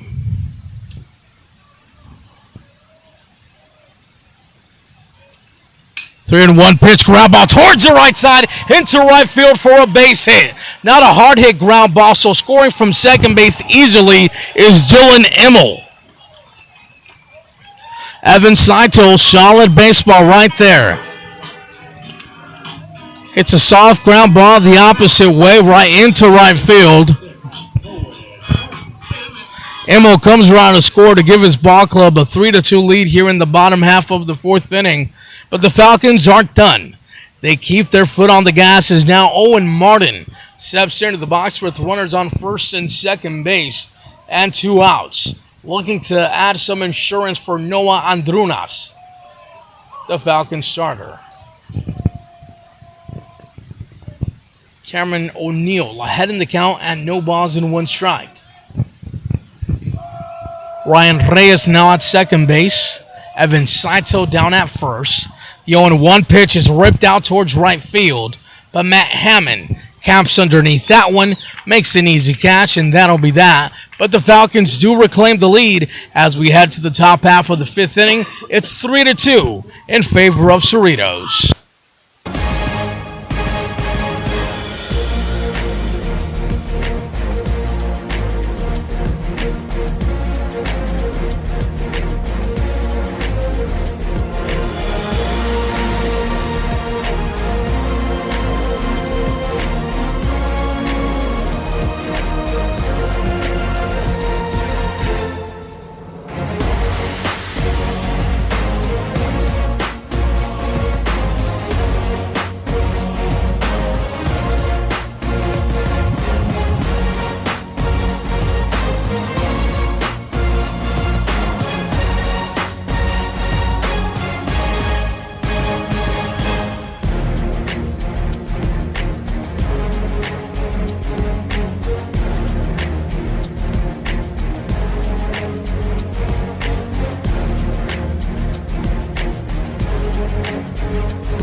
To the top half of the 5th inning we go. It'll be Dylan Mattis who pops this one up behind home plate. Bro, you're supposed to catch that ball from me. That's crazy. Oh, man. Yeah, the umbrella, I don't. Will the ball pierce through the umbrella? Nah, probably not. That would have been CT number 2. 1 ball and 1 strike to count here to Dylan Mattis. We're talking about the possibility of a foul ball bouncing off our umbrella here in the broadcast booth. Still in Modest at the plate. Gio Crow on deck. Adan Laureano. In the hole, if anyone gets on, Jack Namek with an opportunity at bat. 4 strikeouts on the afternoon so far for Andrunas. Looking for number 5 right here, the 1-2. Check swing, did he go? Yes, he did. Throw it around the horn, Ryan Reyes, 1 away.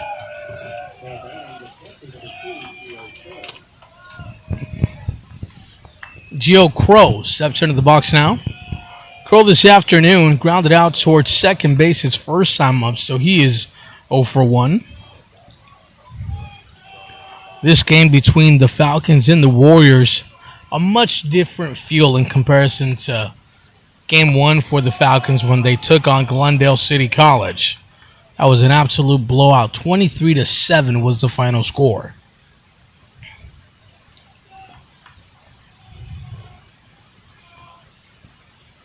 The 1-0 pitch is on the outside half and it misses. 2 balls and no strikes now the count.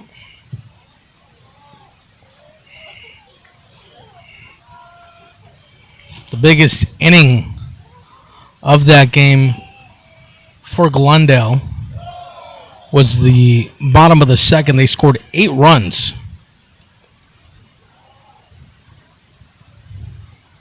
By this point, in game 1, the score would have been, or no, I should say the score was 13-0 in favor of Glendale. Fly ball towards right. Owen Martin is there, 2 away.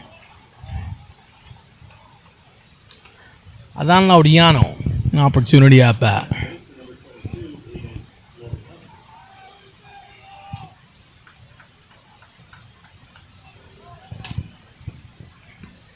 He grounded out towards shortstop his first time up. He's 0 for 1. Andrunas looking to retire the side in order for the second time. Or no, this would be his third time.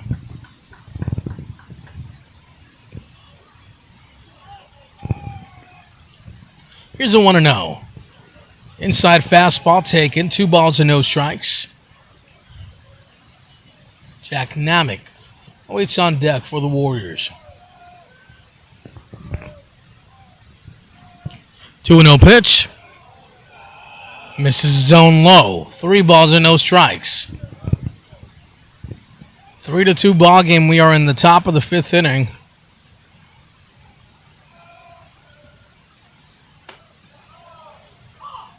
Caught a strike. It's 3-1.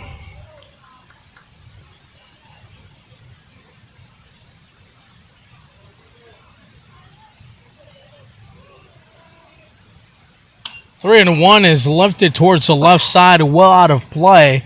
Isaiah Rios gives it a look, but that's all it'll be.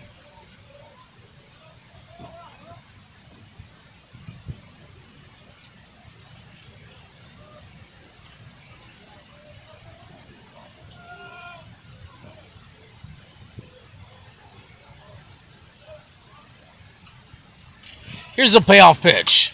Bouncing ball towards the left side at Eddie Azer. Throw over to first base. In time to get him. So a nice 1-2-3 for Noah Andrunas after his team reclaims the lead in that bottom half of the 4th. Now we go to the bottom of the 5th. It's 3-2.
Bottom 5, 3-2 in favor of the Falcons. Pitch is in there for a strike, 0-1. A very, very, very grumpy Falcons dugout to open up things in the bottom of the 5th. First pitch was called a strike, and they did not agree one bit. Strike 2. And the choir continues to sing in the Falcons dugout.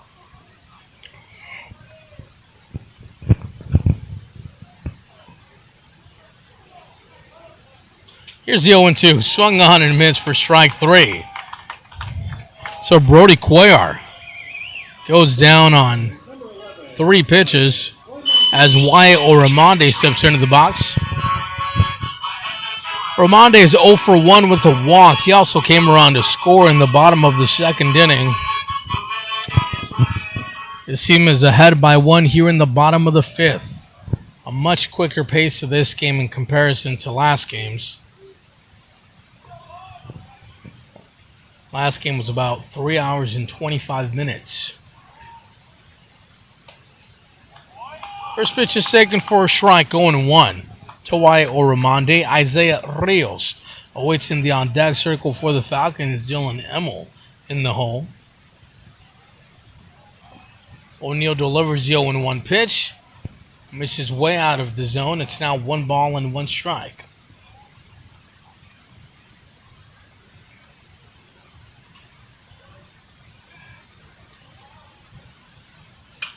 Off the end of the bat, lifted towards the right side, Matt Hammond. Caps underneath that one, makes an easy play, 2 away.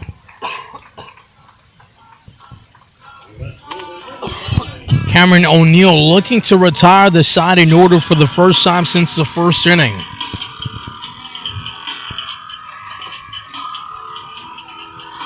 Isaiah Rios looking to spoil that effort. Looking to start a 2-out rally for his ball club. Breaking ball on the outside half. It catches the black. It's 0-1.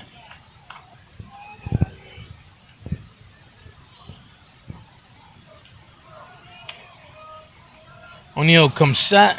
Delivers the 0-1 pitch. Outside and high. 1 ball and 1 strike.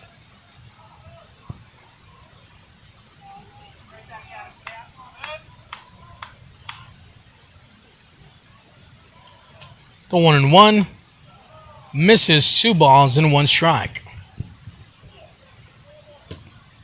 Rios' first time up, he walked. He then flew out towards center field.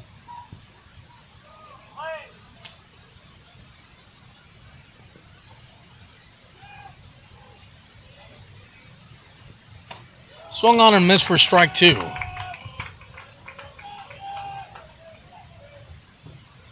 Three strikeouts on the afternoon so far for O'Neill.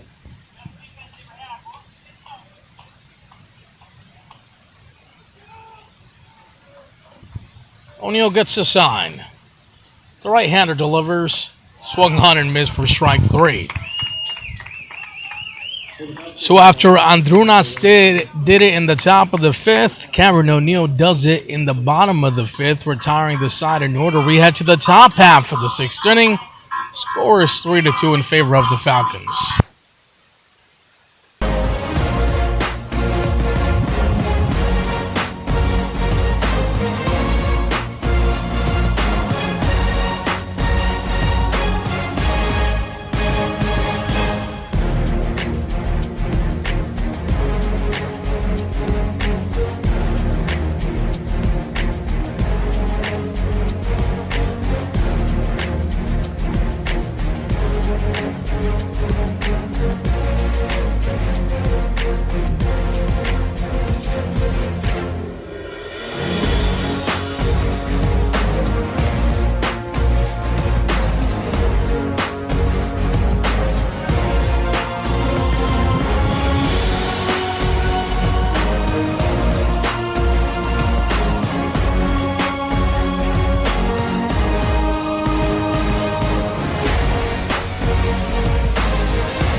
Jack Namick will lead things off in the top of the 6th inning for the Falcons. He grounded out towards third base his first time up. He's 0 for 1. Matsukawa, the leadoff hitter, in the on-deck circle for the Warriors. They spot him in the hole, Matt Heyman. We'll see an opportunity at bat if anyone gets on. A right-hander getting loose and warm in the bullpen for El Camino College. Here's a 1-0 pitch. High fastball misses way out of the zone. Andrunas behind on the count at 2 balls and no strikes. Time and time again, we've seen these Falcon starters go deep into ball games, either the 7th or 8th inning. Sometimes they'll even throw a complete game. 2 balls and 1 strike to count here to Namick. Ground ball towards the left side, past the glove of Heredian into left field. Namick takes a turn. He'll make it to second base with a stand-up double. And how about a little rodeo show while he's at it? Left fielder number 5, Ryan Matsukawa. Ryan Matsukawa steps up to bat. Popped out towards first base his first time up. He then reached on a walk, so he's 0 for 1 this afternoon. Looking to have a productive at-bat right here. Would love to at least advance the runner over to third base, if not catch him in. The corners play in for the Falcons. Matsukawa shows bunt, pulls it back, pitch is taken for a ball. It's 1-0.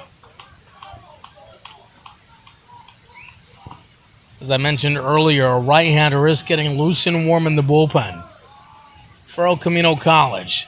Andrunas takes a look back, settles back in. That's a ground ball towards the left side. Takes a huge hop over the glove of Jake Fowler. The throw to the plate is a good one. Gets past Ryan Reyes.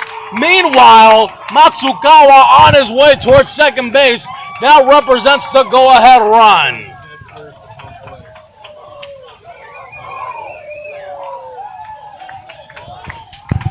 So not much you can blame there on Jake Fowler. That ball took a huge hop at the very end to get right over his head. The throw from second base, or check that, from center field, by way of Evan Saito, was a good one, but it skipped right past Ryan Reyes. And Matsukawa was able to advance all the way to second on that throw.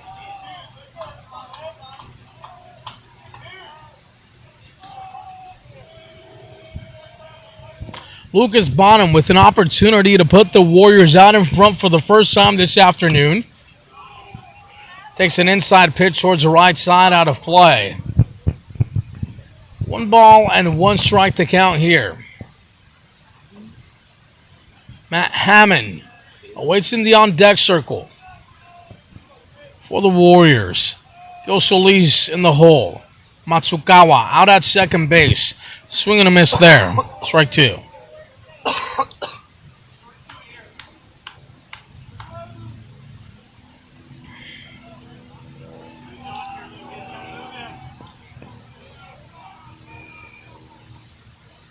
One and two, golfed that and missed for strike 3.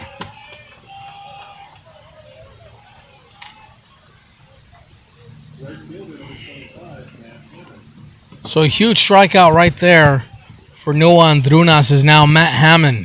We'll see an opportunity at bat. Hammond hit a sac fly his last time up. That tied the ball game for the Warriors at 2. Looking to give his team the lead this time around. Has the go-ahead run in second base in the form of Ryan Matsukawa.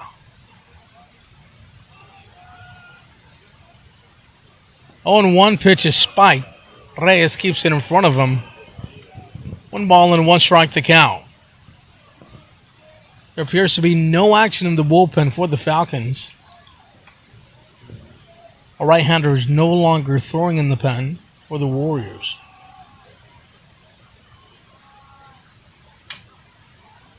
Pitch is fouled away. 1 ball and 2 strikes. Now the count to Hammond. He flew out towards center field in his first at-bat.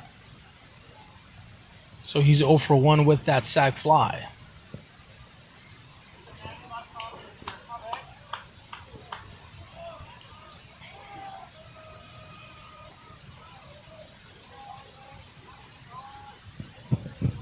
Andrunas takes a peek back, settles back into 1-2. Softly hit towards the center of the diamond. Throw over to first base. In the dirt, Oramonde cannot come up with it cleanly.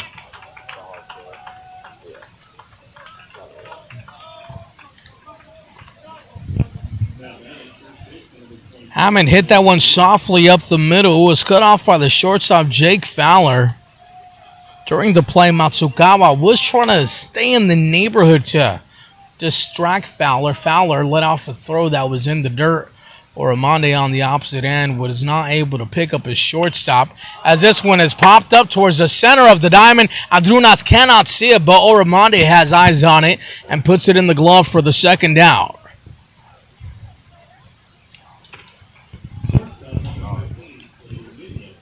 Slater Nunez now with an opportunity. Comes up with runners on first and second base. And 2 outs.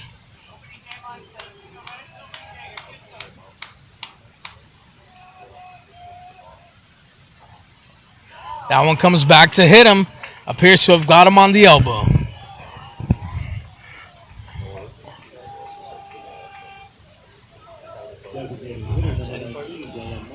Dylan Mattis, the DH, steps into the box. Mattis has a pair of strikeouts on the afternoon. One swinging, one looking. Has a prime opportunity for the Warriors right here.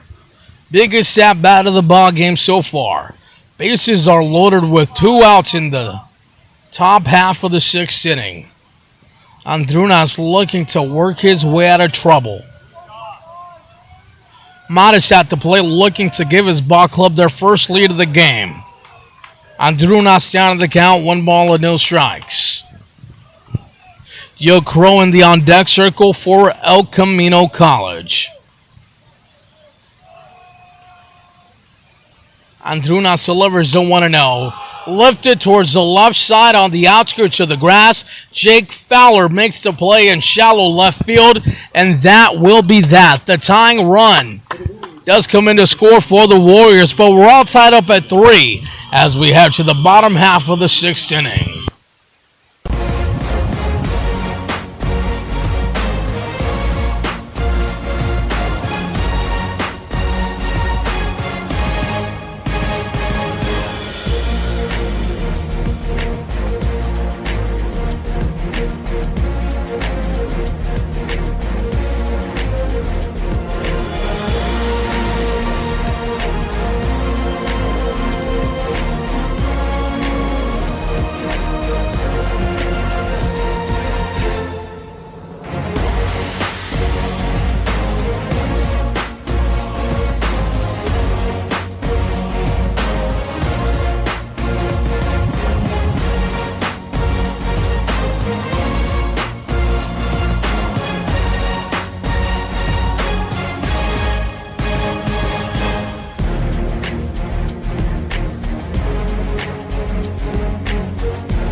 Dylan Emmel will lead things off here in the home half of the 6th inning. It'll be Dylan Emmel, Mateo Heredia, and Ryan Reyes. If anyone gets on, Jake Fowler. We'll see an opportunity at bat. Cameron O'Neill continuing on the mound for the Warriors. Has found his stride, delivers the first pitch for a strikeout, 2-1.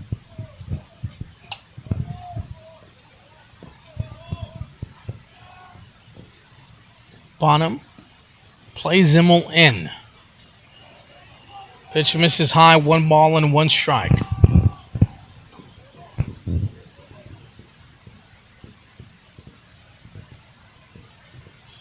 O'Neal has only surrendered 2 walks in the game so far. As this last pitch is fouled back, it's 1 ball and 2 strikes.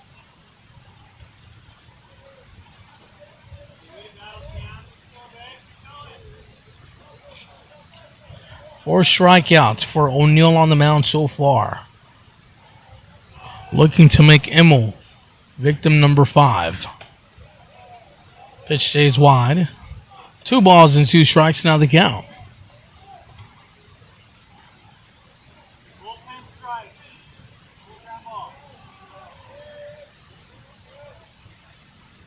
Here's the 2-2. Lifted towards center field. Namek gets called off by Slater Nunez, the shortstop, for the first out of the inning. That'll bring up Mateo Heredia.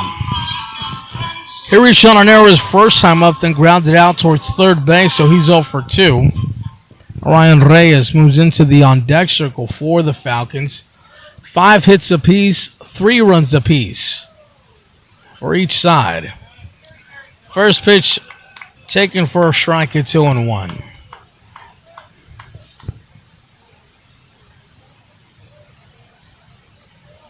The right-hander getting loose and warm in the bullpen for the Falcons as this one's ripped out towards left field for a 1-out single. Heredia takes the turn, but he'll hold. I'll bring up now Ryan Reyes. Reyes has reached base safely twice today. The first time off an RBI single. The second time off a walk. Advanced all the way to third base off that RBI single after his hit got past the right fielder Matt Hammond. Down to the count here at no balls and 1 strike. All tied up at 3 in the bottom half of the 6th inning.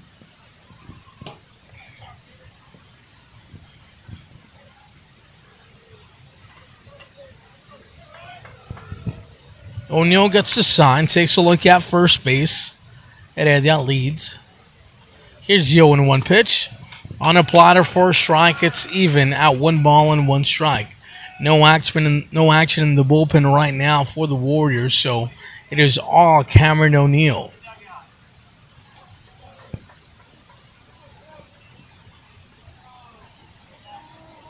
Here's the 0-2. That one's hit out towards right center, but right into the glove of Dylan Immel. From this perspective, it looked like it would find some outfield grasp, but it was not hit right enough. That was actually hit into the glove of Adan Laudiano. Dylan Immel is the Falcons' second baseman. We'll bring up Jake Fowler. Fowler's 0 for 2 with the strikeout, looking to break into the hit column right here. It's this one out towards the left center field, but it's an easy play for Jack Namek.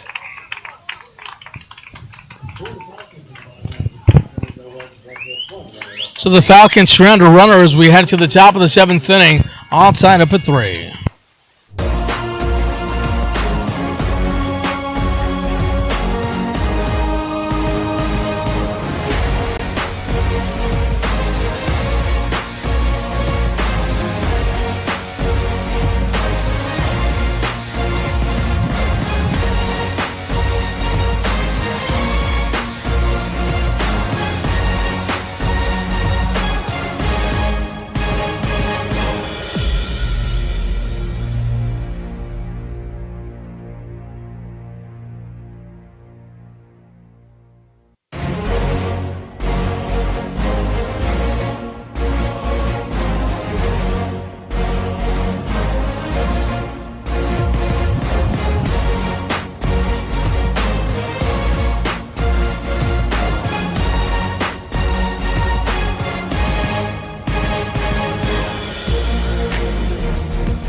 Joe Crow will lead things off here in the visiting half of the 7th inning. It'll be Joe Crow, Adan Laudiano, Jack Namek, if anyone gets on, Ryan Matsukawa this half inning. For Crow at the plate, he grounded out and flew out, so he's 0 for 2. Takes the first pitch and fouls that one back towards the netting. It's no balls and 1 strike. Andrunas out for his 7th inning of work, and as planned, I mentioned it before time and time again, these Warriors are going to struggle as the pitch is swung on or missed 0-2. And not just the Warriors, just any team that the Falcons face, because their starting pitching is just so efficient. Time and time again, these guys will take you deep in a game, 7 or 8 innings, or even a complete game. No balls and 2 strikes. Andrunas delivers. Tipped into the catcher's mitt for strike 3. Throw it around the horn. Ryan Reyes. Let's count up those strikeouts. That is now 1, 2, 3, 4, 5, 6, 7 strikeouts on the afternoon for Noah Andrunas. That'll bring up Adan Laudiano. He's 0 for 2 this afternoon with a pair of groundouts. Rips this one out towards left field and deep. That one is trouble. You can say bye to it in 3 different languages. Adan Laudiano all over that fastball to give the Warriors a late 4-3 lead.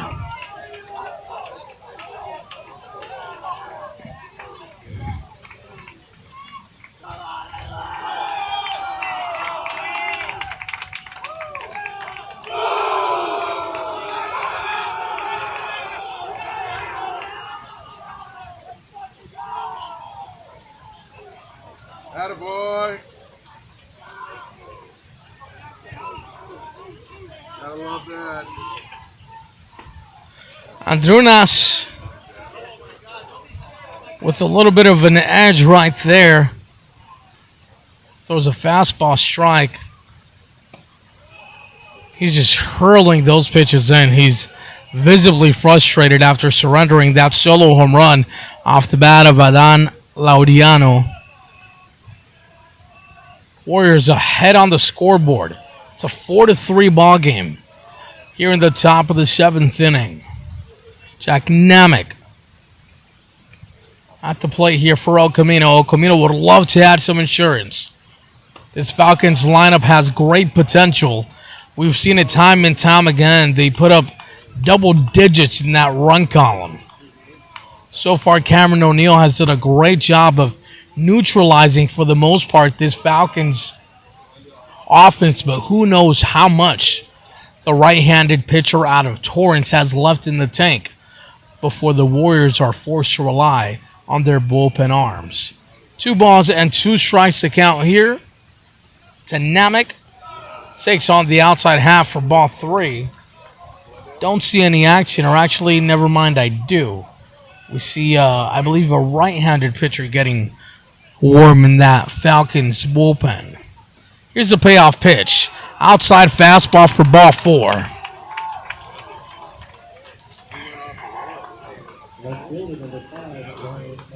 So one thing we know about Nate Fernley, he does have quite the leash for his starters. Oftentimes he prefers to leave them in the game and give them an opportunity to get out of trouble. Here's a ground ball towards the left side, past the glove of Jake Fowler. I shouldn't say past the glove. It hit off his glove. That was the tailor-made 6-4-3 double play ball you were looking for to get out of the inning and give your team some momentum, but instead, the Warriors continue to apply the pressure after that error. It's runners on first and second base for Lucas Bonham, one of the better hitters in the lineup for the Warriors. He had 3 hits in Game 1 against Glendale. Has 1 hit with a pair of strikeouts in this game right here. He hit a triple towards that right center field alley. Now has runners on first and second base. Takes it right back out towards right center field. Owen Martin cannot catch up to this one. It's deja vu. One run comes in to score the throw to the plate, not in time. Lucas Bonham. A 2 RBI double to put his ball club out in front, 6-3.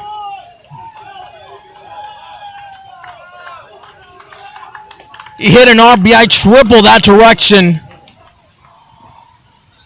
Back in the 4th inning. This time it's a double. But this time he got 2 across the plate, not just 1. And the Warriors still not done. Towards the left side and out of play. Andrunas has been hit hard this inning.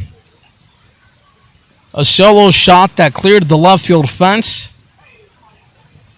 Then a double hit out towards right center field. But you cannot forget about that error by shortstop Jake Fowler that could have gotten the Falcons out of the inning, down only 1. Now they're down by 3. Still 2 more outs to go.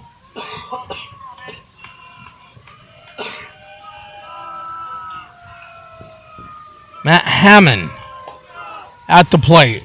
Down 0-2. Pitches in the dirt.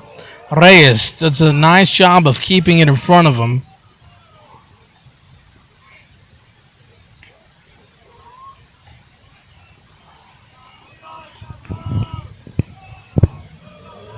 So fatigue not appearing to be a problem for these Warriors as that pitch is swung on and missed for strike 3.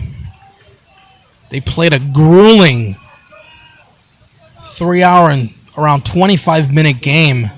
Lost 23-7 in the sun that was just beating down on Kincaid Field.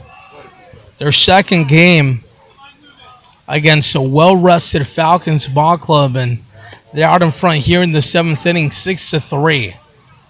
And they still continue to threaten their opponents.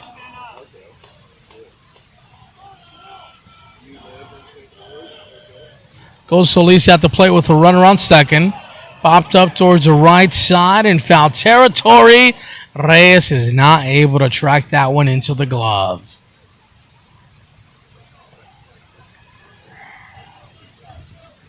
So we'll see if that's another play we look back on if the Falcons do not manage to get out of this inning without surrendering yet another run. Don't get me wrong, it was definitely a tough play, but a play that Reyes surely knows he should have made.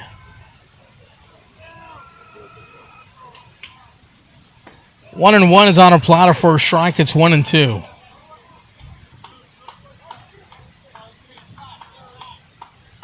Six to 3, top of the 7th inning.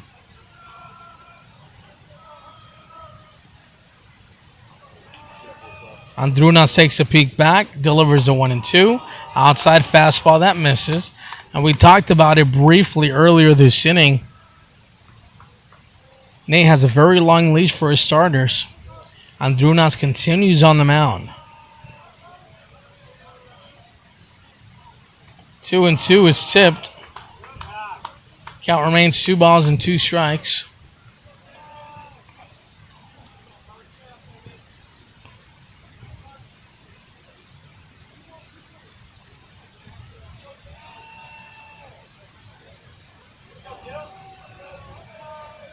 Lucas Bonham, he leads off of second base. Reached on an RBI double.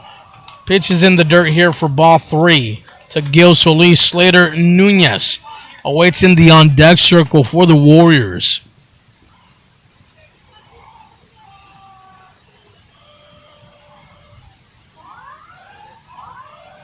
Andrunas gets the sign. Takes a look back. Delivers a payoff pitch. Popped up towards the left side and out of play.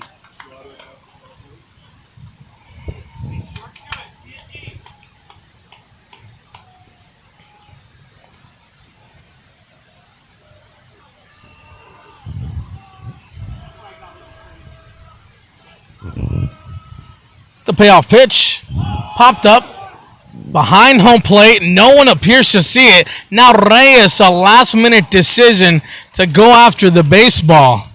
makes the grab and the inning is over. The Falcons let out a sigh of relief. They're down by 3, but they've still got 9 more outs to play with. Bottom of the 7th, 6-3 the score.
For the Falcons, it'll be Evan Saito, Owen Martin, and Brody Cuellar. They're 1, 2, and 3 hitters, down by 3 runs. Cameron O'Neill out on the mound now for his 7th inning of work. This time enjoying a 3-run cushion. Delivers the first pitch to Evan Saito, a breaking ball that's way outside. 1 ball and no strikes. Evan Saito. This afternoon, he is 1 for 3. Takes ball 2. 1 for 3 with an RBI single.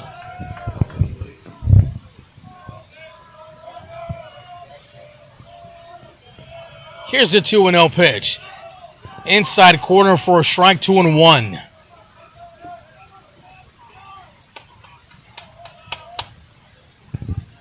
O'Neill looking to come right after these Falcons hitters.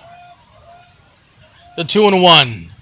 Bouncing ball towards the left side underneath the glove of the third baseman. He's backed up by a shortstop. Ahead for a dive by Saito. And he's called down.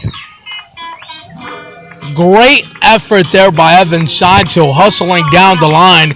Topped that one off with the head first dive, but the shortstop Slater Nunez just delivering a strong throw to get the runner, as now Owen Martin will see an opportunity at bat with no men on and 1 out here in the bottom of the 7th inning. Righty on lefty matchup should favor the hitter more times than not. It's an inside fastball that runs too far inside. 1 ball and no strikes. Come on, Owen. Brody Cuellar waits in the on-deck circle for the Falcons. The 1-0 pitch. In there for a strike, 1-1. Even if the Falcons are unable to cash in on all 3 runs this half inning, you at least want to chip away at this deficit and really make sure that you are in the driver's seat to at least tie up the ball game, if not win it, as you reach that 9th inning. Here's a hard hit ground ball smothered by the first baseman. The throw to his pitcher, Cameron O'Neill, covering Gil Solis. Cameron O'Neill combined for a great play.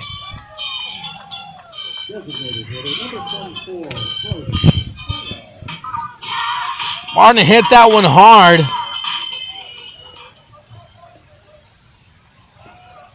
But Gil Solis stretched out. O'Neill covered the bag and the out was made. Now Brody Cuellar steps up to bat. Takes the pitch on the outside half for a strike. It's 0-1. I mean, by the looks of it, Cameron O'Neill might go this whole game. He might carry this Warriors team all the way to the finish line if possible. Out off the foot right there. No balls and 1 strike turns into no balls and 2 strikes for Brody Cuellar.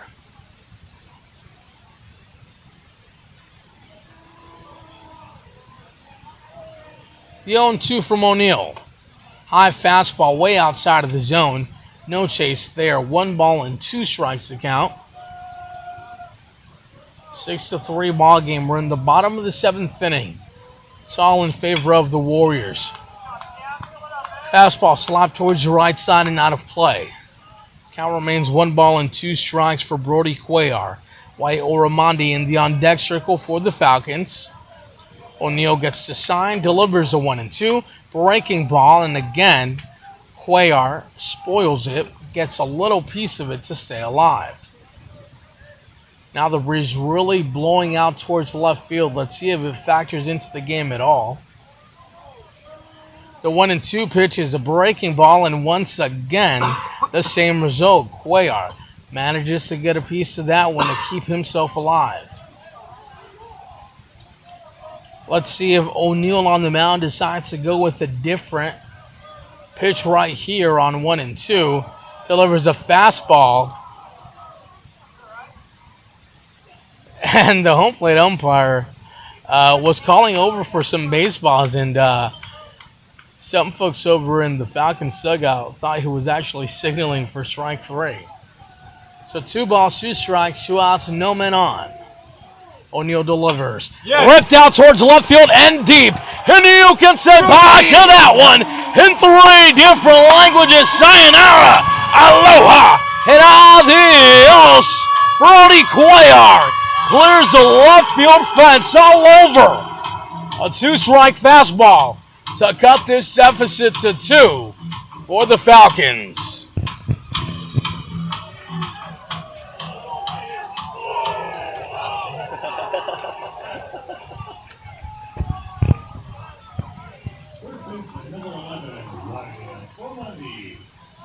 So Cuellar delivers a huge blow, but the Warriors are still out in front by 2.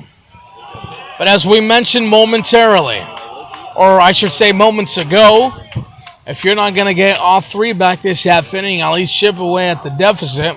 They were down by 3, now they're down by 2, so they're doing just that. Here's a 1-0 pitch. Slap towards the right side and out of play. 1 ball and 1 strike now the count here to Wyatt Oramonde. Isaiah Rios waits in the on-deck circle for the Falcons.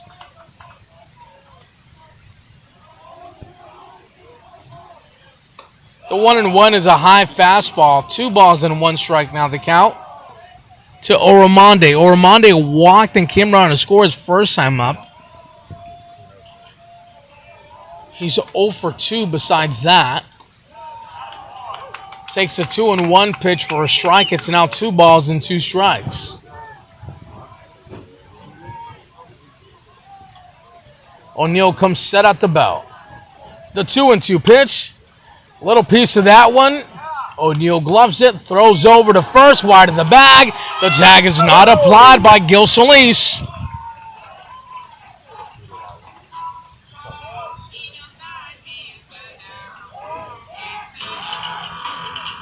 Was definitely a tough play, but a play that could have been made, so that one goes down as an error. Is now Isaiah Rios. Steps into the box, representing the tying run for the Falcons. Now the Birds dugout really chirping. The Falcons looking to soar. Outside half it and misses for a ball, 1-0.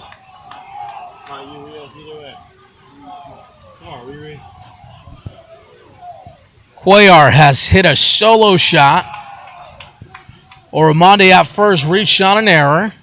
A breaking ball on the outside half, and it catches a corner for a strike. It's 1-1. A tightly contested ball game. 6-4 here in the bottom of the 7th inning. 1-1 pitch swung on and missed, a ball and 2 strikes. This is what playoff baseball is all about. This is what the intensity is supposed to feel like. This is the environment that brings out the very best players. This one's poked out towards left center field, but the play is made right there by Jack Namick, and that will be that. But not before big bad Brody Cuellar goes deep and brings his team within 2 at 6-4 as we head to the top of the 8th inning.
Slater Nunez will lead things off here in the top of the 8th inning for the Warriors.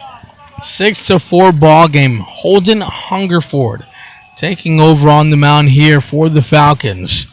He's out of Warren High School, out of Downey, making his 10th appearance of the year. Has a 4.80 ERA through 15 innings pitched. He has 17 strikeouts. Looking to keep the deficit at 2 for his ball club. Delivers a pitch that's high. The count is 1 ball and 1 strike to Slater. Nunez still in minus awaits in the on-deck circle. Gio Kroll in the hole. If anyone gets on, Adan Laudiano will see an opportunity at bat. This one's hit out towards left field for a leadoff single. Ball gets away from Isaiah Rios just momentarily, but not far enough for Nunez to advance. So not the start that Hungerford was looking for here to open up business in the top of the 8th inning.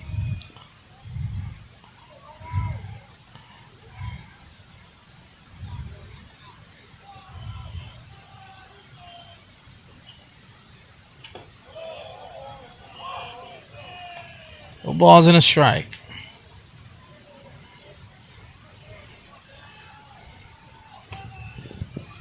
It's a lefty on lefty matchup. Here's the 0-1 pitch. On the outside half, called strike 2.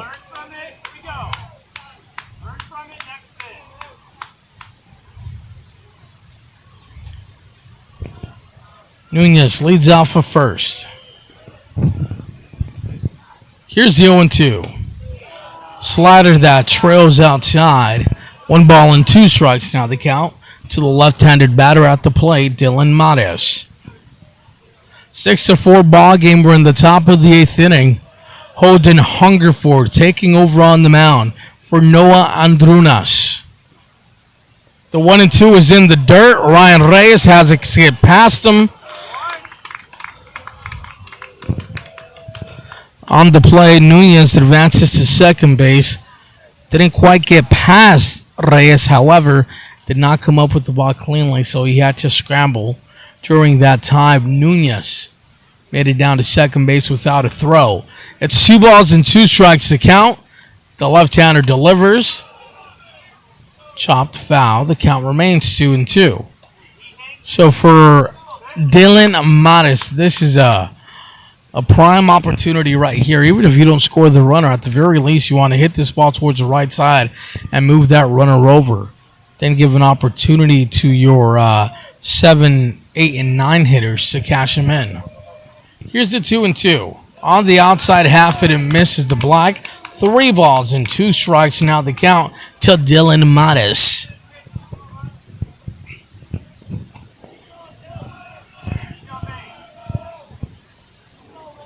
Hungerford comes set. Delivers the payoff pitch. Slider that's hit out towards center field. Evan Saito caps underneath that one. The runner does tag. Saito has his throw not cut off. It comes into Heredia, who does not come up with the ball cleanly, but the runner would have been safe anyways.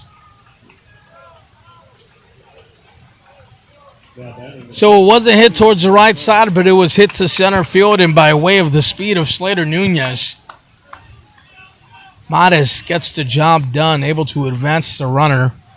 Now with 2 outs to play with, the Warriors will look to extend their lead back to 3 late in this ball game. The infield comes in for the Falcons. Lefty on righty matchup. This one's hit out towards left center field. It'll find some outfield grass for a base hit. 7-4 El Camino.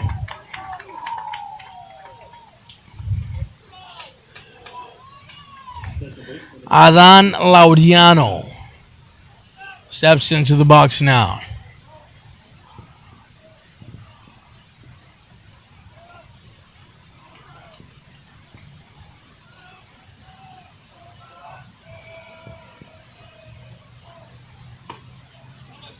Pitch misses outside. It's 1 ball and no strikes. 7 runs on 9 base hits for El Camino College. 4 runs on 7 hits for the Falcons. Pitch is outside. 2 balls and no strikes. Now the count to Adan Laudiano.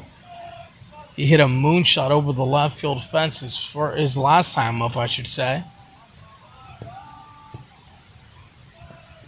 Here's the 2-0. On the outside, half caught a strike. It's now 2-1.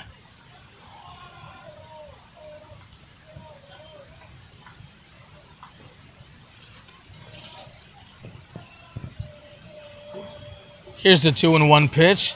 Inside and low, 3 balls and 1 strike.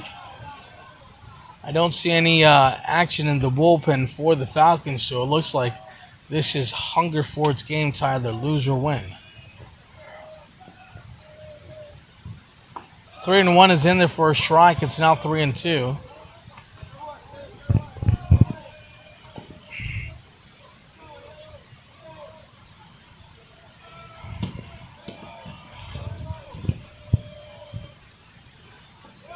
Misses low for ball 4. So things going from bad to worse here for the Falcons. Jack Namick steps into the box, has runners on first and second base with only 1 out in the top of the 8th inning. His team already on in front by 3. Warriors looking to just break this ball game wide open with a good offensive display in the top of the 8th inning. Pitch is swung on and missed right now by Namick. It's no balls and 1 strike. Noah Andrunas started this game for the Falcons. Now Holden Hungerford on the mound. Pitch is spiked, gets far enough from Reyes. Advancing easily on the play is Gio Crow. Laudiano stays put at first base. So Hungerford in desperate need of a ground ball here to turn 2 and just buy back some momentum for his ball club. Everything is going the Warriors' way. 1-1 has the bottom fall out of that one. It's 1 ball and 2 strikes now the count. Great.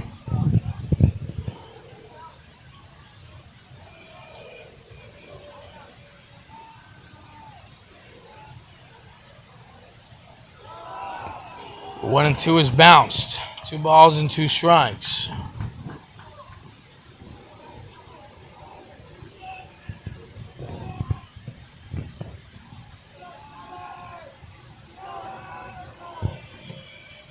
Here's the 2-2. Swung on and missed for strike 3. That was nowhere near the strike zone. It's almost as if Namick made up his mind to swing before the pitch even arrived home. That'll bring up Ryan Matsukawa. Matsukawa, the leadoff hitter, with an opportunity to give his team a 4-run lead or perhaps a 5-run lead if he can find a gap. Instead, he pops it up towards the outskirts of the grass on the right side. Dylan Emmel makes a play, and that'll be that. But 1 run does come across to score for El Camino as we head to the bottom of the 8th inning. It's 7-4 in favor of the Warriors.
the bottom half of the 8th inning we go. A new pitcher takes over on the mound for the Warriors. That's Slater Nunez.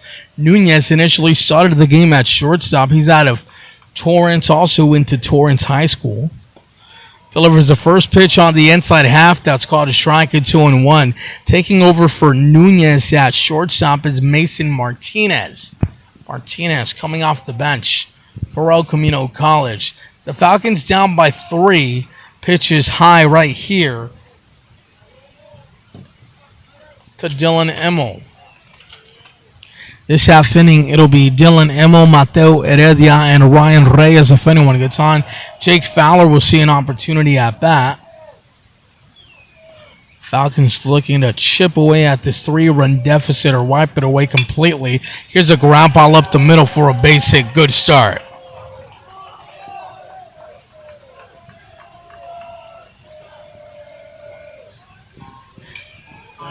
That'll bring up Mateo Heredia.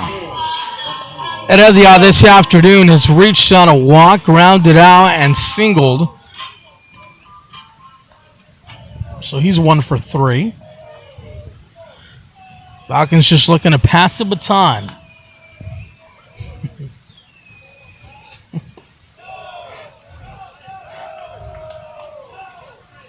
All in those strikes. Cerritos down by 3. Action in the bullpen here for the Falcons. 1-0 is in the dirt. Nice block there by Jill Crow behind the plate for the Warriors. Nowhere for Dylan Emmel to run.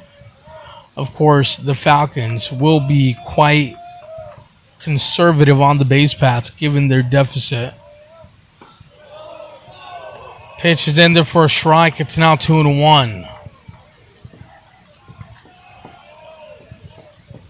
Second pitcher of the afternoon for El Camino College. 2-1 is belted out towards right center field and deep. Hammond going back in front of the track makes the grab.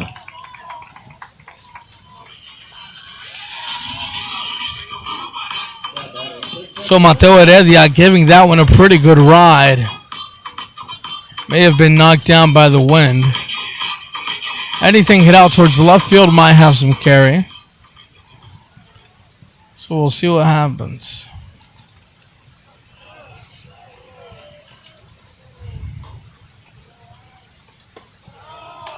Pitch is in there for a strike. It's 0-1. Ryan Reyes at the plate. Has reached on a single on a walk. Has also popped up. Takes a breaking ball for a strike. It's now 0-2.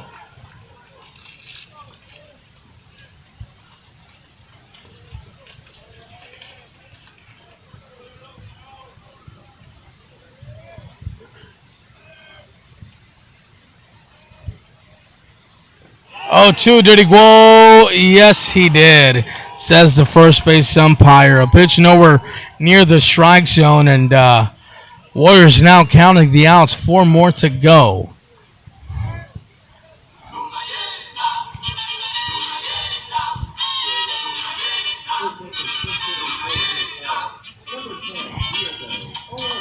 That'll bring up Diego Orozco. Orozco, a pinch hitter for Jake Fowler here in the bottom half of the 8th inning.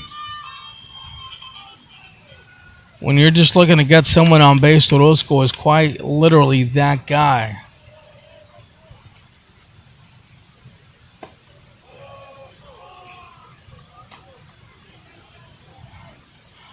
Ball and no strikes.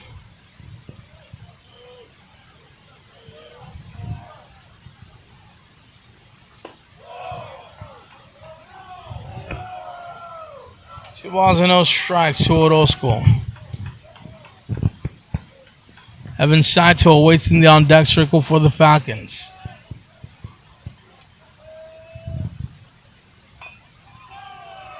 Fouled away. 2-1.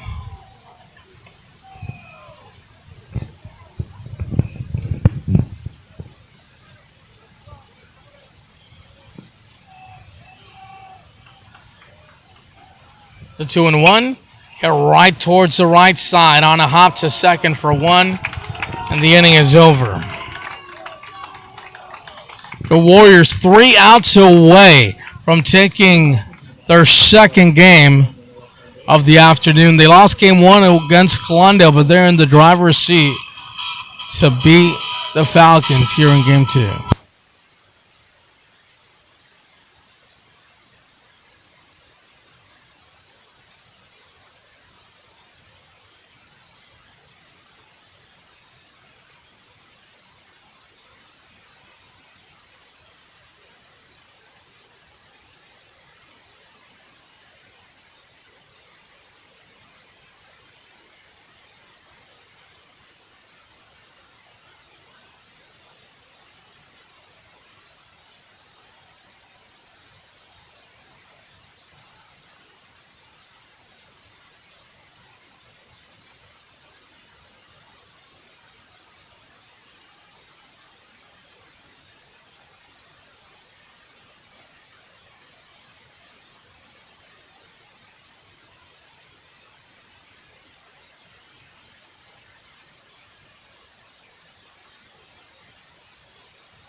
Here we go, top of the ninth inning. The Falcons looking to keep the deficit at 3. The Warriors looking to add some insurance and push that Falcons deficit into beyond Grand Slam territory. So more than 4 runs. First pitch is a strike to Bonham. Holden Hungerford out for his second inning of work. The left-hander delivers high. It's 1 ball and 1 strike to count. Matt Hammond, Gil Solis due up next. Slater Nunez. If anyone gets on. Nunez taking over on the mound. Was at shortstop to start off the game. Replacing him at short, Mason Martinez. 2 balls and 1 strike to count here to Bonham. Bottom falls out of that one. 3 balls and 1 strike now the count. There does not appear to be any action in the bullpen for the Falcons. As the pitch finds that inside half for a strike. 3-2 now the count.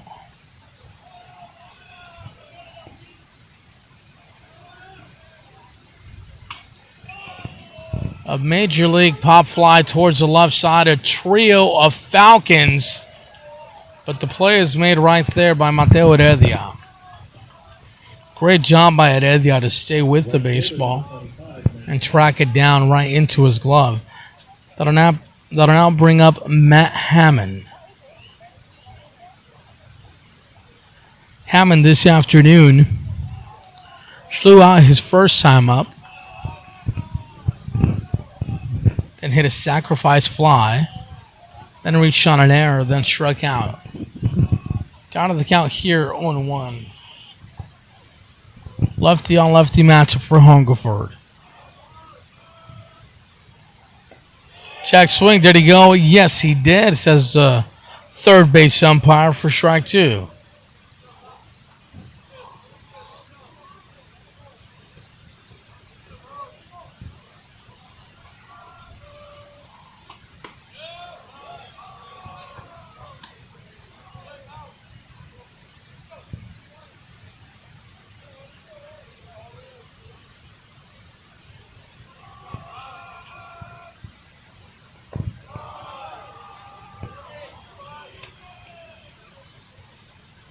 Two balls, 2 strikes to count.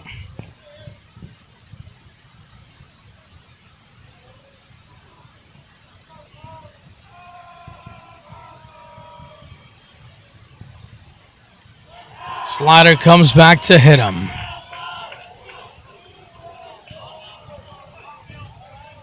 That'll bring up Gil Solis.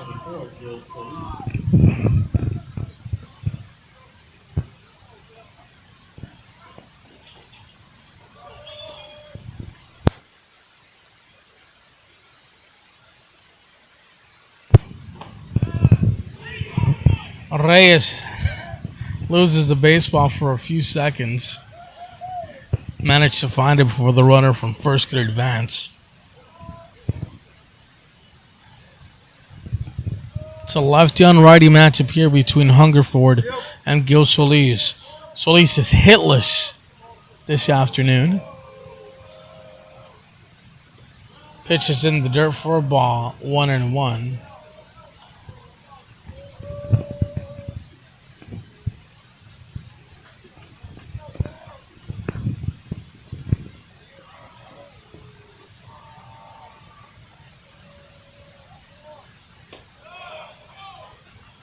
Swung on and missed. 1-2.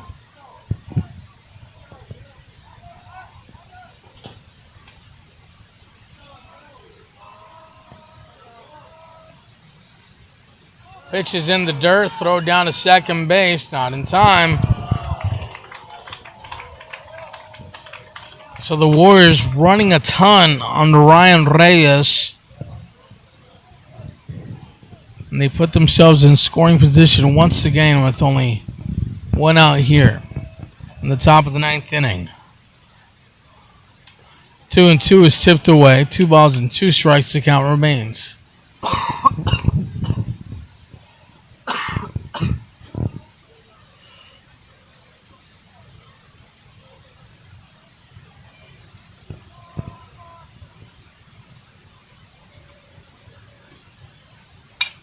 Two and two is right up the middle. Smothering stop there by Dylan Emmel. Throw over to first base.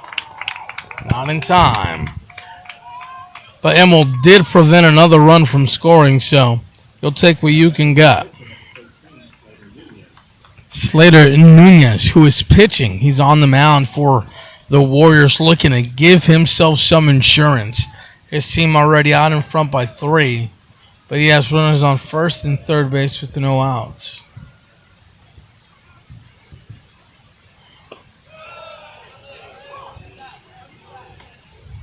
On 1.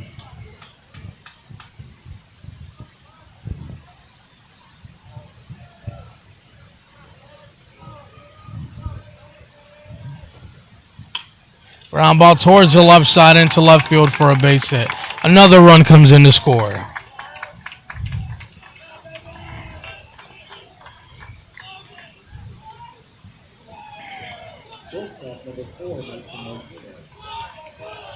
Mason Martinez, who took over at shortstop for Dylan Mates.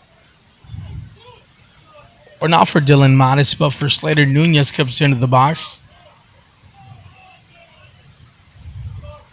Martinez takes over for Mates, I should say.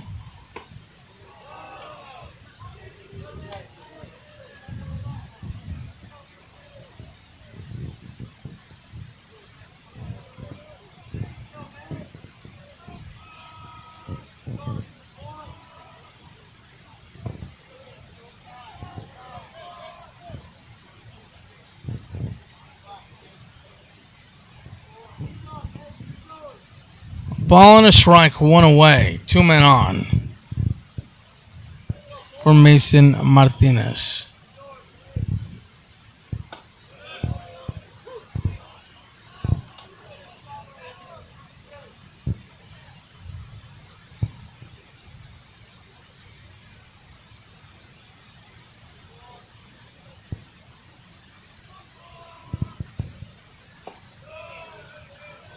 Strike 3.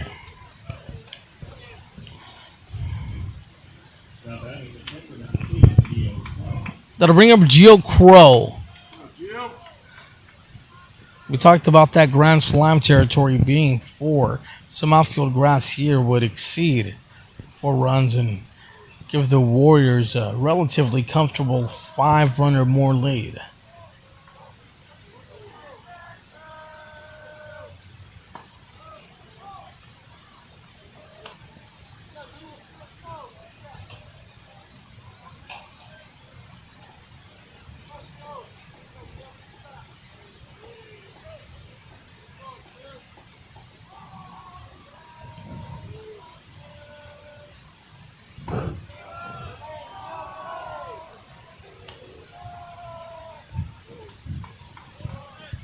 Ball and 1 strike the count here to Gio Crow.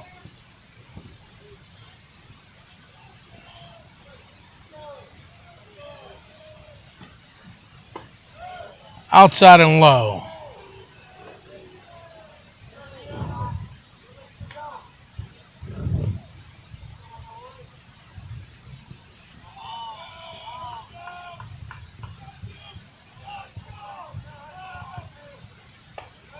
Stays up high. 3 balls and a strike. Alan Laudiano awaits in the on-deck circle for the Warriors. Hungerford 1 pitch away from loading up the bases here in the top of the 9th inning. Hit out towards right center field, but Evan Saito comes in, tracks it down, and that'll be that. The Falcons looking for a miracle in the bottom of the 9th inning. They're down 8-4 on the campus of Cerritos College.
Here we go, buckle up. It's the playoffs, and the Falcons are down by 4, but their top of the lineup is 2 up next. How about it? Evan Saito and Martin Brody Cuellar. Funny when it gets on. Wyatt Oramonde. Slater Nunez continues on the mound here for the Warriors. Delivers the first pitch. Strike. It's 0-1.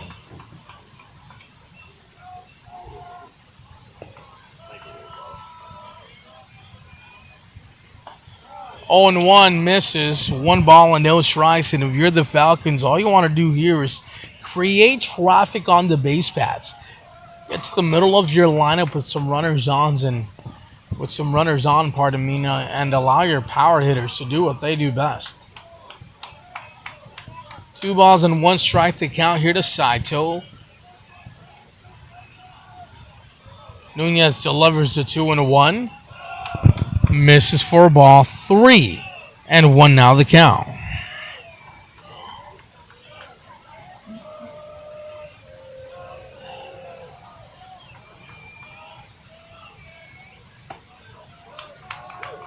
Strike 2.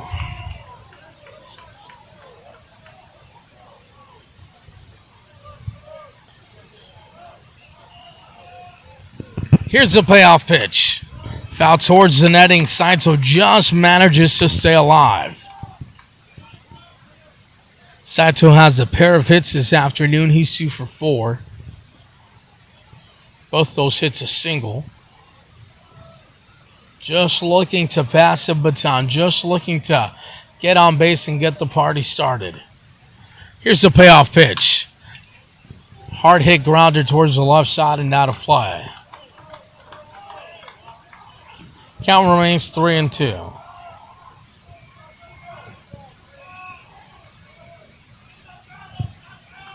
The payoff pitch once more. Swung on and missed for strike 3.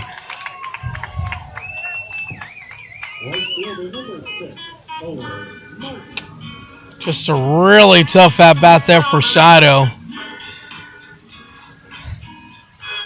Saito really let off the inning. He was the table setter, and he failed to set the table. Now, with one out, Owen Martin steps up to bat. Takes an inside fastball for a strike, 0-1. Slater Nunez doing an excellent job on the mound, just attacking the zone, coming right after these Falcons hitters. This one's ripped out towards right field and deep, and you can say bye to that one in 3 different languages. Sayonara, aloha, and adios. Owen Martin brings his ball club within 3. Big swing of the bat. Fastball absolutely demolished.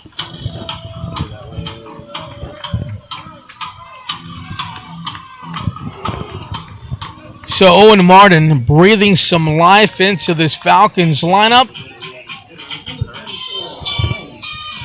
Now let's see what happens.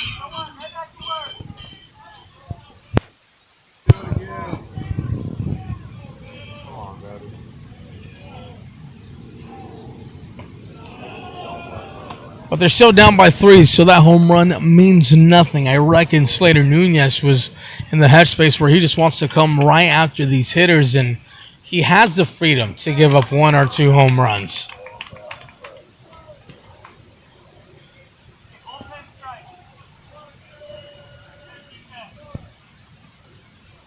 Ball and 1 strike to count here to Brody Cuellar. Cuellar has already gone deep once this afternoon.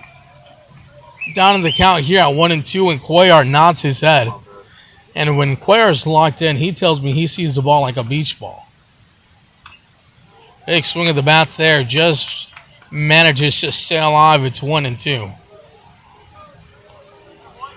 Cuellar just an outstanding hitter. I mean, when this guy is locked in, there are little players at this level better than him. Here's a 1-2. Tipped into the catcher's mitt for strike 3. Nasty pitch there by Slater Nunez. And the Falcons hanging on to their final breath. Wyatt Oromandi.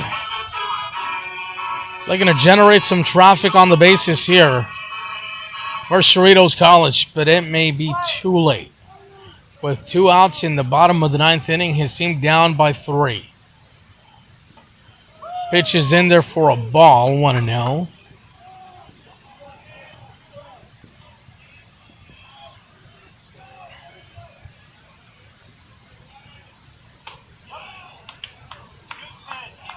That's a ball, 2-0.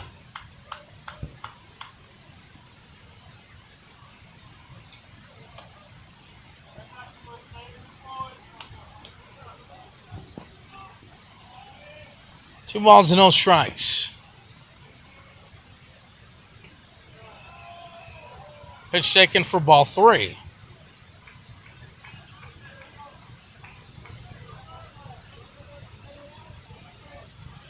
And you'd think that either team, whether it be the Falcons or the Warriors, would show a little more emotions. I mean, you're the Warriors. You're 1 out away from sealing this game. If you're the Falcons, I mean, you want to create some kind of noise and get into the head of that pitcher. However, that team surely appears to be deflated down the first base line. Here's the 3-0. Taken for a strike, 3-1. I don't expect anything more than just fastballs, at least for this next series of pitches from Slater Nunez. Popped up towards the right side on the outskirts of the grass. El Camino College stuns the Falcons and takes game 2 of the afternoon. They were pummeled in game 1 against Glendale City College. 23-7 was the final score.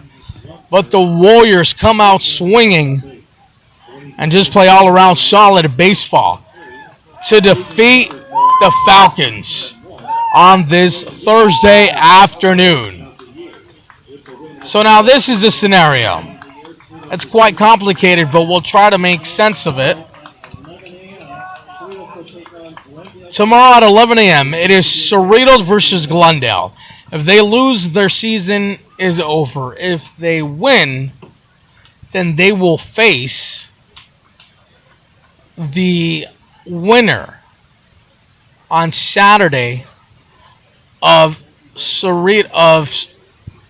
Glendale and El Camino. So that's the scenario right there. Game tomorrow, Glendale City College versus the Falcons. If the Falcons win, they automatically move on to Saturday. And on Saturday, they will face the winner of a game between El Camino and Glendale. However, if the Falcons lose tomorrow morning, their season is over. And then El Camino and Glendale will square off. And the first team to win 2 games will advance to the next round. We thank you for joining us for this Thursday afternoon. For all of us here on the campus of Cerritos College in Kincaid Field, this is Jonathan Ortiz wishing you a very pleasant rest of your Thursday afternoon. Right back here tomorrow at 11 a.m. It's do or die for the Birds as they gear up to face Glendale City College.